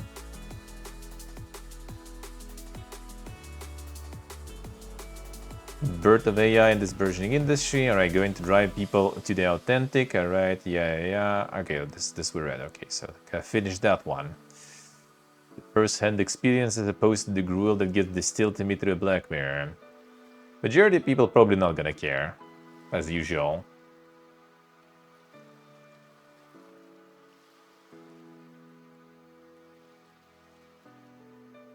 Absolutely not go out their way to make things stay around that they supposedly appreciate. And mods are one of the best example of that. In a way, true. Like it will make it harder though, for sure, right? Like as mass production of things made it harder for like the craftsmanship, right? Like you can make some product super good, right? But just because you charge more for it because it's handmade, right? You just can't charge less. Most of the people are still gonna go and get the cheaper mass-produced thing just because it's cheaper, right? And it still does the job. So you kind of like cut a whole like chunk of people who can't market themselves, people who can't like match the quality that connoisseurs are looking for, you know, let's put it that way. So in terms of games, it's gonna still kind of like cut a whole bunch of like a whole chunk of games and devs for sure. Just because, yeah, a lot of people will just start eating up the slop just because there's plenty of it. It's, you know, cheap and everything. And yeah, they don't care. So it will be harder for decent amount of devs, even harder, right, to get through. But I think appreciation for those who will be still trying will be higher though.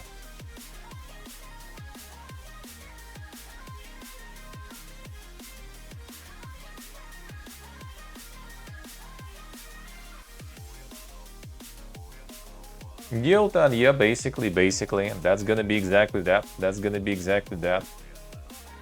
It's gonna be craft. Well, I mean, same as like, you know, with like the art and stuff in general.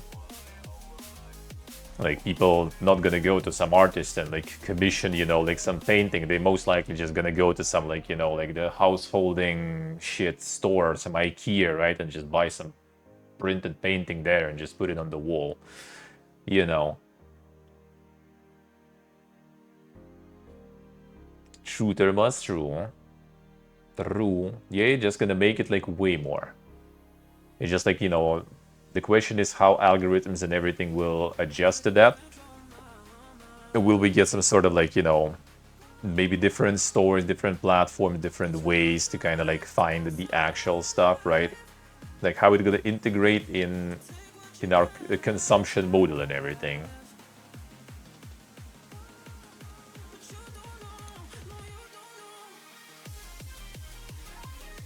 Sony patents AI-generated ghost support system to assist stock players. AI engine could provide ghost assistance through natural language queries. The more spoiling of puzzles coming in.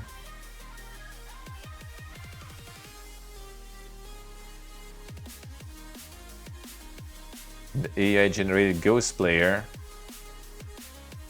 could call on the ghost to complete part or all of the section, helping them proceed. The in-game sag beating, yeah.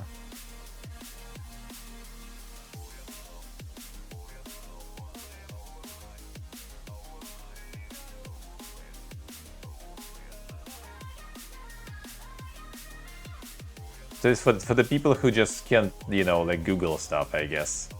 Probably.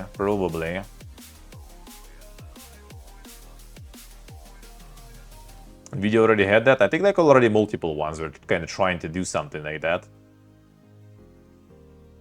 The Warner Brothers Discovery Board unanimously rejects Paramount Skydance's amended offer. Binding agreement with Netflix will offer superior value at greater levels of certainty. So Netflix is buying all them video games. I wonder what they're gonna fucking do with them though.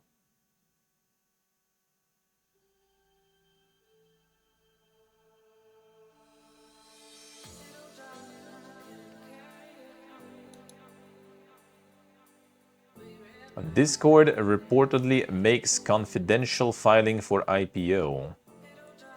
So, the enshittification. Is it time? Is it time? Did they do some survey for like some AI shit in Discord too? What a time! What a fun time to be alive, man. So when are we returning to landline and stuff, you know, and just to call each other? We need to get like the landline group calls and stuff, you know, and then it's perfect. Then it's perfect.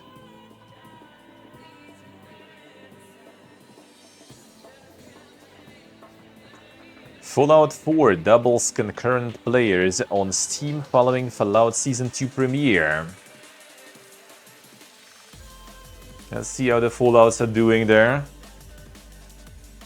Overall. Franchise even, can we see it all here? Ah, hello. Well, a bunch of DLCs too, but fine. There it is.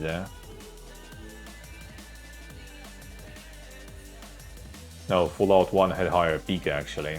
Interesting. Fallout 1 and 2 pretty much similar.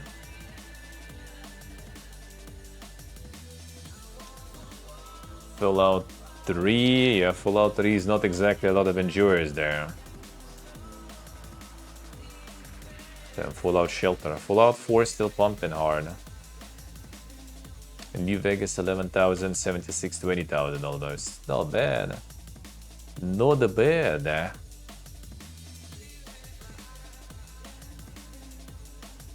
A lot of Fallout enjoyers. Brotherhood of Steel even got 80 people. The peak was 243. I kinda want to contribute to that, but we'll see. We'll see. Digitalization, nice. The Tale of Two Wastelands feels good, man.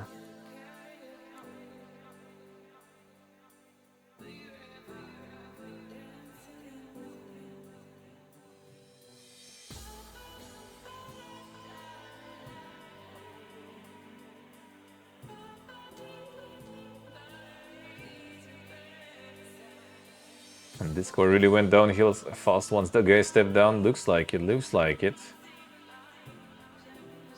The bait and switch with the Polish software, true, untrue.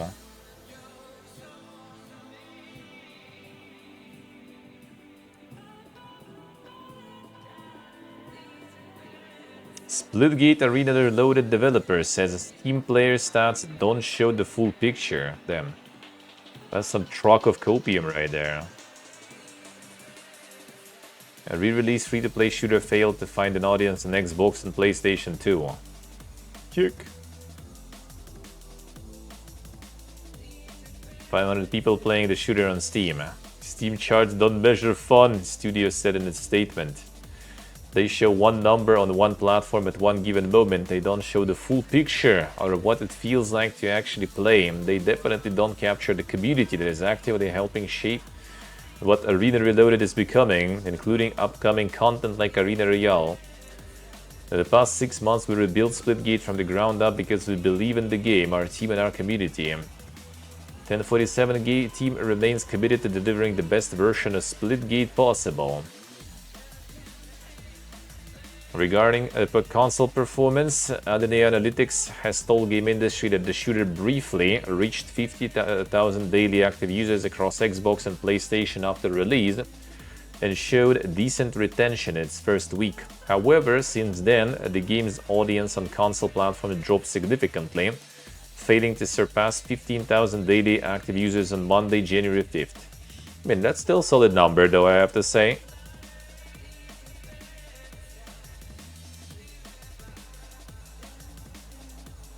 Действительно, Турбо, see. Monka is... Former Assassin's Creed director Alexandre Amancio explains how to fix AAA development. AAA studios can't solve a problem by throwing people at it. The future lies in smaller teams. Right, that's a lot of yup on this guy, I guess, alright. How to fix AAA development? What's the secret? Oh, we have like... They just started from the most important stuff, I guess. Secret is asking the question. Making game is tough. There is a thing called the wicked problem that describes a kind of problem where there is many different potential inputs and what happens in the process is inherently variable.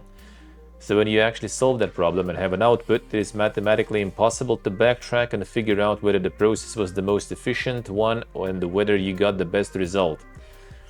Making a game falls into that category, and so it's normal that we are constantly struggling. The other thing is the word video game is a very broad term. It can cover anything from a mobile card game to a large open world, so I think that there is different solutions for different scales and different types of games. I think it's more about finding choke points where you can collapse the complexity and then having these floodgates that only let the flow go one way and you make sure that you go through them very methodically.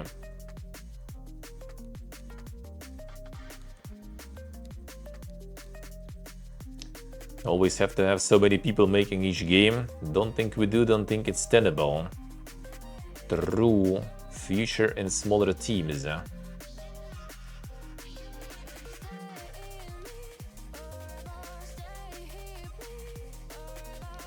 Look to sustain the business and scope correctly. True.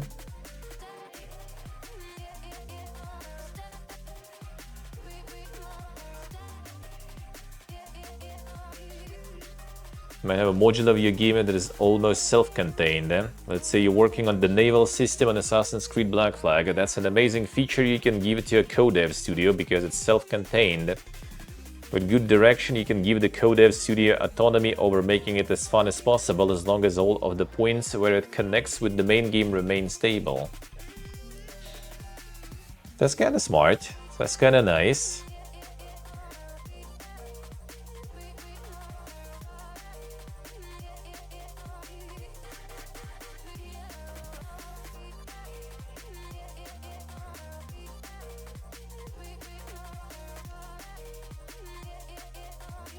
Oh, doing that already? Yeah, seems like it. Well, I mean, that's the other Ubisoft guy. Well, used to be, at least. Used to be.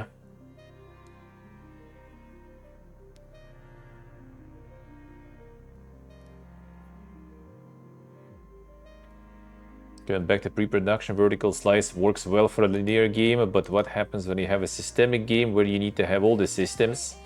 Or at least the critical mass of systems developed in order to get the feeling of the actual game. In order to do that, you actually have to build all the systems, so your vertical slice almost requires you to make a large part of the game itself.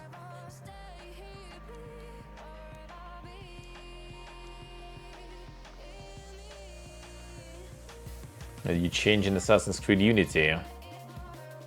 Two games started emerging. One was traditional Assassin's Creed, a main protagonist carving his path through French Revolution, but we also wanted to make a co-op game. Didn't they do the co-op games already way before that?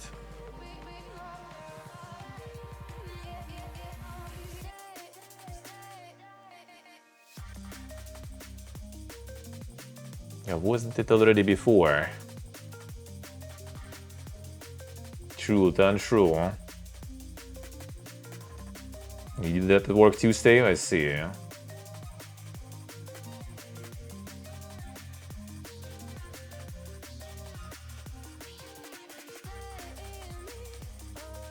The other aspect of AAA development that we often see, which is feature creep.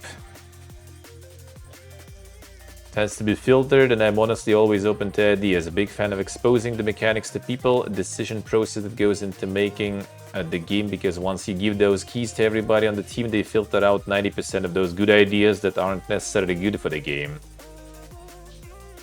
Here are the pillars of the project. In the case of Assassin's Creed, assassination, social, stealth, and parkour. Those are 3 core pillars, at least originally. They intertwined, which means that when you're interacting with one, you can be interacting with all of them. Hey, Portable Hello, how we doing?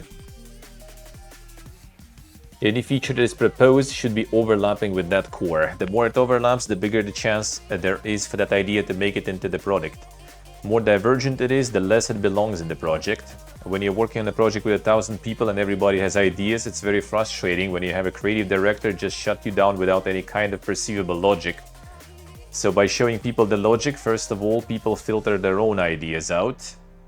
And then when they actually make it to you, odds are those ideas are actually relevant and should be discussed. And then it becomes a question of impact versus time versus risk. Ah, the proper co-op was there. I see, Steve. Alright, alright.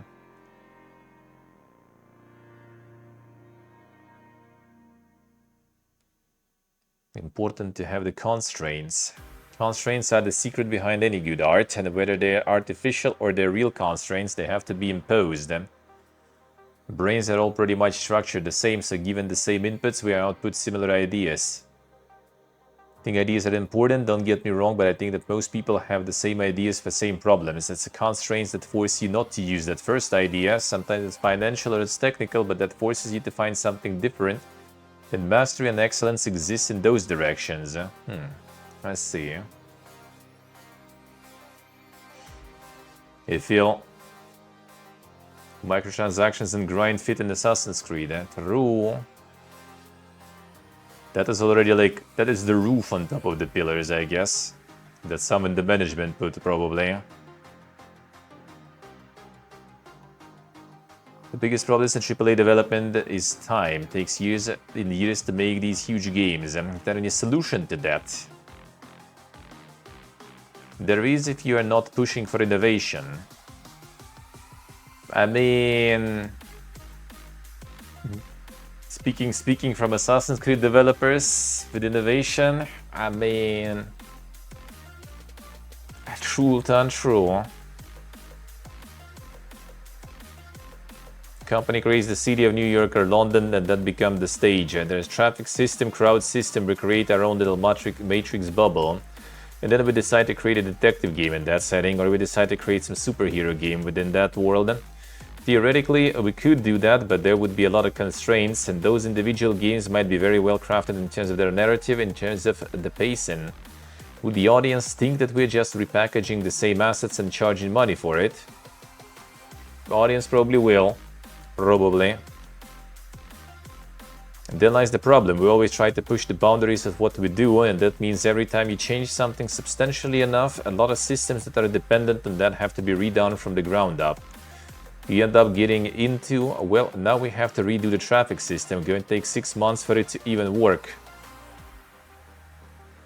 I suppose Like a Dragon is a good example of a series that has actually made reusing assets or locations a bonus in a way.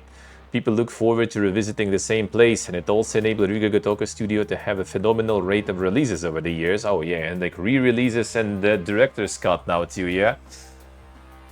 Is that something that could be applied to games like Assassin's Creed? I would try it, especially if you're honest with the audience and what you're doing. If we were to say, okay, let's release a new Unity 2 years from now, and it's obviously bug-free because the core is there, right? So we do Unity, same Paris, which looks still fantastic today, and we make that game that I was mentioning that's more based on you carving your own path through the revolution, and you open that dialogue with people. It wouldn't take a long time to figure out public sentiments and whether they are open to studios doing stuff like that. The interview has been edited for length and clarity. I see. Innovate and grasp physics and such, yeah.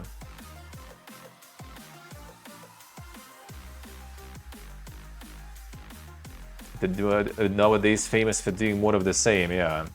I mean, I guess it kind of like also depends on from which side you see things, right? Like we see kind of the end product, sorta, right? And like it feels and plays kind of the same. So for us, it's like, bro, again, it maybe is like, you know, some sort of like some lead in some of the fields, like the lead game designer or something, right? For them, is like kind of more like they see numbers, they see kind of like code or something, right? They see some prototypes and stuff, and they see all those like minimal changes, I guess, that we kind of don't really like pay attention to because we just like feel the general feel, right? It's just kind of like, well, it's Assassin's Creed again. And they see all those like, okay, this is a little different, this is like, you know, change, this is not here and this is here, you know, there's like new weapon or something, and we made like a whole system for that or some shit, right? And for them, I guess it feels like, dude, we kind of innovating like crazy here, you know.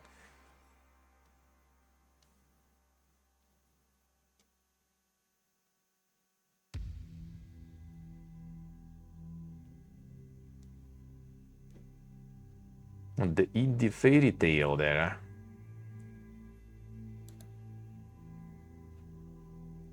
Phasmophobia developer launches Kinetic Publishing to support and champion creativity within the indie space. Daniel Knight and Asim Tanvir explained their plan to fund 2 to 3 indie projects a year up to budgets of £1 million. And the brother man kinda like probably can afford doing that nowadays. Solo developer, self-published, over 25 million copies of Phasmo. Now a Hollywood movie adaptation in the works even. Alright. And got like a little bit of the hashtag odd article somewhat here, I guess. Sorta. No shareholders or investors. Team controls own timelines and greenlights its own decisions. Completely independent. Don't see that as competition, we see that as a genre. Don't have any investors, financial backers, shareholders, or anything like that. Just us. Some teams might need smaller amounts, some teams might need larger amount. To get there, we have a realistic vision of what funding looks like. We want to respect what we are doing on our side and marry that with respect for the teams we bring on board.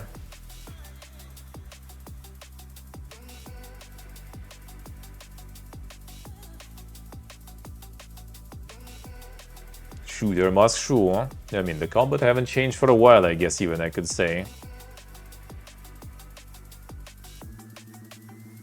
And the experience.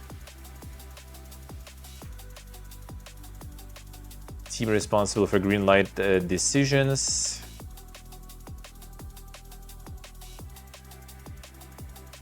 Won't have hard limits or chase unrealistic timelines, but it expects the games it works with to be released within the next 12 to 18 months.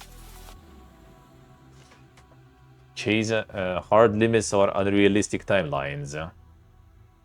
Next 12 to 18 months. Huh? That sounds kind of like quite the, you know, I mean, maybe not super unrealistic, but that's quite the timeline there, dude. Huh? It's like from that, it kind of like seems a little, you know, like that they want to maybe pick some projects that are already kind of, you know, quite well, either mini games or something that is already like, you know, pretty made, pretty finished, right? And then they kind of like, all right, that looks kind of cool, fine. You guys already got some like, you know, noise going around. All right, fine. We can publish you. We can publish you then. Sure. Kind of like when some like games like go like viral or something, right? And then like boom, suddenly with publisher there already. Even though it's like done almost, you know, pretty much the game is ready. I mean, just the safe approach, I guess, sure. The peak co-creator, anyone can make the next big hit, but there are few opportunities for developers. Always gonna be the player base and people who want an amazing game, right? That's not going away.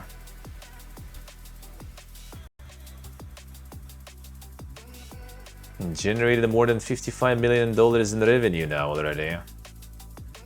Definitely felt lucky.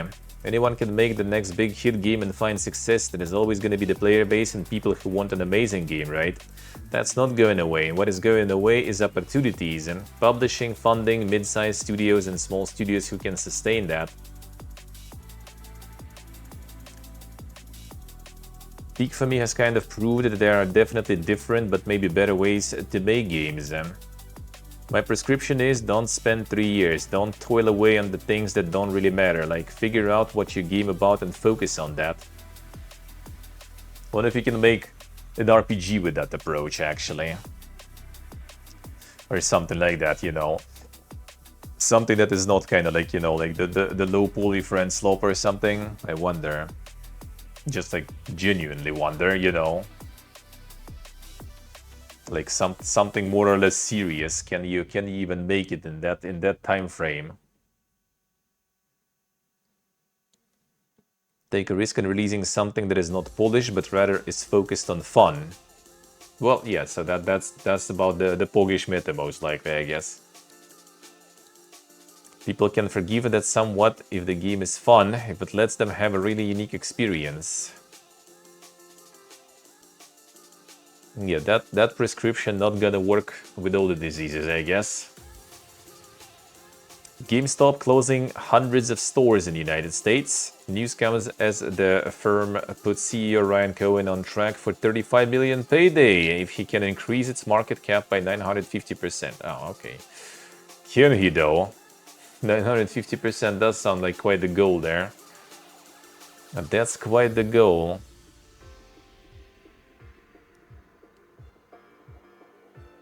390 stores now closed. Another 10 reported but unconfirmed. Like for years already, every time I do the news recap, there is like every once in a while there is again like GameStop, closing stores. GameStop is literally dying, and it's already going. Like I do this thing already for like I don't know, for like 7 years, 6-7 years for sure. At least 6, 100%, probably 7 already. And it's always the same, and they still there. They still afloat, man. They're not going anywhere yet.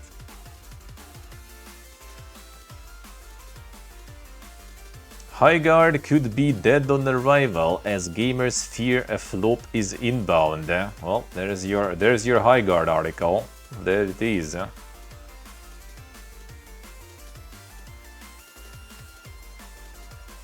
Alright, so where are the numbers? Where are the numbers there?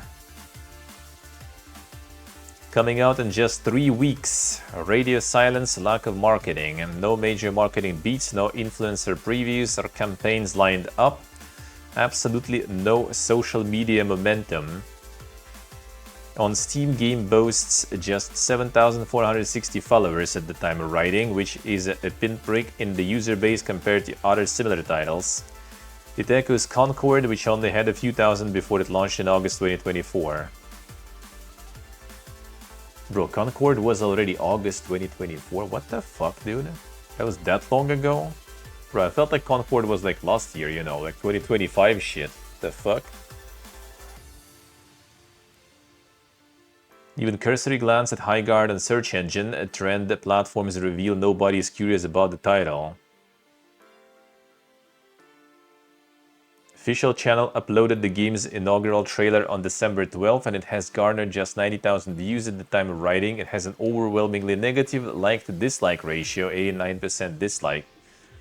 IGN managed to get 400,000 views on the same trailer, but that came with 92% count of dislikes and an alarming number of negative comments. ChatGPT generated hero shooter with fantasy elements. This was outdated when the developers first imagined it. Oh god, I thought people were joking. It actually does look like Concord, eh? A games fan created subreddit has just 113 members, and on there most of the posts concern questions about the lack of updates from developers. Either the devs are stupid or this game is getting delayed, eh? Yeah, I kinda wonder what they're gonna do with that one. I kinda wonder.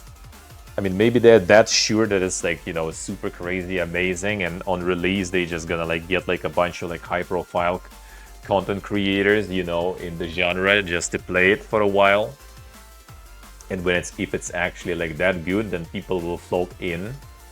I mean, that worked with Apex. Like, Apex came out of nowhere completely, right? They just pretty much like bought like the whole top of the Twitch. Like, Ninja back then was like, you know, high profile and got paid like $1 million or something to play Apex for some time. Which back then was like, dude. And nowadays, like, you know, $1 million I guess from the top for the top influencers is like nothing, you know. But back then, they did the splurge hard. I still remember how like fucking Kriparian was playing Apex on that day too, with his PC not being able somehow to even like run that shit and him not knowing anything. I saw like fucking Kriparian playing it. I just like tuned in and I just see his fucking login and he doesn't understand what to do whatsoever. But it was hashtag ad anyway, so you know, there it is, dude. Maybe they have something like that in mind if the game is actually that good. Maybe they are like confident it is. I don't know, man. We'll see. Like, how did they get at the end like the most, you know, like poggiest announcement of Game Awards? Either like Geoff somehow was delusional and thought maybe he knows the devs and stuff. I don't know, that like, you know, maybe that will create enough hype or something, so he let them be there for free.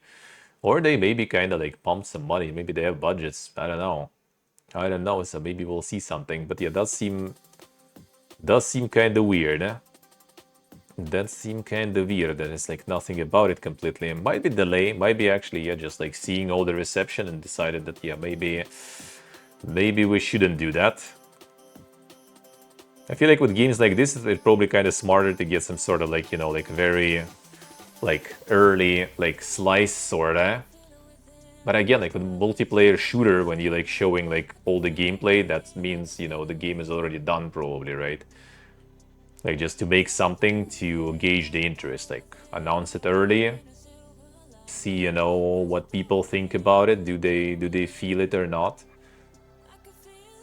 Like, I might be wrong, but like from my personal, right, how I approach things a lot, I feel like with such amount of like, you know, games and everything, and such limited amount of times to play everything, you just kind of go with vibes more, you know.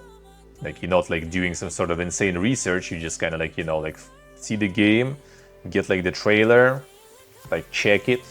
Sometimes you kind of like feel that, okay, that might be interesting. Sometimes it's just like, nope, like instantly no. So it's kind of like trying to see, you know, the overall vibes of the people. Like, are the people kind of vibing, or people are just kind of like, no? Because like with High Guard, people were instantly just kind of like, nope, that's dog. Maybe they'll change their mind later or something, but like the first opinion from everyone was kind of like, nah. Did seem kind of like I wasn't completely, you know, like shitting on it from the get-go, but it did seem kind of like just, I guess I kind of just tuned out instantly, because like, you know, multiplayer team-based shooter, it was just kind of all yours. Don't care.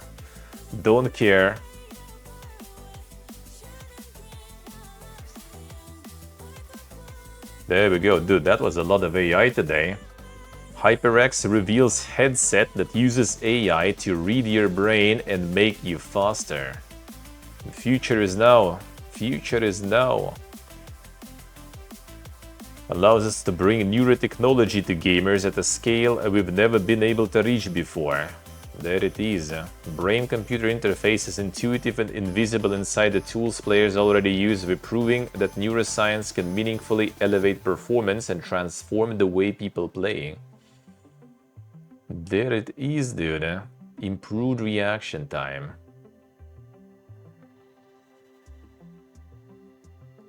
Of around 43 milliseconds on average. How does that do that exactly?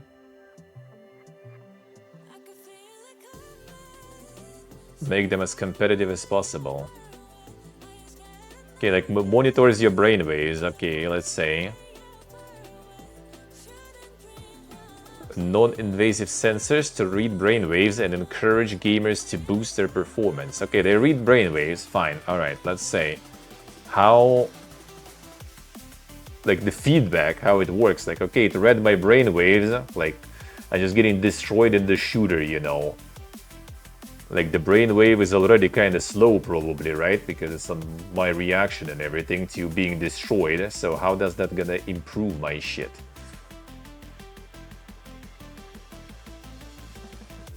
Peripheral technology enables cognitive monitoring solutions, insights into their real-time brain performance and reduce their reaction times.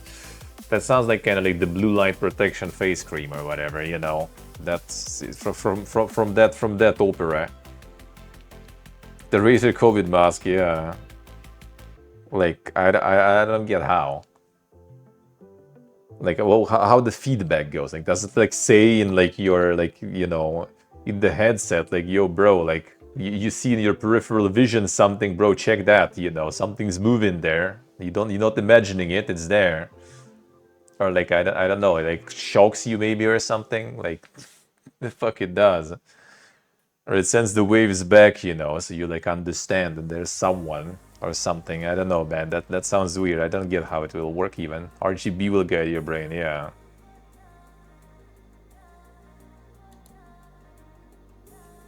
Asus RG announces Kojima-themed gaming laptop. Damn, that will be $5,000, dude. Huh? You guys see like the Kojima-ness of this laptop actually? Like I'm not, you know, familiar that much with the art of Kojimbo, so, but that looks like some random shit to me, honestly. Okay, I have a wallpaper. That's cool. Like, but what is this? Is this Kojimbo yet? Like,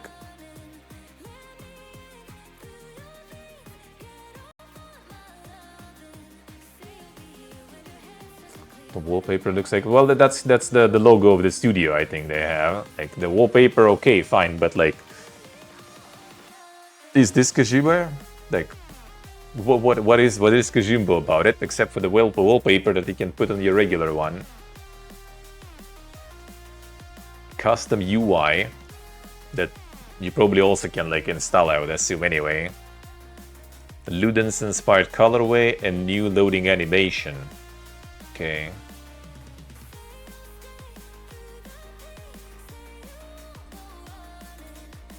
How much you guys charging for that shit actually though?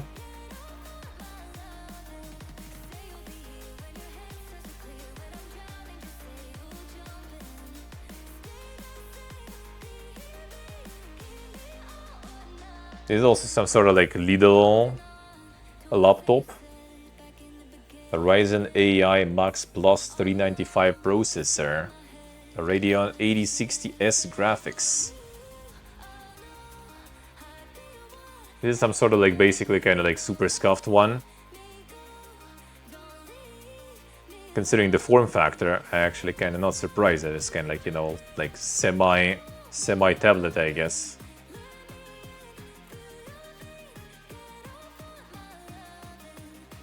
No prices looks like though, right?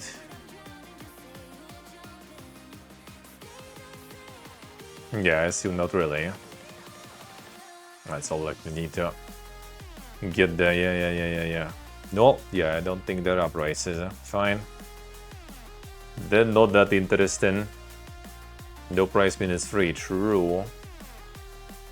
PlayStation promotes strange Resident Evil ripoff named Ebola Village. Damn. Finally the ports arriving. Got Resident Evil at home there. Then these people don't know. Those people don't know. Didn't get like Ebola Village 3 already on PC or something?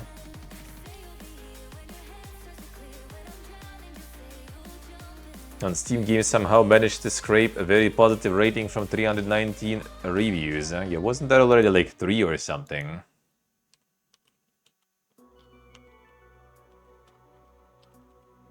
Oh no, there's Ebola 3. Okay, sorry. Wrong game. Yeah, Ebola Village. But yeah, it's all the same series there, dude. Huh? I see still, right. 80% positive, dude. Huh? The classic of the survival horror right there. Yeah.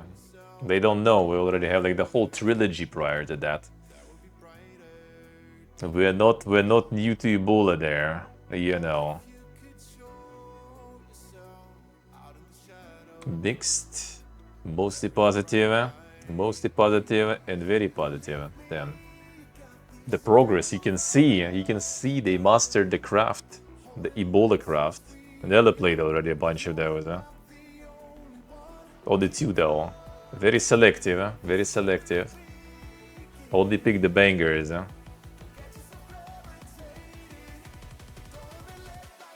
Let's see, stay USA. Actually decent, insane. Mysterious Fallout Countdown isn't related to Fallout 3 Remake, it is claimed.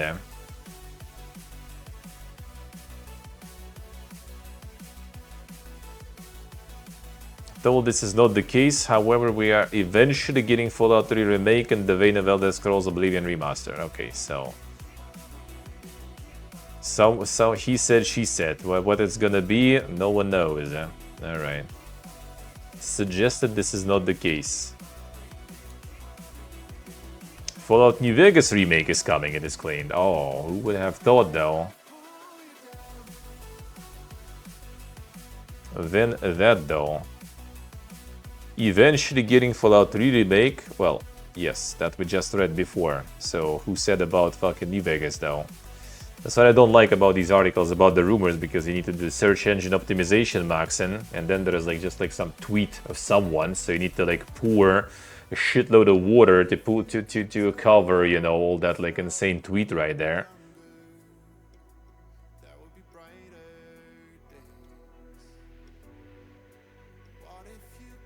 Another tidbit claim, alright. Who claim what? Okay, in the deep dive into the future of Xbox, Windows Central revealed both the Fallout 3 and Fallout New Vegas remakes are coming. Well, I mean, eventually they all be. Like, who wouldn't, like, even, you know, argue with that? That's, like, free money laying there on the table. They just need to take it. See, Steve, alright. The game plan. id Software could be returning to Quake. Damn, son. Just don't make it PvP focused, dude.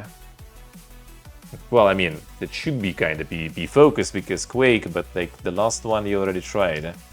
PvP focus, that did not work. And the Quake Champions didn't go that well.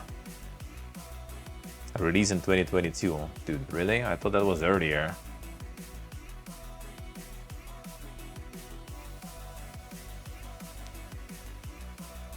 Returning to the Quake or Hexen. Remember one of those shows, in past couple of years, well, when not so wide anymore Phil appeared in the t-shirt with Hexen. I remember. I hope that was, you know, foreshadowing. I hope that was foreshadowing. That would be nice. That would be very nice. Didn't play all the Hexens on stream already. And Heretic too. Would be good, would be good. I would say it has some things that didn't age like that crazy good though, so I hope it's gonna be the evolution of that, not just another one, but I would like that. It also kind of like works, you know, with the current trend with people like enjoying all this like, you know, immersion sims, King's Field likes and everything, just like first person, you know, sort of like potentially can play as a mage and stuff after all, right? Still more of a shooter, I guess, but kinda could kind of like lean it more towards that King's Fielding. I would love that shit, dude. Ark Raiders is worse than Call of Duty for cheaters, streamers say. Damn, son. The nade shot. Damn, son. One and only. Egregious amount of cheating. Genuinely might be worse than peak Call of Duty.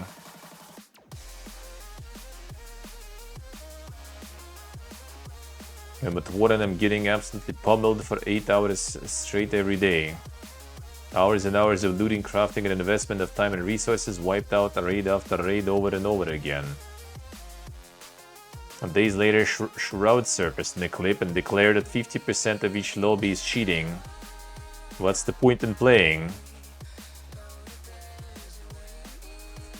I mean, maybe time to switch, but I guess no one will because it's still farming, so you kinda still want to farm. Can't really leave it. Can't really leave it. So it's unpleasant, but you know, as we have a saying, you know, the mice were crying, but they were still eating that cactus, you know.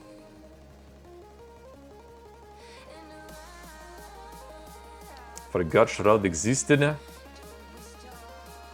The answer is usually there is nothing else to play. True. I think right now it's just the meta farming because there is like still viewers are still there. There is still a lot of interest in the game, so everyone's just like sitting and gonna be still like suffering through it because it's farming. That's it. And I guess like yeah, for like the massive streamers right now, there is not a lot of like big releases yet to kind of switch to, so I'm gonna suffer through it until something else big is out, maybe.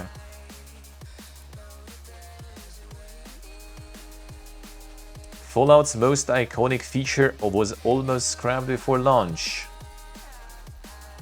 The VODs. Studio had to provide that we could pull off a totally different genre, the opposite of fantasy.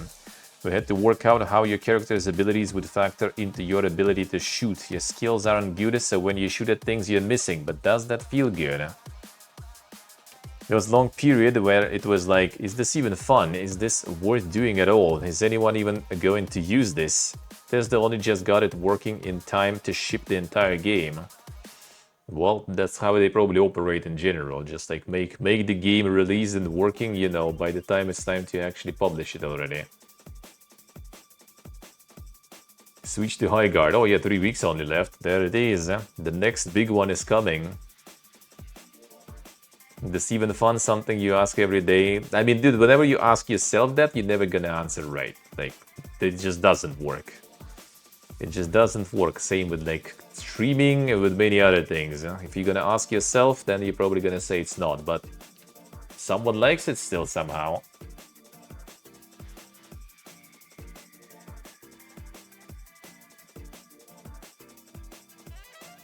Finish them completely without VODs? Same, pretty much. Same, pretty much.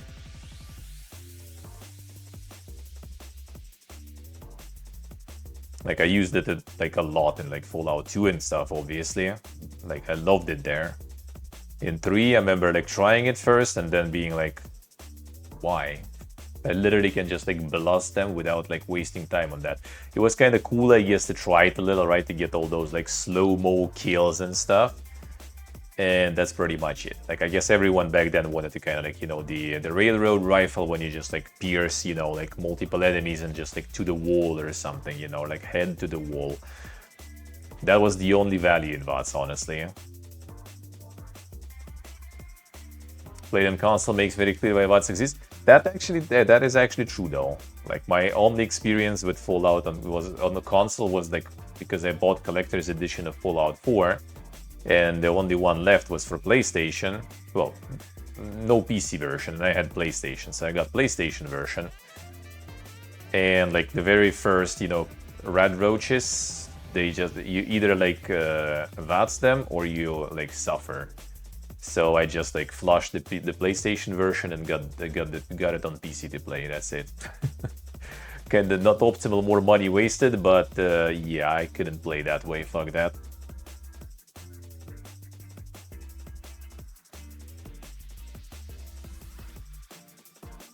But now in like 76, they kind of managed to get it good because, yeah, VODs is actually a part of the build, so one of the versions of the build.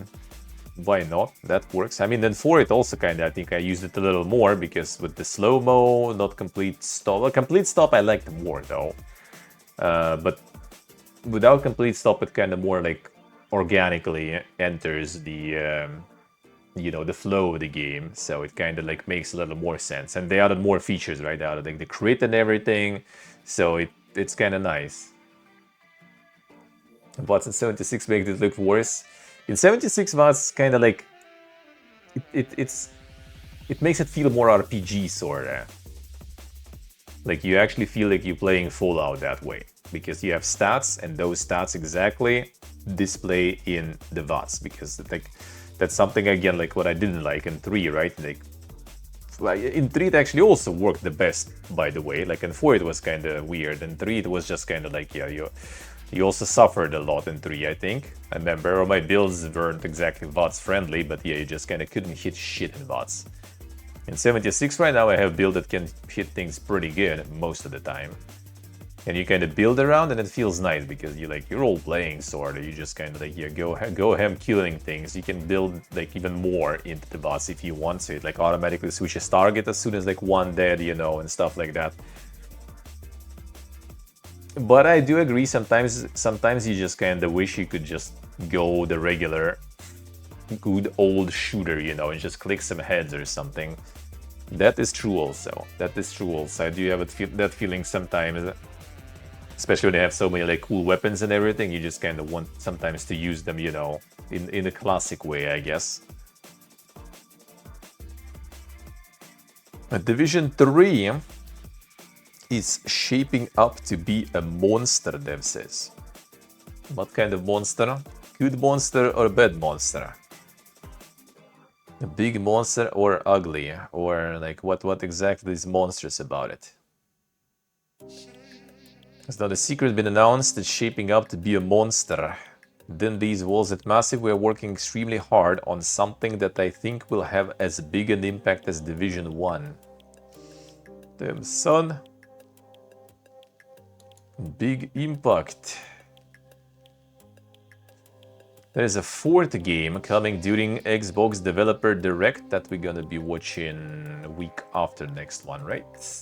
Yeah, not next week, but week after next one. This non-statement, yeah. Well, I mean, it did say that, you know, it's not a secret that it's in development, but there is like nothing concrete. So there is gonna be something else. Gonna be something else.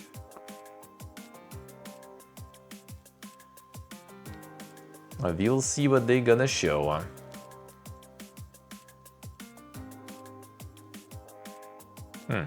Game is not in fact an indie game from a third party, rather they now claim it to be a smaller original game from a first party studio. Okay, that might be interesting. That might be interesting. We'll see, we'll see. This is gonna be Forza, so that's where we sleep. We get like snacks and stuff. Fable, that's good, huh? Game Freaks, a Beast of Reincarnation will be shown. Alright, we'll see about that one. Fallout First removed from player accounts after being mistakenly available for 18 months. The fuck?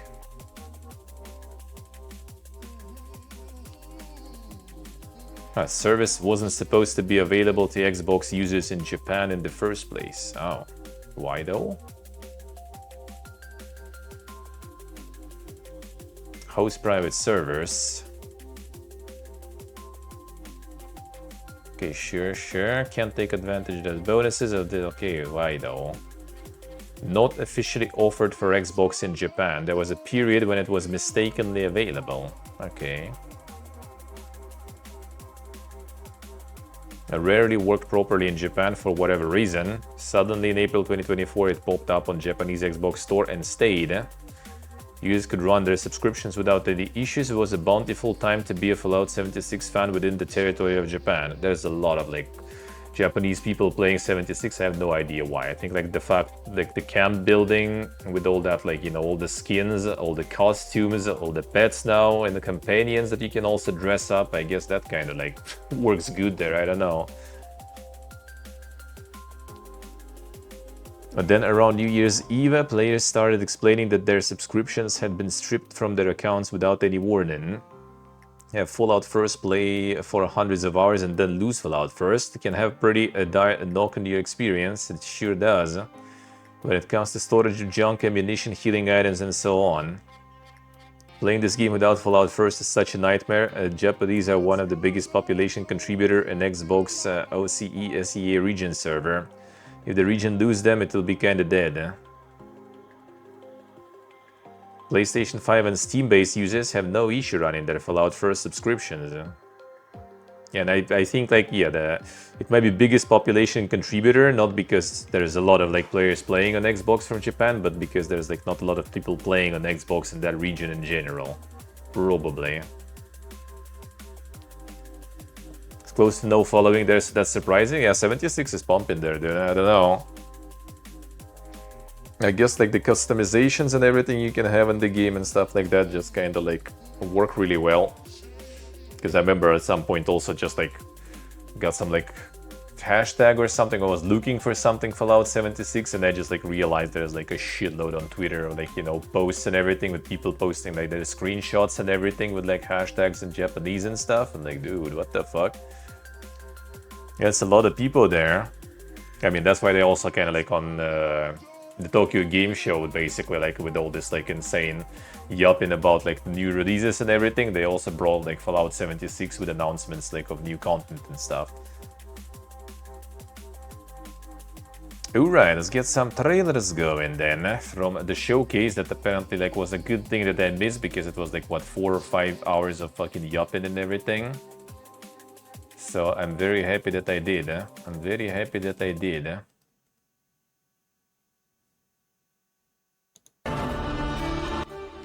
Loud. Okay, I don't need to refresh probably a bunch of stuff there.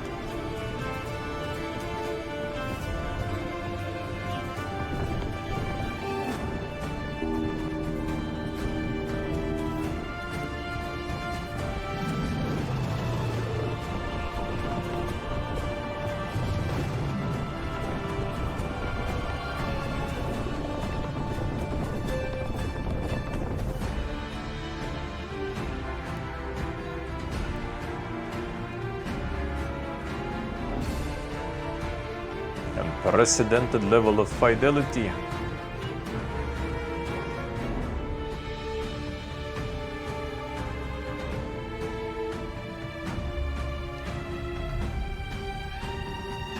I see utilization, I see.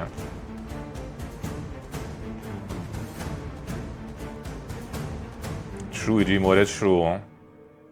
I was kind of low-key thinking about, you know, like just approaching, or like, you know, some of the devs who send the like keys and stuff. When they send keys, it's about the release. But yeah, I was kind of thinking, but it's time though to deal with that stuff also on top of everything. Maybe whenever I'm again, as I mentioned, right, like finally like somewhat anchored somewhere, maybe I should just like get some like, you know, more like obscure things and everything. And just like go approach some and like compose some sort of like, you know, little showcase there. Insane.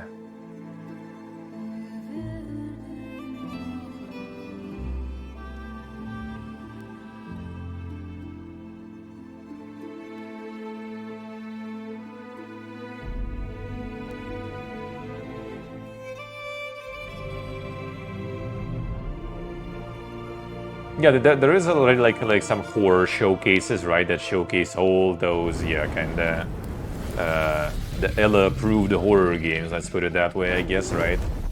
But there is not that many of just kind of like showcases for some like dank stuff.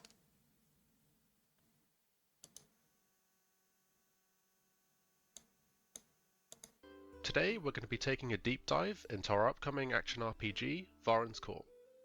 That's pretty much the same judging by length video, right? Yeah, it is. Darkness on one side, while scorched by endless sun on the other. These incredibly hostile areas are known as the Forsaken Realms, which, as you may have noticed, is the name of the universe we are meticulously crafting.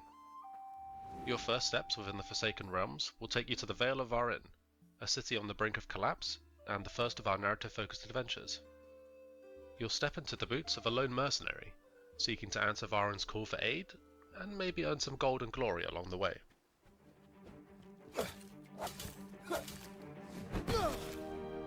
It's clear that Varen needs a hero, and every hero needs a way to slay the countless fantastical beasts they'll encounter.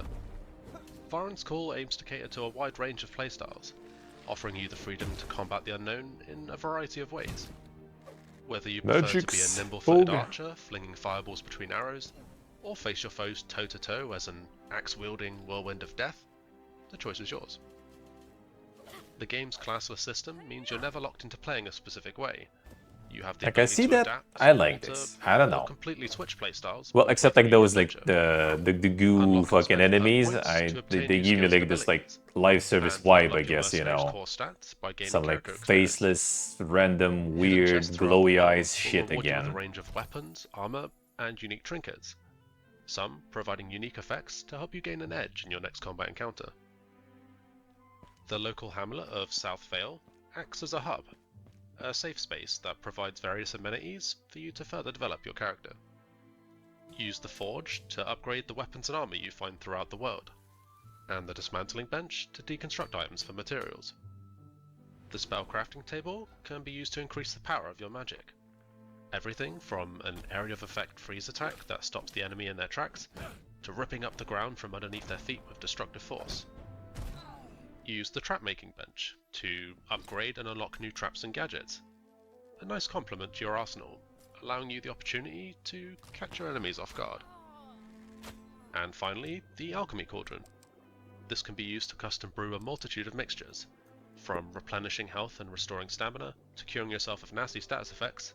These concoctions are sure to aid you on your journey. Okay, great. So you've equipped that shiny new helmet, purchased that slightly overpriced magic spell you always had your eyes on, and upgraded that new polybuster barrel to the volatile variant that has even more boom. You're ready to get back into the fight, but maybe you want a change of pace. Yes, you're supposed to be the hero and save the city, but heroes need breaks too. Besides, there's a whole world to explore, and quirky characters from all walks of life need your help with their problems. Then you've come about the job. You might find yourself involved in a murder mystery, helping a local peacekeeper catch the criminal behind the death of her beloved friend. Or maybe you're on a mission to rid Varin of the Gnomi scourge that plagues the city, all because a crazy guy in an outhouse called you a hero? I know the truth! Maybe we should stick to the main task at hand after all. Welcome back. Varen's Call is soon to release on so PC far with so full good. controller support, So with the far aim of so releasing on good. consoles at a later date. Our game is inspired by classics like Fable and The Elder Scrolls, so if this sounds like your kind of adventure, consider heading over to Steam and adding it to your wishlist to stay up to date with us. Until then, we'll see you mercenaries soon. We'll see. Seems nice. Seems nice.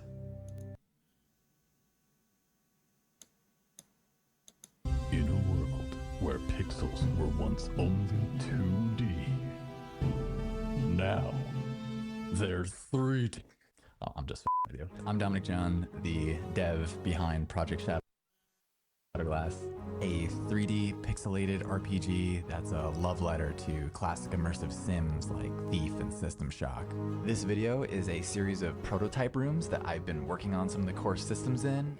No art, no assets will be generated by AI. This is all human-made, hand-placed, made by me and artists like me because we love what we do.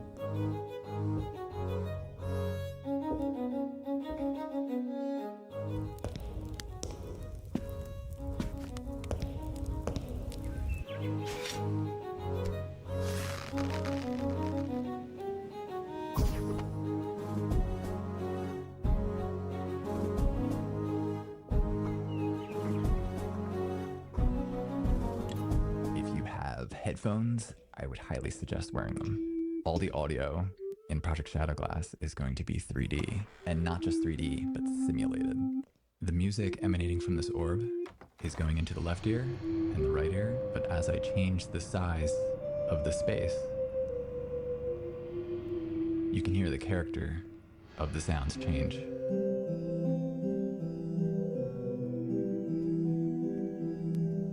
Do you have that, Ultan? Do you have that? Time to audit. And if we go around the wall, we can retraced audio reflections, dude, son.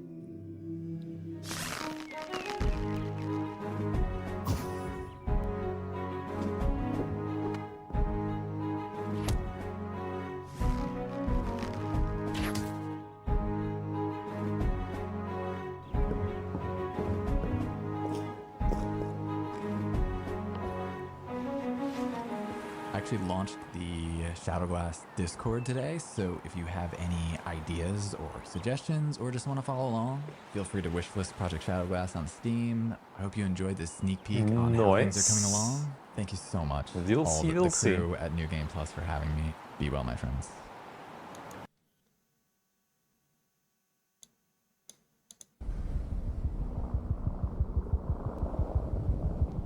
Quebec Charlie to Quebec Romeo Foxtrot. We got your location report. We are monitoring you on the operation zone. Good luck. Over.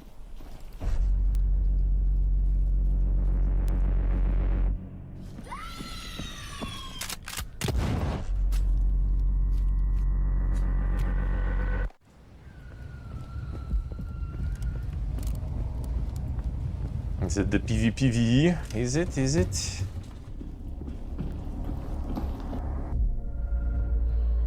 Damn, that's a weird horse.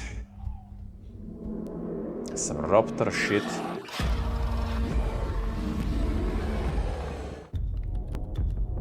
Another one.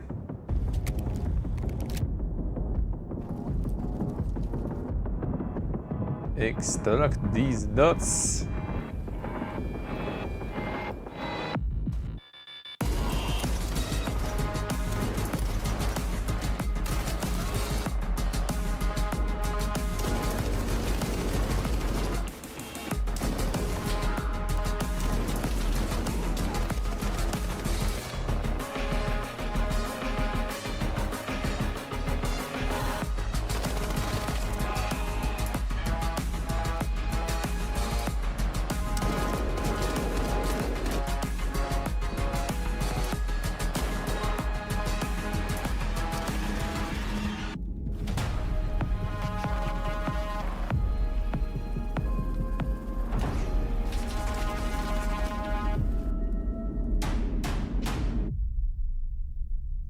The camping and the extraction there.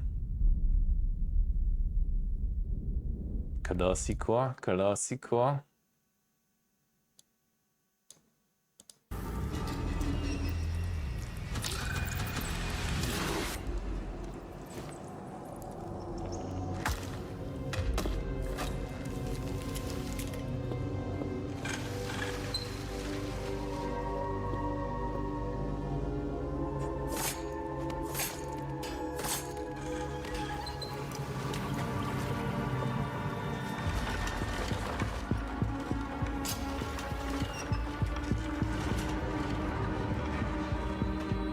Damn, the fuse boxes, classic.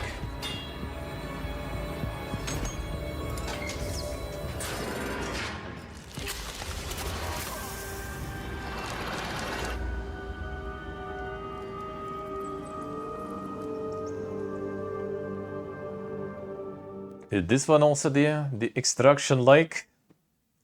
Or which one is this? Does kind of seem like the PvE one at least. Yeah, that's the sand. We played the demo of this one a while ago.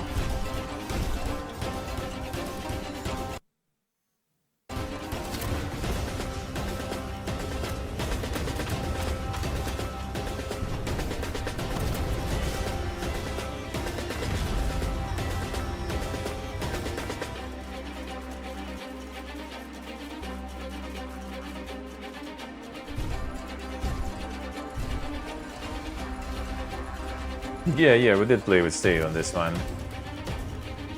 And the demo was a while ago.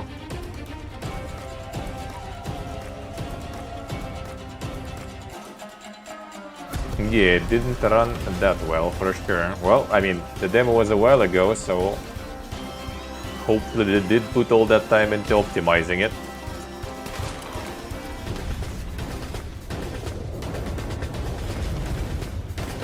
But this one is actually exactly, you know, PvPvE.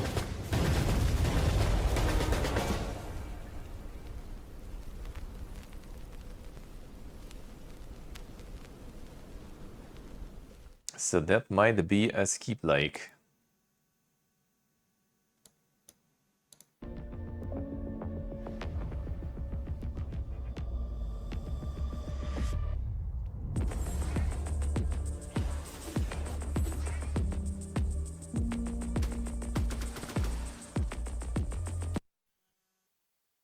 Come on, Foster.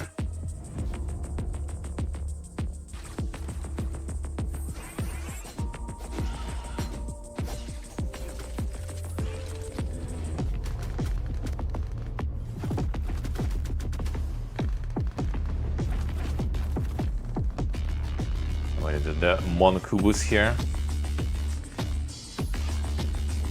So it's kind of third-person sort of survivors like. ARPG thing, whatever.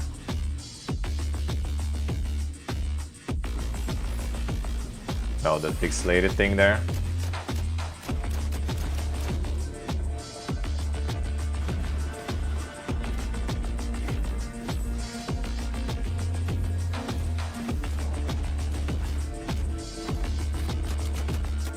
Like from actually kind of like the survivor's perspective, that at least kind of looks better, honestly. Like it fits better, I guess.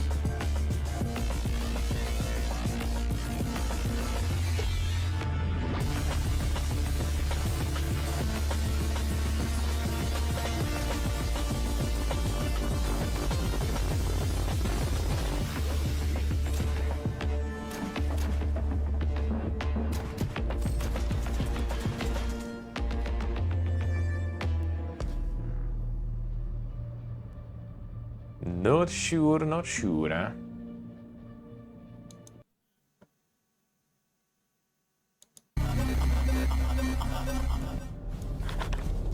Is it recording?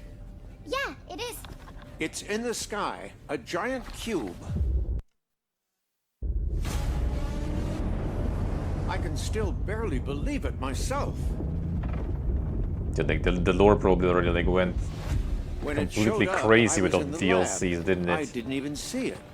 You know, I felt that same fear, though. A terrible sense of my own powerlessness.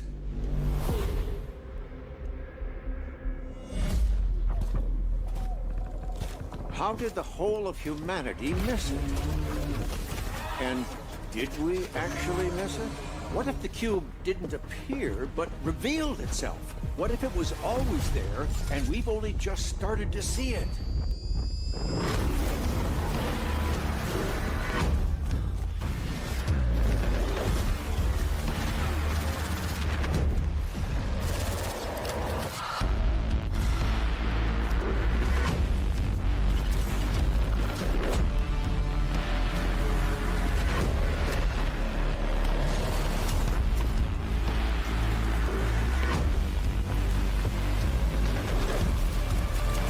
The Giga Coomer time, yeah.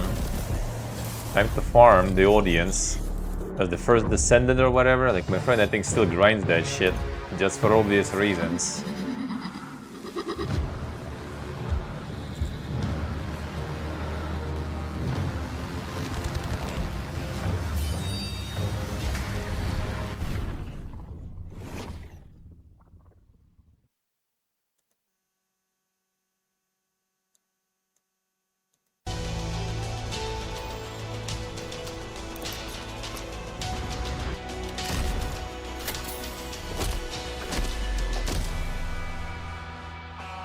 Welcome to the world of Execular.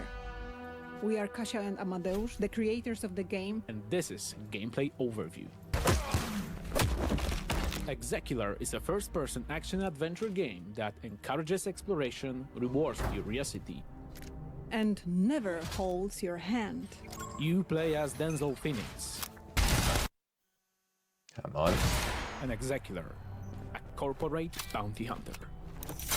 Execulars hunt down fugitives and reclaim souls from those who try to escape the system. Drops the quality. One of the game's main hubs is the Tower, a massive fortress city ruled by the Helion Corporation. This is where you accept contracts, upgrade your gear, and prepare for missions.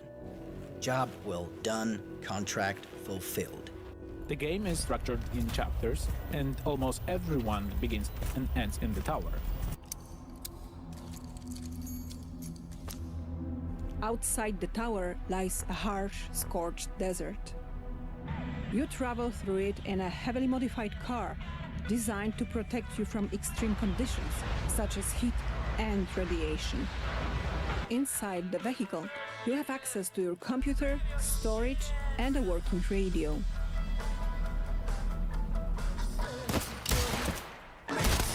From your...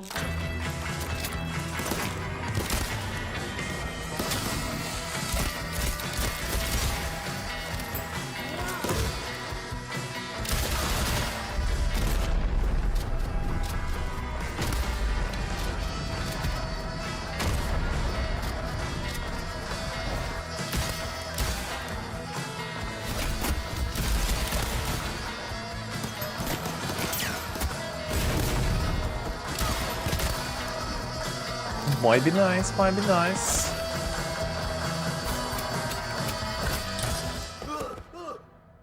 Survival is a core part of the experience. Inventory space is limited, and every item matters, Not the loot. forcing players to make careful decisions about what to carry and what to leave behind. Hellion's high-tech systems allow you to hack devices, pick locks, and access restricted areas. Your cybernetic implants help you uncover hidden elements and investigate the environment.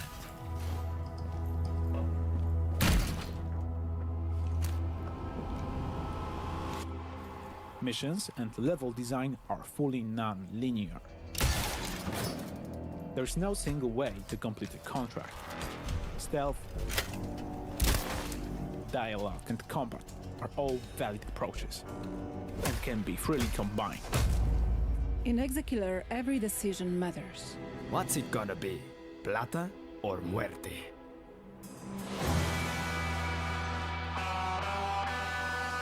Wishlist Exekiller on Steam.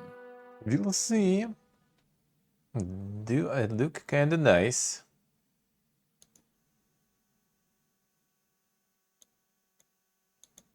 Robert here from Fireshine Games. I am the Senior Product Manager for Far Far West, developed by the incredible 6-person team at Evil Raptor.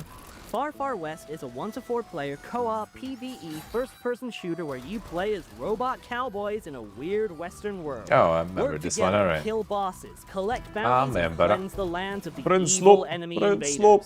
Today, I'm going to talk you through a short, single-round session of Far Far West. Here, we're exploring the Far Far West hometown, an evolving space where you can upgrade your weapons, spells, and character. Once the team is geared up and ready to go, we can pick the bounty we want to hunt and drop into the game.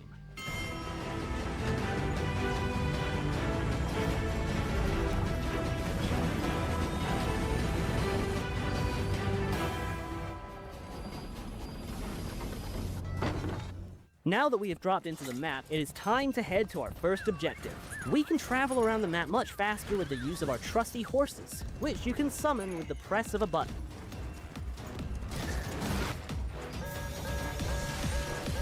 When fighting enemies, I can use different firearms and a variety of spells to do damage or heal myself and teammates.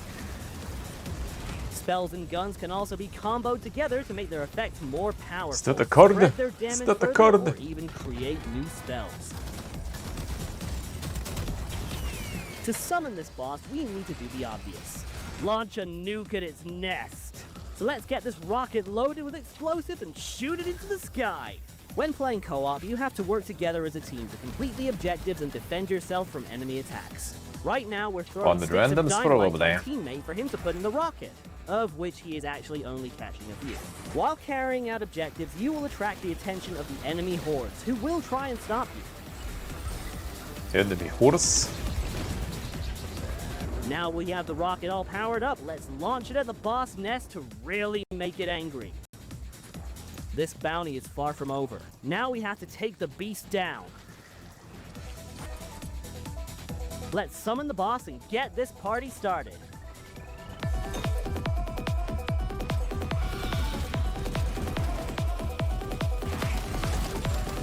Scorch Beast. Båg.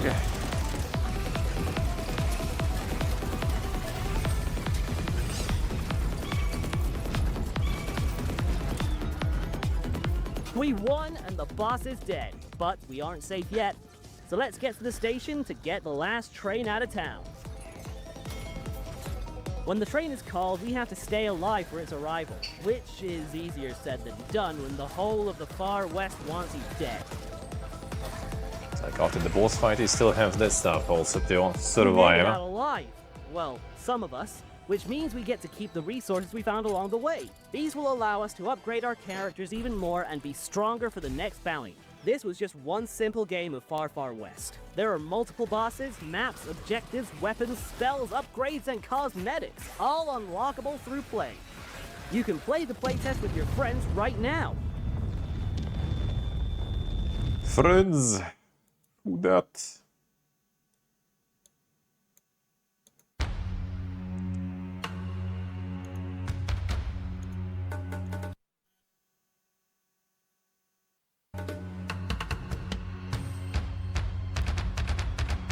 That one is still going.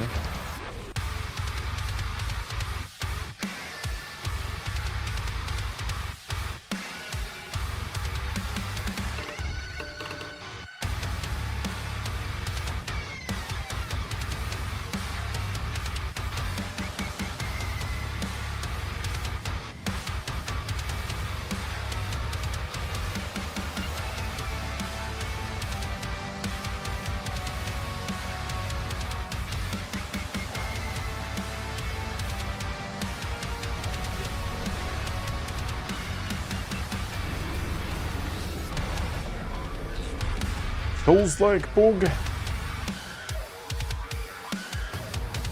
Insane. The demo.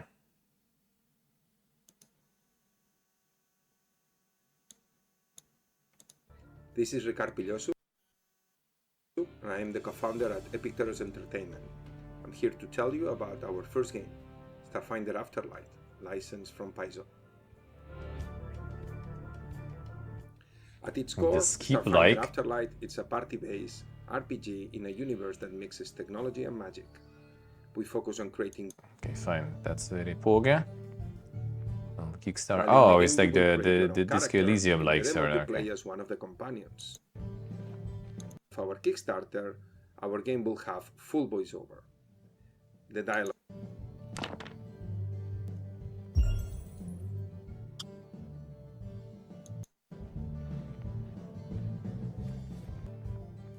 Machine. By the looks on her face, she either thinks you're a joke. Narrator, right? I see. Feeling we are looking for in the game. Here is referring to Taiko and Co, our friends, that after a heist gone wrong, your approval with her and limit your potential. Right, all right. They were ambushed at Secubot offices. They knew they were looking for us and are waiting outside the bar. Yeah, some sort of combat there too. Pathfinder 2nd Edition with 3 actions per turn. Lou already starts in a very good all of a place. sudden, She's alright. a support character, so it's better for her to stay behind. She will use the ability Get Them to give a bonus to Sterling when he attacks a specific character. Nice, too nice. Shoot again. Roger Clark, think so? I mean, could be. Energy weapon. Unless they use somebody here, plus please hold the voice acting for now. They mentioned something about the Kickstarter though for voice acting. Yeah, so the turn-based armor class and stuff also there. So they do be using like the Pathfinder kind of model for this. Grid-based system that gave the feeling of a tabletop simulator. Nice misses there. So lucky. So lucky. This is it. The team is in full production to release the first 10 hours in early access for summer next year. We cannot wait to show you more. Thanks for watching. Summer next year? Which one? The 627. I assume I guess they recorded the video still last year.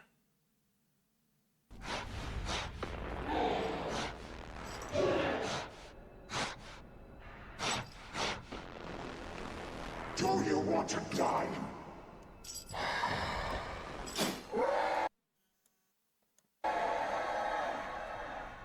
Really?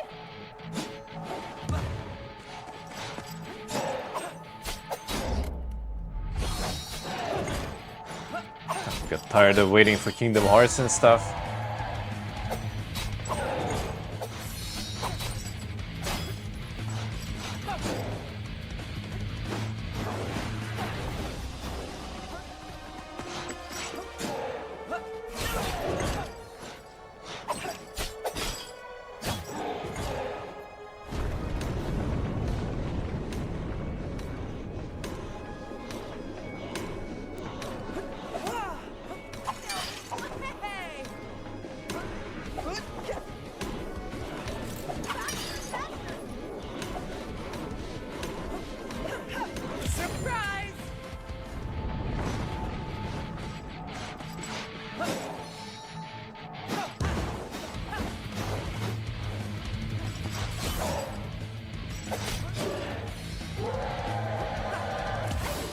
You can't turn back time, my star.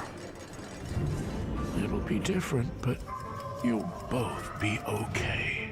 Could be alright, yeah. Totally not Keyblade.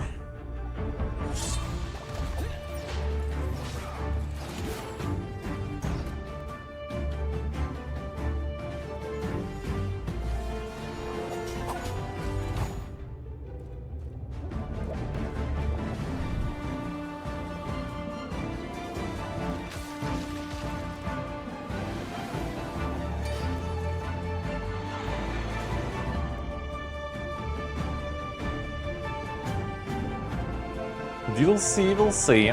Could be alright. Alright, the speedrunner is there though. So it does seem kinda like speedrunners really. Like what's actually different and new there? Like style is a bit different, sure.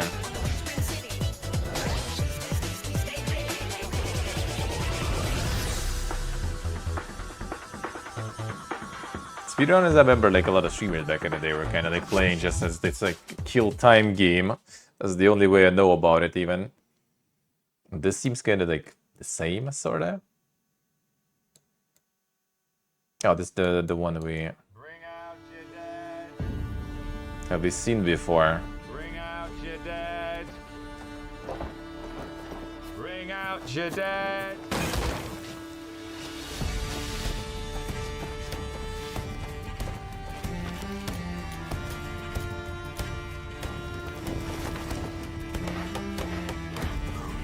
Smell like shite.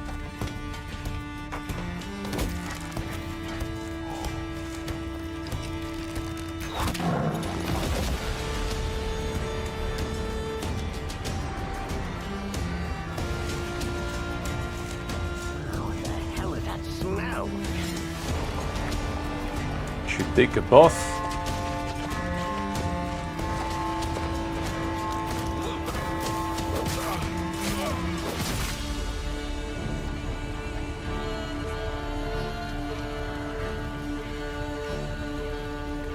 Time to rebuild. Bring out your dead. Bring out your dead. Bring out your dead. And early access already at the end of the month. Insane.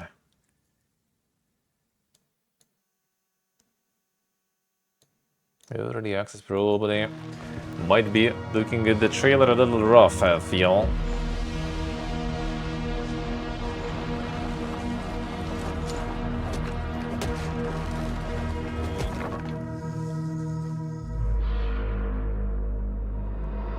I'm sorry, who?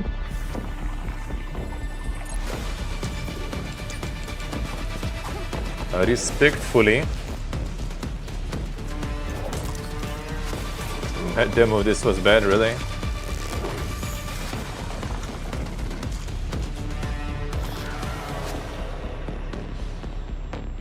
More music will come to blend the synth.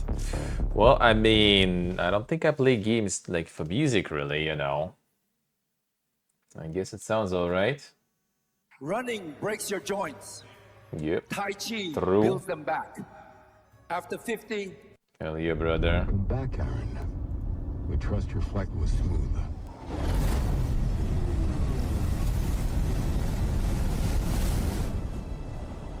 We have landed you on the outskirts of Genyak Island. Got that too sometimes I say.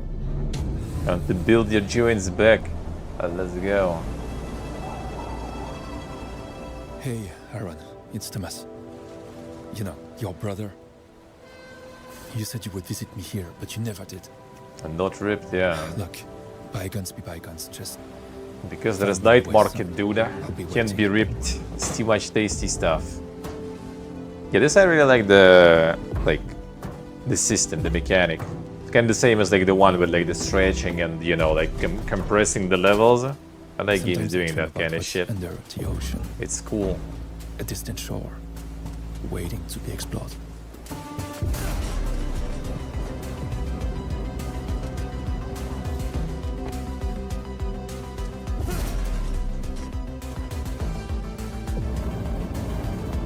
Yeah, the puzzles will be nice. The setting, I mean, kind of whatever, I guess. At least it kind of explains all the metal around a little, sorta.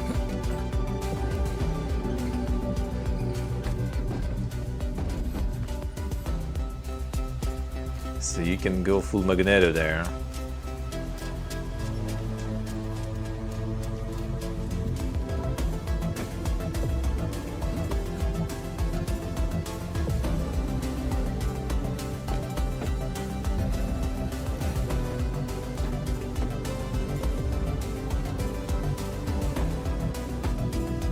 Boyken and not ripped. Time to do the Tai Chi. The table Tai Chi.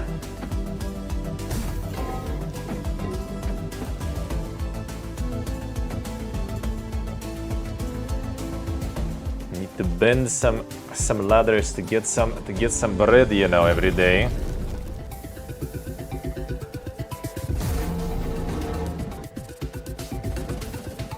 Kinda feel like something like that could be like better as like, you know, just like pure puzzle game. With minimal attempts to kind of go into some sort of insane like narrative and stuff, you know, just puzzles with minimal stuff.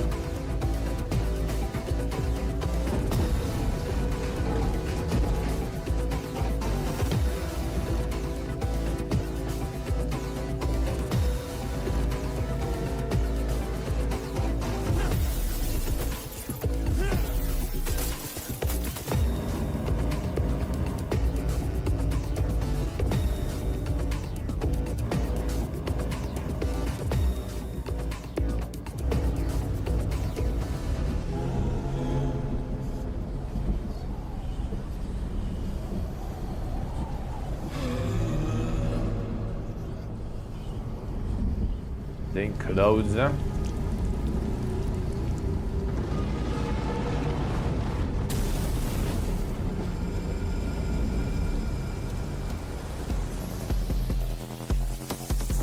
Some insane boss fights even. Insane.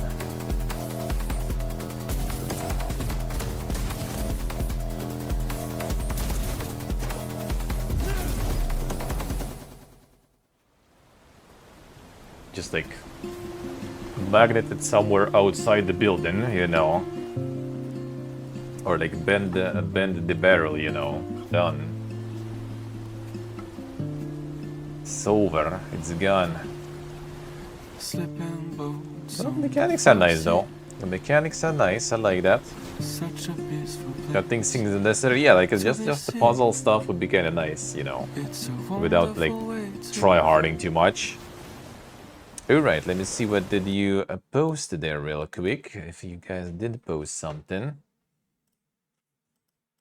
from this VQ, and let's see if that is it.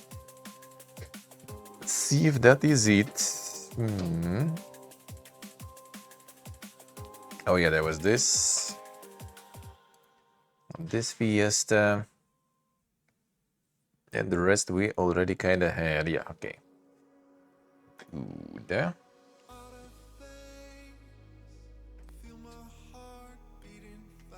Esports star faked her an entire career without ever playing video games. Damn, the classic then. Actually in Thailand even. The fuck. It's far beyond one player. I see. Arena Valor theme. Withdrew entirely from the tournament, despite qualifying for the finals, finishing with 0 medals. Fake it till you make it, yeah. The Southeast Asian game, let's see. A rising Thai esports athlete. Competed in a regional tournament without ever actually playing the game herself, using remote assistant technology to maintain the facade throughout her entire professional career. Impressive reputation in Arena of Valor. Earned her a contract with Talon Esports, prominent organization, eventually positioned in Thailand's national team for the 2025 Southeast Asian Games. Oof. Deception and Rebel during a critical semi-final match between Thailand and Vietnam on December 15th. Staff members noticed discrepancies between Tokyo Girl's hand movements and the actions appearing on screen during the live broadcast. After officials paused the match to investigate, they discovered she was using Discord to receive a screen share from someone playing remotely while she attempted to mimic their movements on her assigned tournament device. The fuck, alright. Following discovery, Tokyo Girl performance deteriorated dramatically. Thailand lost match 0-3 and within hours, Thailand National Olympic Committee expelled her from competition. The incident proved particularly humiliating as Thailand was hosting the games in home soil, where they historically hold the most medals in the competition's history. Oof.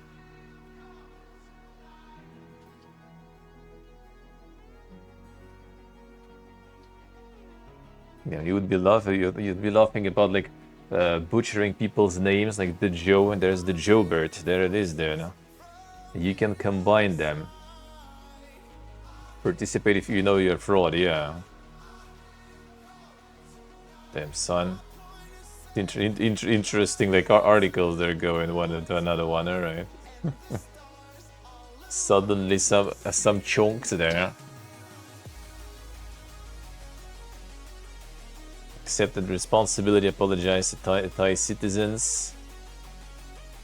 Systemic vulnerabilities and how online esports competitions verify player identity. Teammates later recalled warning signs. Tokyo Girl rarely attended in-person training sessions, her streams never showed her hands on screen, and she consistently made excuses to avoid